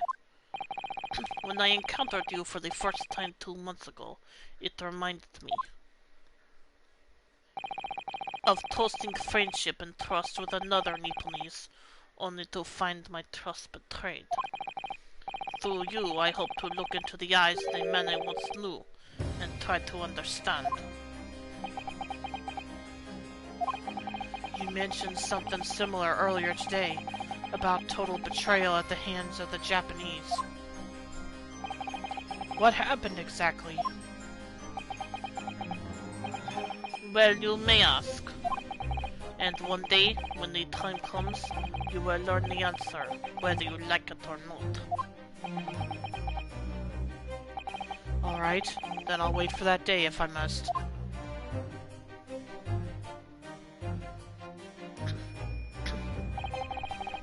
Coming to be known as Leaper the Bailey, and my retirement from service 5 years ago. It gives me cause to wonder if our meeting has some deeper purpose. So, farewell, my learned Nipponese fellow, until we meet again.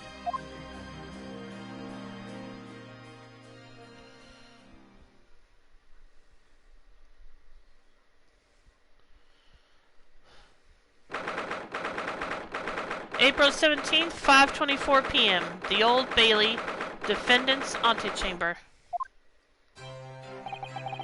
It's done. It's over at last.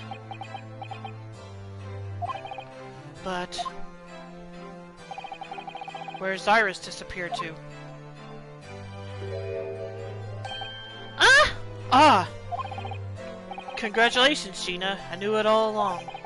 I knew that you were innocent. Well, you did what you said, Mr. Naruto. You believed in me, right up to the end. Zod is your name. What's odd about it? I told you, I had faith in you, didn't I?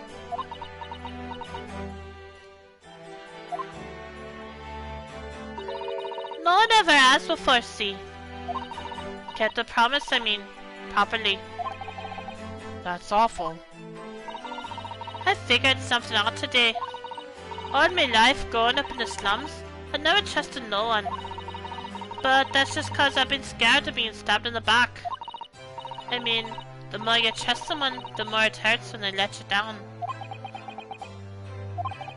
Yes, I think I can understand that. After all, I had a taste of it in that trial 2 months ago.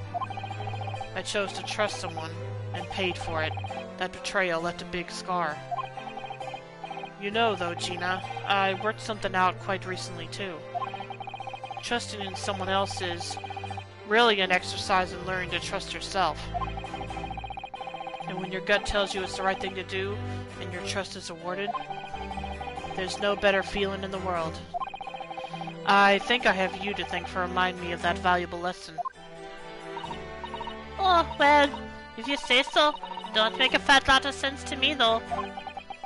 I'm trying to say that putting my faith in you, Gina, has been a real pleasure. For crying out loud, pack it in!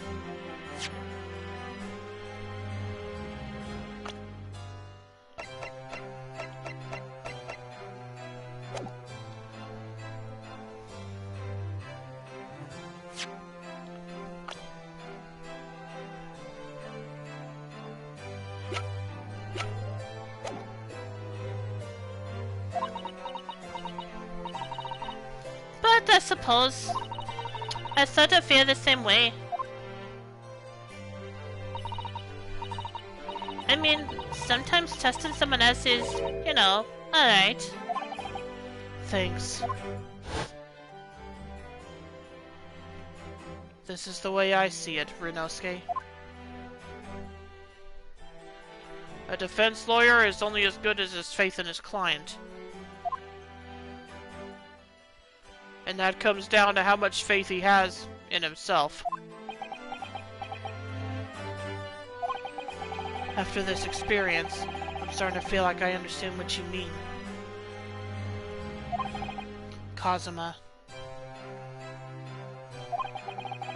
Am I living up to your expectations? Am I turning out to be the lawyer you believed I could be?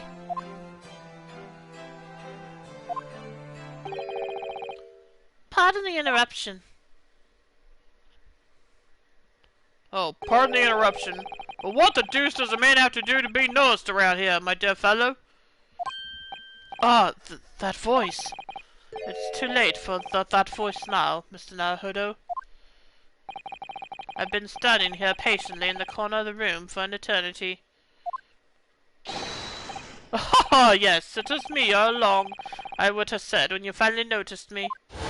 But you people, with your incessant babbling...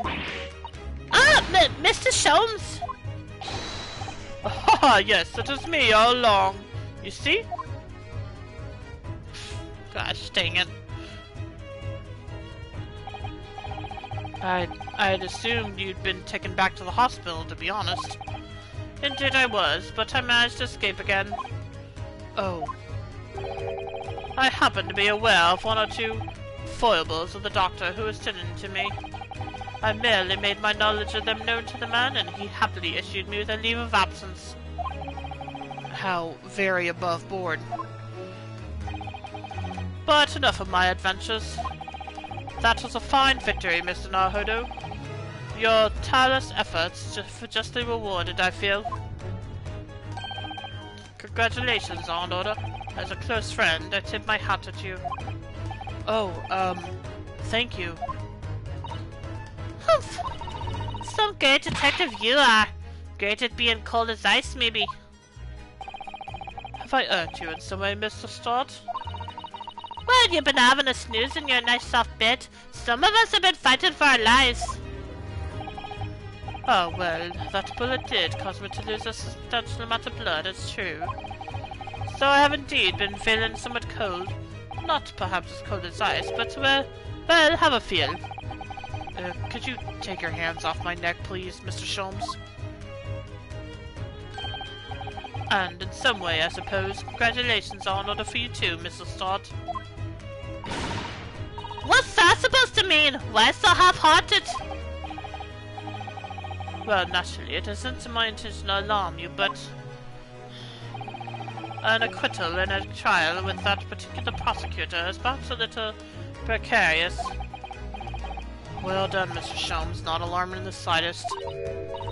Oh, the Reaper, you mean? Cause anyone who's found not guilty in a trial he was working on winds up dead anyway? Is that it? The very point I was trying to make, as exemplified by the fate of Mr. McGill did, in fact. Oh, but of course, I pay no attention to such irrational drivel myself. Yeah, well, it don't bother me. Oh, really? Of course not. The way I see it, the Reaper's a bit like him upstairs. Him upstairs? Him upstairs? You mean, like God? Yeah, him upstairs knows what's not right. He knows what people are like on the inside. He wouldn't have got the wrong end of the stick. There are some coals like that bug trotter what are rotten to the core. At the end of the day, him upstairs makes sure they get what they deserve. I suppose that's one way of looking at it. Divine justice is one thing, though. The Reaper taking matters into his own hands and claiming lies is another. Well, I ain't like the McGidders of this world, so I ain't scared. I got principles, see.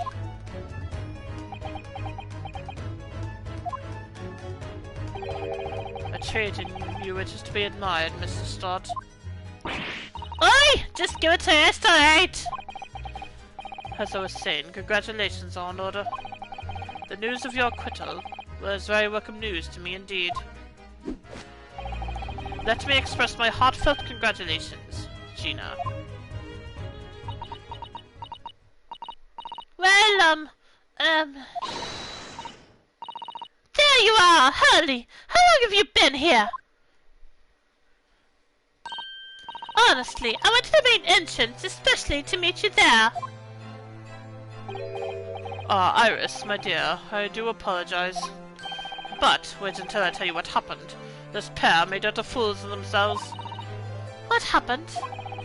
As you know, I have a penchant for disguise. I was hiding in this room just as a bailiff. But these dolts didn't notice my presence at all. Oh, they had no idea. Can you imagine, Iris? Would you credit it? I'm not sure, really. I beg your pardon. I'm sorry, Hurley, but you just don't have the weighty presence you seem to think you have. In fact, you really ought to be more careful about that. It's going to land you in trouble one day. I'll be careful. Ouch. Anyway, it's such a shame. I was so hoping to throw a party for Jenny tonight. But you won't be able to come, will you? Don't look like I'm gonna be going nowhere for a while. You heard the judges, Potter? I got stuff to make amends for, apparently. All them offenses. What was it again? Breaking and entering, taking the bug hunter stuff, what was in log? Blah blah blah. Yes, I think you'll find that basically being a pickpocket is the main offense. But diving into an offense, it's a job, isn't it? I don't think so.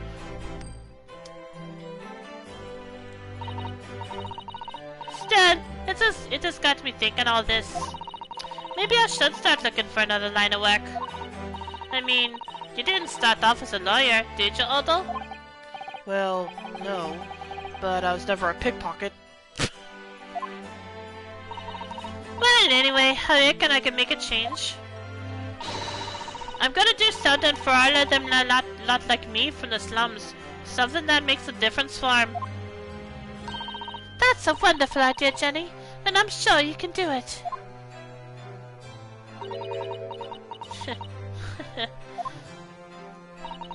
What is it? Aww. Nothing. Miss Gina Lestrade! The prison carriage has arrived, ma'am. Come with me to the rear gate at once. Right. Well, looks like I'm off then. Yes. Goodbye, Gina, and good luck.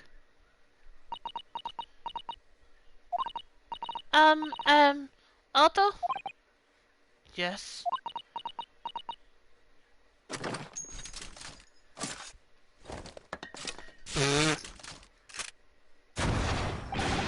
Ah! What was that for? I don't know. I mean, I don't know what to say, so... Ah, indeed. Perhaps the situation calls for a phrase hitherto missing from your vocabulary, Miss Lestrade. Eh? On occasions such as this, I would recommend a simple thank you. Oh. Oh, yes. It's good advice, Jenny. Right, I see. Well...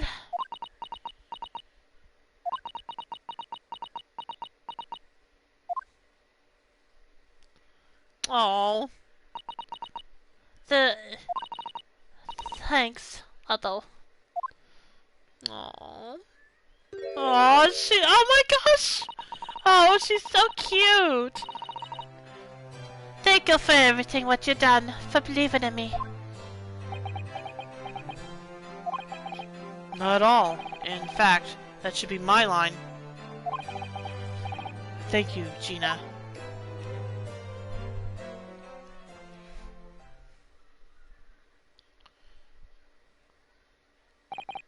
Well, there she goes. I wonder if I'll ever see her again. I hope so. Well, well, quite the indomitable pickpuss.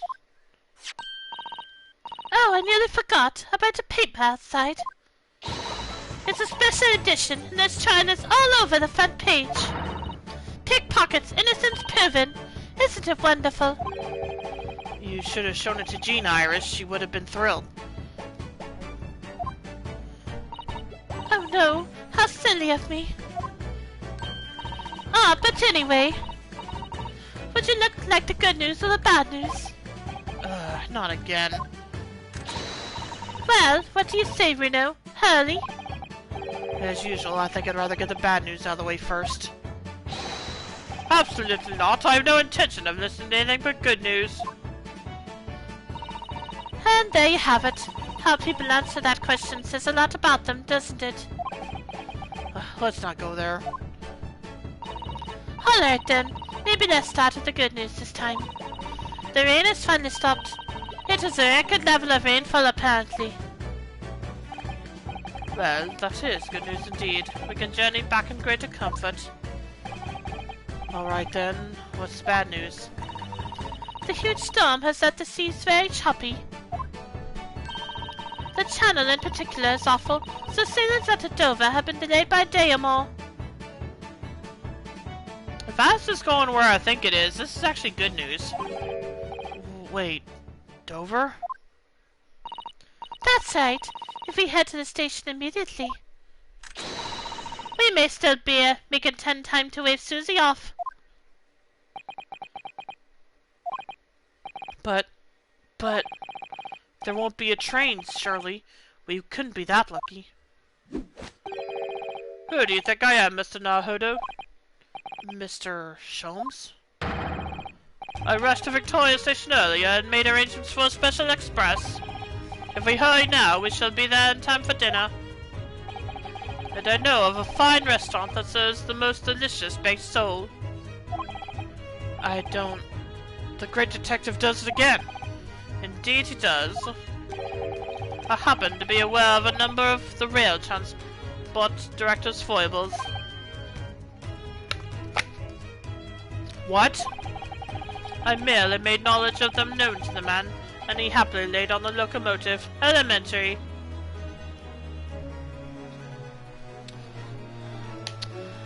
Well, I'll be right back. I didn't expect this ending to take this long, so I'll be back in a little bit.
Okay, I'm back.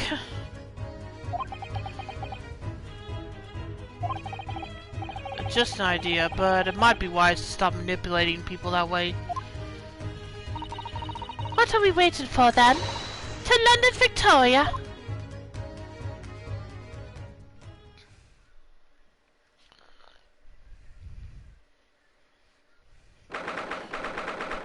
April 18th, 5:32 a.m. Port of Dover, Quayside. That took somewhat longer than I had anticipated. Susie's boat must be about to leave now. Miss Susato, where are you?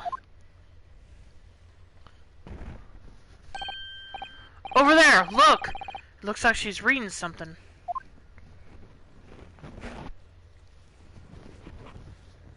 Hold it! Miss Susato, wait! What are you doing?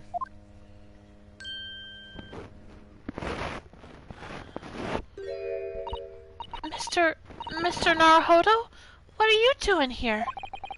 We came as soon as we could after the... What's this? Oh. Great.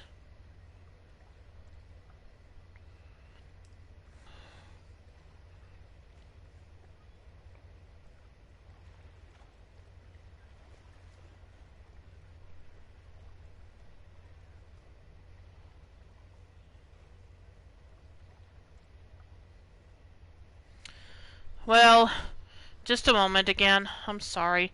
I didn't realize my phone's battery was that low.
Okay, I'm back. Now maybe now I can get this done.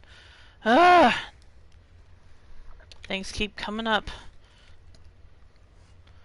We came as soon as we could after the trial. I mean, we heard that sailings were being delayed due to the bad weather, you see. Oh, I see. Then tell me, how did Gina's trial go? It went well. She was acquitted.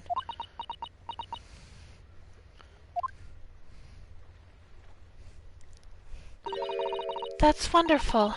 Really wonderful news.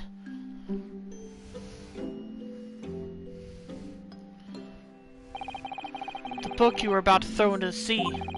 It was your Encyclopedia of British Law, wasn't it? Oh dear. I was hoping you hadn't seen that. I'm not worthy of practicing law in any way now. So, I was saying my final farewell. You were saying goodbye to law? You, Susato-san? Would I be correct in assuming it's because of the peephole, Miss Susato? I deliberately altered the scene of a crime, and then I tried to hide the fact. What I did is utterly unforgivable. That reminds me. How did you even come to have this, Susie? On the evening of the incident, Mr. Sholmes had invited Gina to dinner, if you remember. Oh yes, we had a wonderful time. Well, Gina gave us a little introductory lesson, didn't she? To the art of pickpocketing, I mean. Oh, that was so much fun! I stole Reno's armband. Yes, please don't do that again, Iris. That band's very important to me. Well, if it's so important, you should pay more attention to it. You didn't notice for ages. On a whim, I thought it would be fun to see if I could take the cat flapper-mat, so I put it up my sleeve. Really? And then, I rather forgot about it until I found myself in Mr. Windybank's shop with it later that night. I see. And then...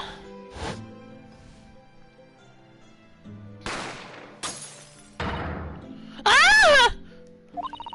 Mr. Sholmes! Mr. Sholmes! Leave me, Mr. Naruhodo. Right.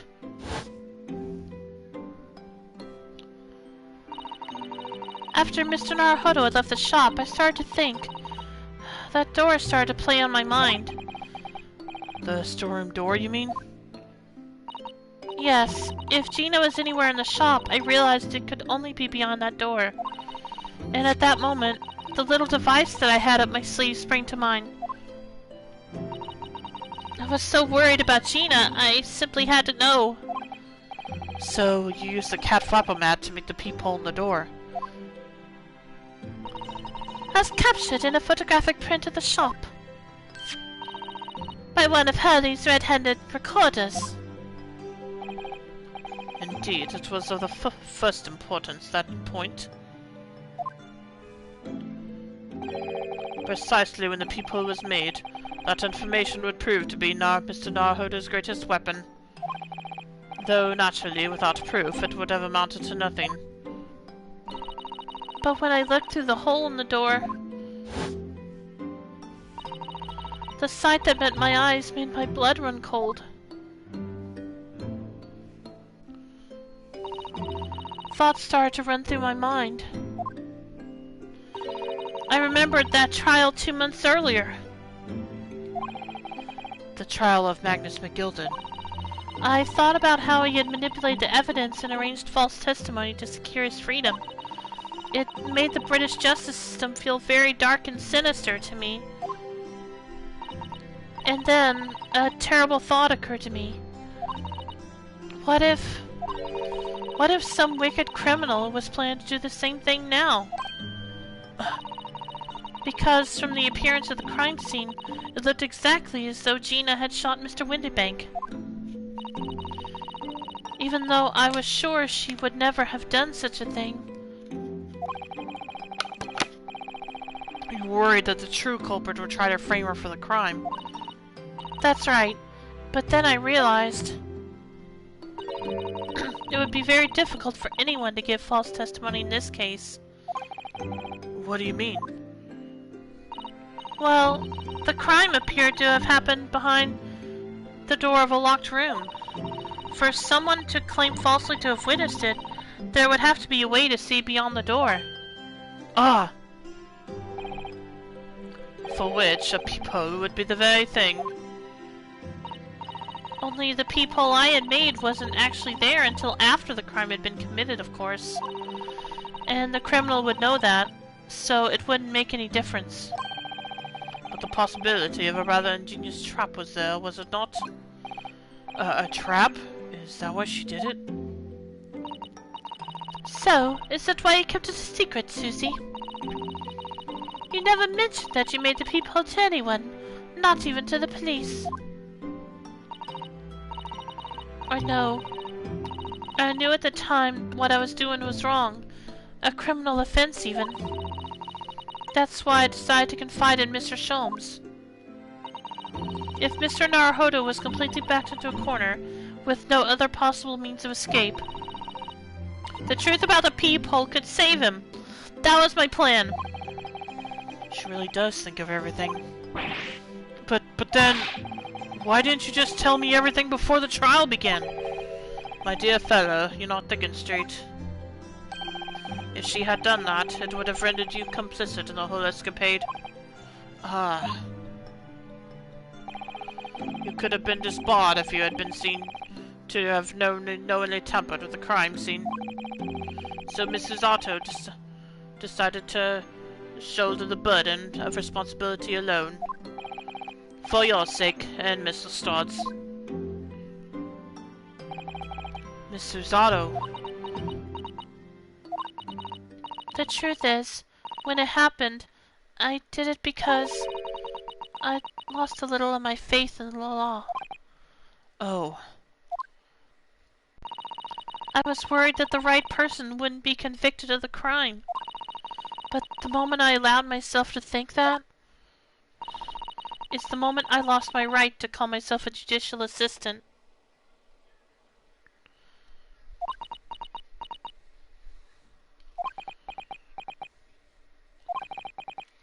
What you did isn't comparable to what he did. Graydon is the one who lied in the witness stand, using that peephole as a way to implicate Gina.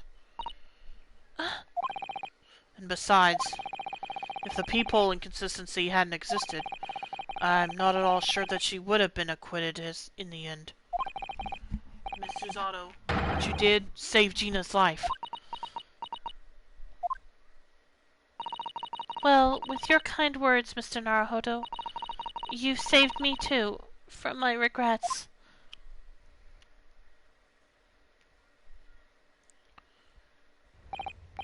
Well, we must all be thankful that Mr. Stodd's freedom has been assured. Yes, exactly. Although some of the loose ends in that trial will continue to play on my mind, I'm sure. But the revelation that the music box disc contains secret messages, Mr. Naruhodo!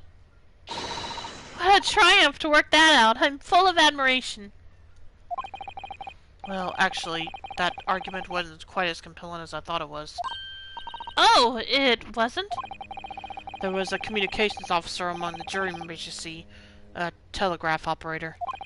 And she said that the majority of the sounds on the disc were just meaningless tones. As one would expect, after all, we are talking about secret government communications.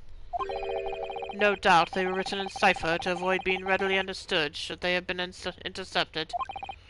In cipher? I see. So then, we could never have hoped to understand the message anyway. Nonsense, my dear fellow. It's quite a zero-pipe problem, I assure you.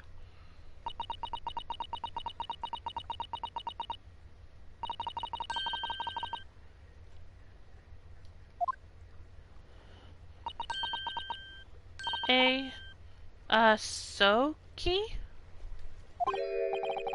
What? Well, that can't be a real word, can it? How funny. That can't be a real word, can it? How funny. Wait! Iris, what did you just say? Oh, I just said Asogi. Does that word mean something to you? Mean something? Asogi was the name of my best friend. What? But how? How do you know that name, Iris? I wrote it down during the trial before, when the message was playing on the music box. She transcribed it on the fly? She really is a genius. I thought the message probably wouldn't be written out in plain Morse code, so I tried various ways to interpret it. But whatever I tried, the words just didn't seem to make any sense. That is, in English at least. Oh! It suddenly occurred to me, you see. There's more than one Morse code, not just the English variety. Various countries around the world have altered and added to Morse code to use it in their own languages. I don't believe it. Are you saying... That's right. I've only actually seen a chart of Japanese Morse code once before. But I think it's based on the Iroha pentagram, isn't it? And you mean to say that in Japanese Morse code, the message says Asogi? Yes, I think so. Sorry, but I don't remember all of the Japanese Morse code.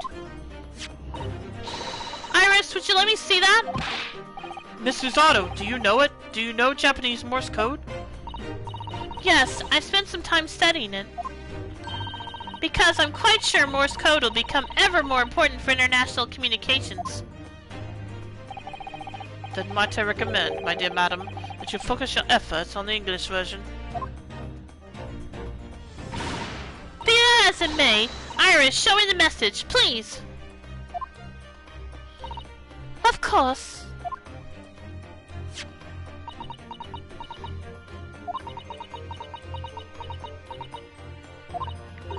But what can this possibly mean?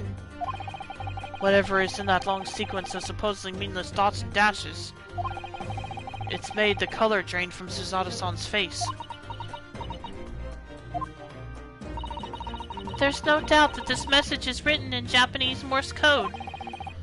So, the British Empire has been using Japanese for its secret communications? I don't understand the reason why, but the message appears to be a list of 4 people's names. 4 names? The first is Kei Asogi. Kazuma Asogi. Why? Why was his name on that disc? The second is A Shin. Shin? I don't recognize that name. The third is T Guregusan. Oh. Oh, Gregson. Gregson? Oh, that would seem Tobias Gregson as the third man on the list. And what's his name doing in a secret government communication as well? And the last name? What's the matter, Miss Susato? It's just so strange. So unexpected. Oh, what is it, Susie? Don't keep us in suspense.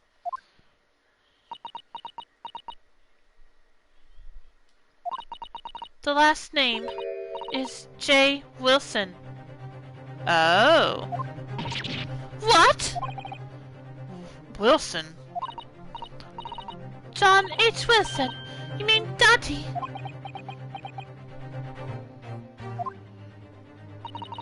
It says only J. Wilson, so I'm afraid I can't be sure.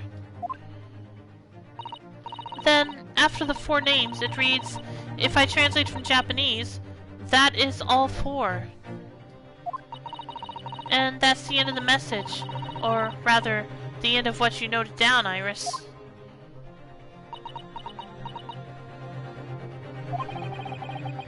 I just can't believe it.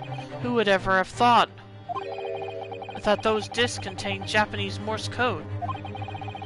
Not to mention a strange list of some disturbingly familiar names.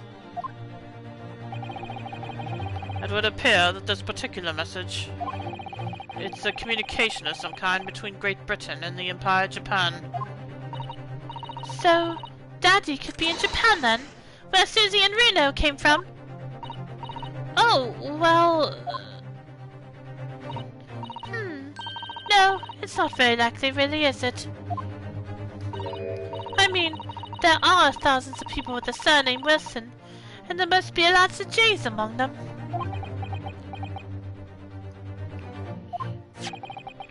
Professor John H. Wilson, visiting professor of medicine at the Imperial Yume University.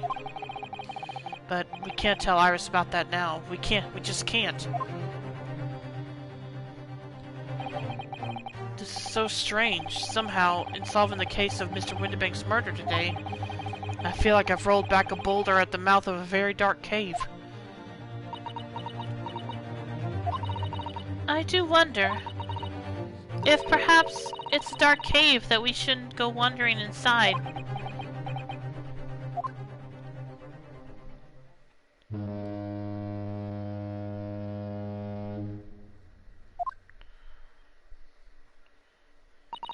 Oh dear, the ship is going to set sail soon. Yes, it seems so. I'll sail on that steamship first to the port of Dunkirk in France. Then I'll change onto a larger passenger vessel bound for Japan. You're really going then, Susie? Wish you a safe passage, Mrs. Otto.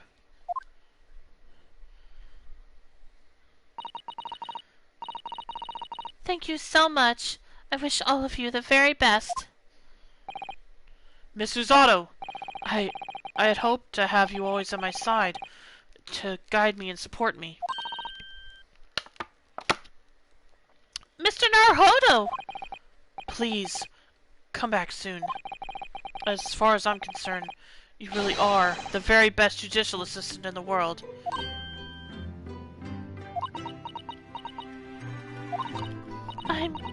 I'm quite sure I'll be back before you know it. Really, Susie? Oh, no, don't forget, Iris. I made you a promise I've yet to fulfill.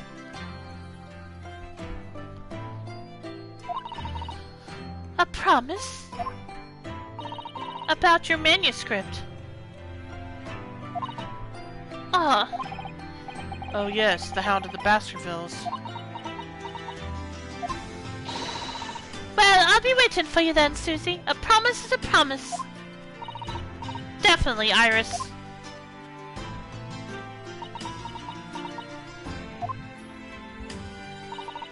Mr. Naruhodo, Yes? do you remember the first time we met? Yes, of course.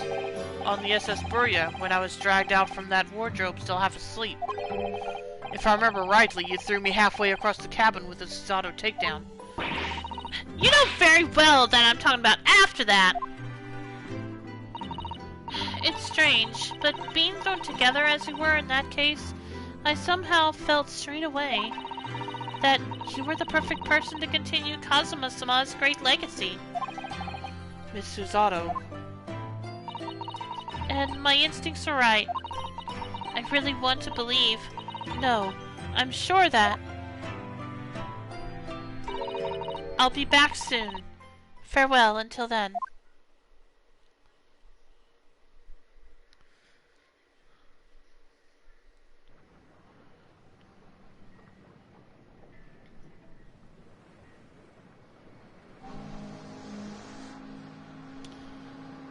Somehow we seem to have come to the end of the adventures of Ryunosuke Naruhodo. Or the first volume, at least. Looking back now, it feels as though fate has led me on this journey.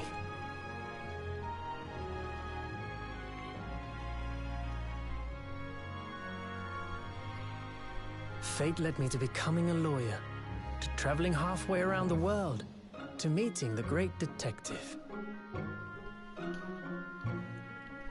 I'm sure there'll be trials and tribulations ahead. Of course there will. But whatever happens, I know I'll be able to turn my fortunes around.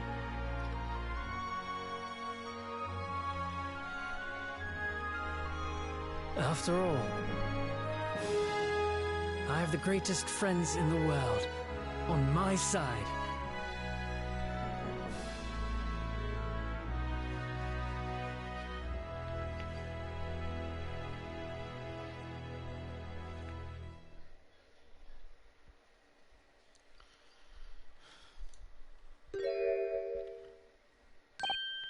Ah, yes, Mr. Naruhodo. Yes, Mr. Sholmes? I have some rather awkward news. The railway company has decided to sue over the special express train, apparently. Huh? It caused such a commotion on the line. All the other trains had to wait at stations. But really, we would never have made it to Dover in time otherwise. Anyway, I explained everything, and how it was all your fault. What was that about you having some of the best friends, Renosuke? Huh? Huh? I believe a formal complaint should be delivered to your office tomorrow. But not to worry, my dear fellow. According to Mrs. Otto, You love defending yourself in court. You love defending yourself in court. Huh? Huh? It's alright. I'm perfectly happy to testify. He really didn't look like the sort of man who'd do something so outrageous. See? Mr. Sholmes? Yes? A word, if you don't mind. Why, certainly. Any word you like. Bellow it out, my dear fellow. Oh yes, I love Reno's words, and I know just the one he'll use here.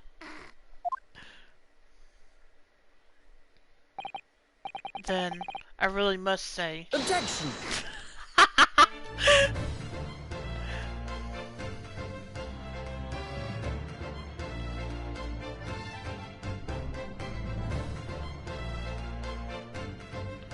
Well, that's the end of the first game in the Great Ace Attorney Chronicles. Definitely had quite a few frustrations here and there, but I enjoyed the game. In the following weeks, hundreds of music boxes arrived at Baker Street.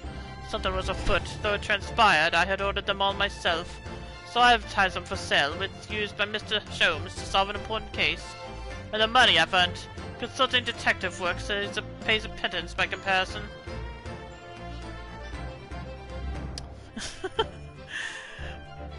So yeah, definitely enjoyed this game. Well, I'll keep... Aw, have a step to wink. This manuscript is due tomorrow. When I'm this busy, Harley usually cooks me breakfast. Well, cooks is an overstatement. For some dry toast and spit coffee. I do miss Susie and her lovely Japanese breakfast. Well, I'll finish my thoughts when I'm not having to read more dialogue. Witness! Your testimony is riddled with contradictions. Exactly! Rarely do Kobankoids hide under rare stakes themselves. Well, I don't know as I knows his father is an innocent man, or are you calling my son a liar? Witnesses! My courtroom is no place for your petty arguments. Okay, I'd like to know what was going on there.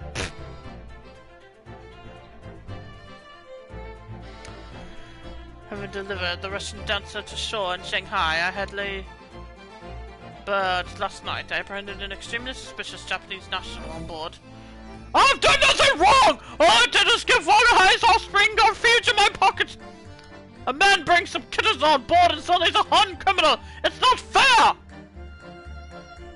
Oh boy.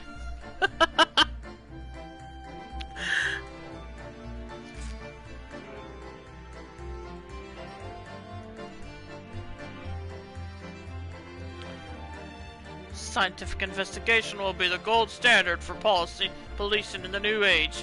I dream of a world governed by the tenets of order and discipline. Good game, thanks, Dragoon. Like a great clock, in fact, okay. Now, if you'll excuse me, I have but 2 minutes and 37 seconds until my next appointment.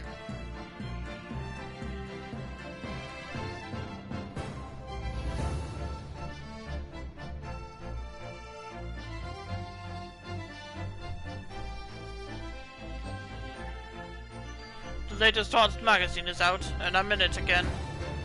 Whenever I say that one line through it now, I get a standing ovation. When I hear it... Humph. Not bad, I suppose, for an amateur.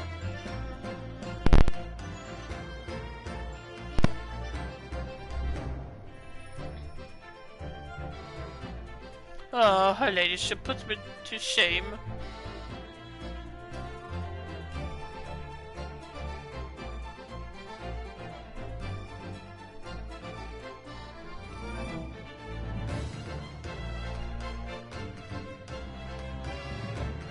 Been visiting the old girl on a daily basis, of course.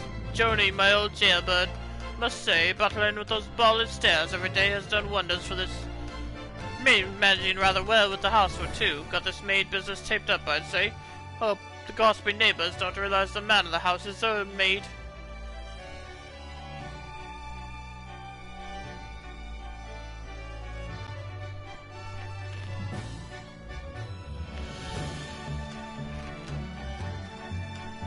My Rowley is back on the beat again.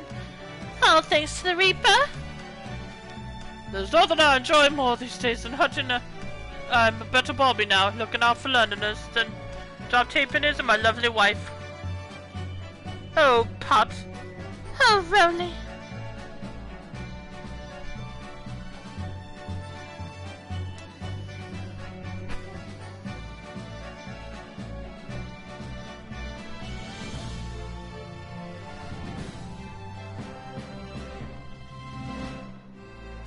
Looks like I'm gonna be doing time for bits now. But Iris comes every day for an otter, so it ain't too boring. She's always going on about all them cases what Sholmes is looking into.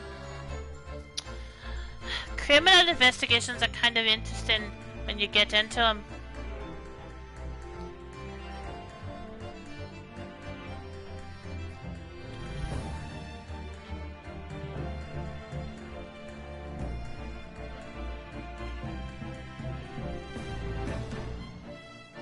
Yes, I renounced my upbringing and chose a life of sophisticated crime. But regrets? Please. Get over, bruv! This ain't the Ash we used to know! We got time in here to plan the comeback of Miverton and Skulkin's milk run, right? The Three Musketeers. Look at the neighborhood false. Oh gosh. Okay. Have fun with that, guys.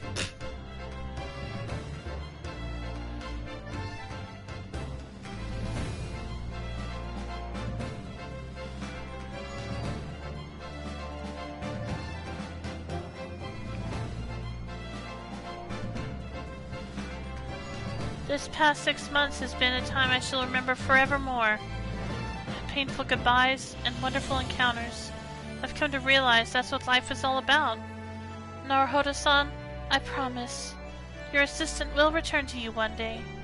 But for now, I leave you with many memories and a heartfelt wish that life will treat you well.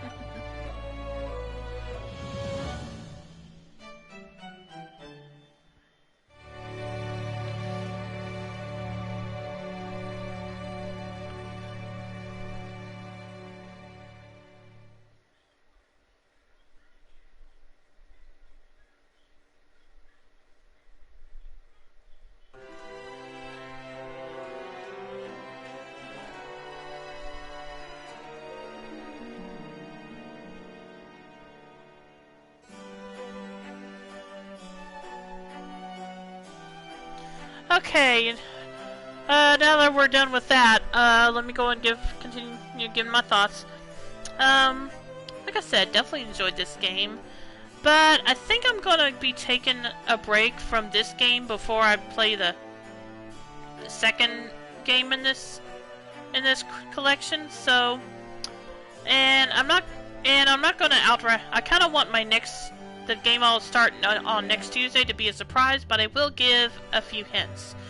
It is a game from a series, or from a franchise I've enjoyed for years, but this particular game was never got an official English release, and so I never was able to play it, but it has recently gotten a fan translation, so I am looking forward to finally getting able to play it, and I hope all of you will enjoy it as well.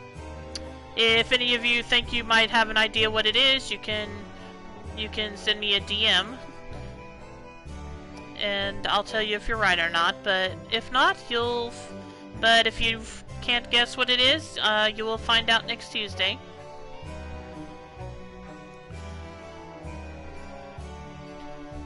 And I hope all of you have enjoyed me watching me play this, even with all of my slip-ups. And moments of frustration.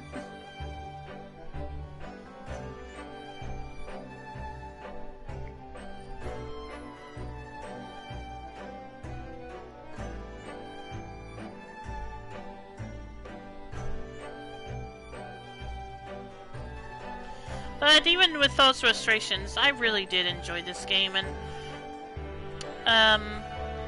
and the break will only last for the one game I'm playing. I'll probably come back to it after I finish the game I'll be starting next week.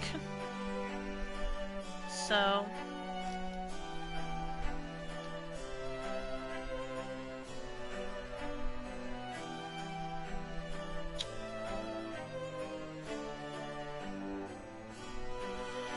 boy, this was a this last part of the trial was really long, though. I wasn't expecting to take this long. So, not sure when I'll get around to playing Shredder's Revenge on this stream, but I'll try to get it sorted out.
Alright.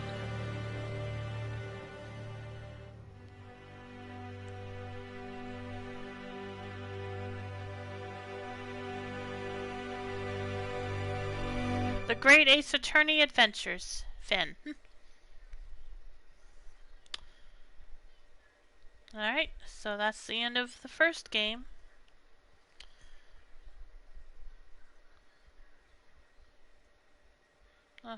Trophy earned, fleeting farewell.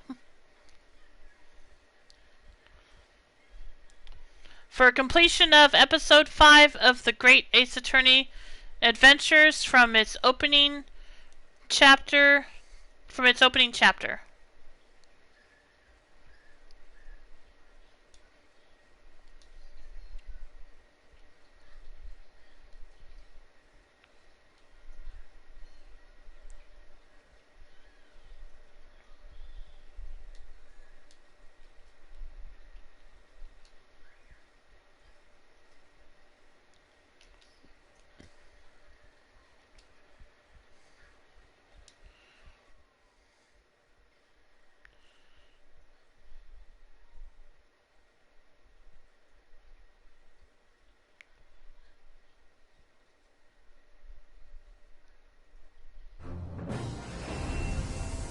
Okay. Well, again, that's the end of... That is the end of this first game. So again, I hope you all enjoyed watching me play it. And again, I will be taking a short break from this game before I play the second game. I am going to go ahead and play a different game. So I hope you're, and again, that's a game I want to keep a surprise. And if any of you want the hints for the surprise again, I can give them briefly. But if not, I'll go ahead and end the stream here. So I hope you all enjoyed tonight's stream. As always, you can follow my YouTube channel link below to see my past streams, as well as my Twitter account to be notified when I go live or for other announcements. And I will be back tomorrow night to continue playing Legend of Heroes Trails in the Sky. So I hope you'll stick around for that, and if you'll, I hope I'll see you then. And if you'll stick around, I'll be dropping a host. We're going to host Mr. Shion Petra 92, who is playing Crisis Core Final Fantasy 7. He is definitely excited about the announcements that were just made earlier. Anyway, I hope you'll stick around for that, and I hope you all have a great night. I will see you tomorrow. Take care, everyone. Bye.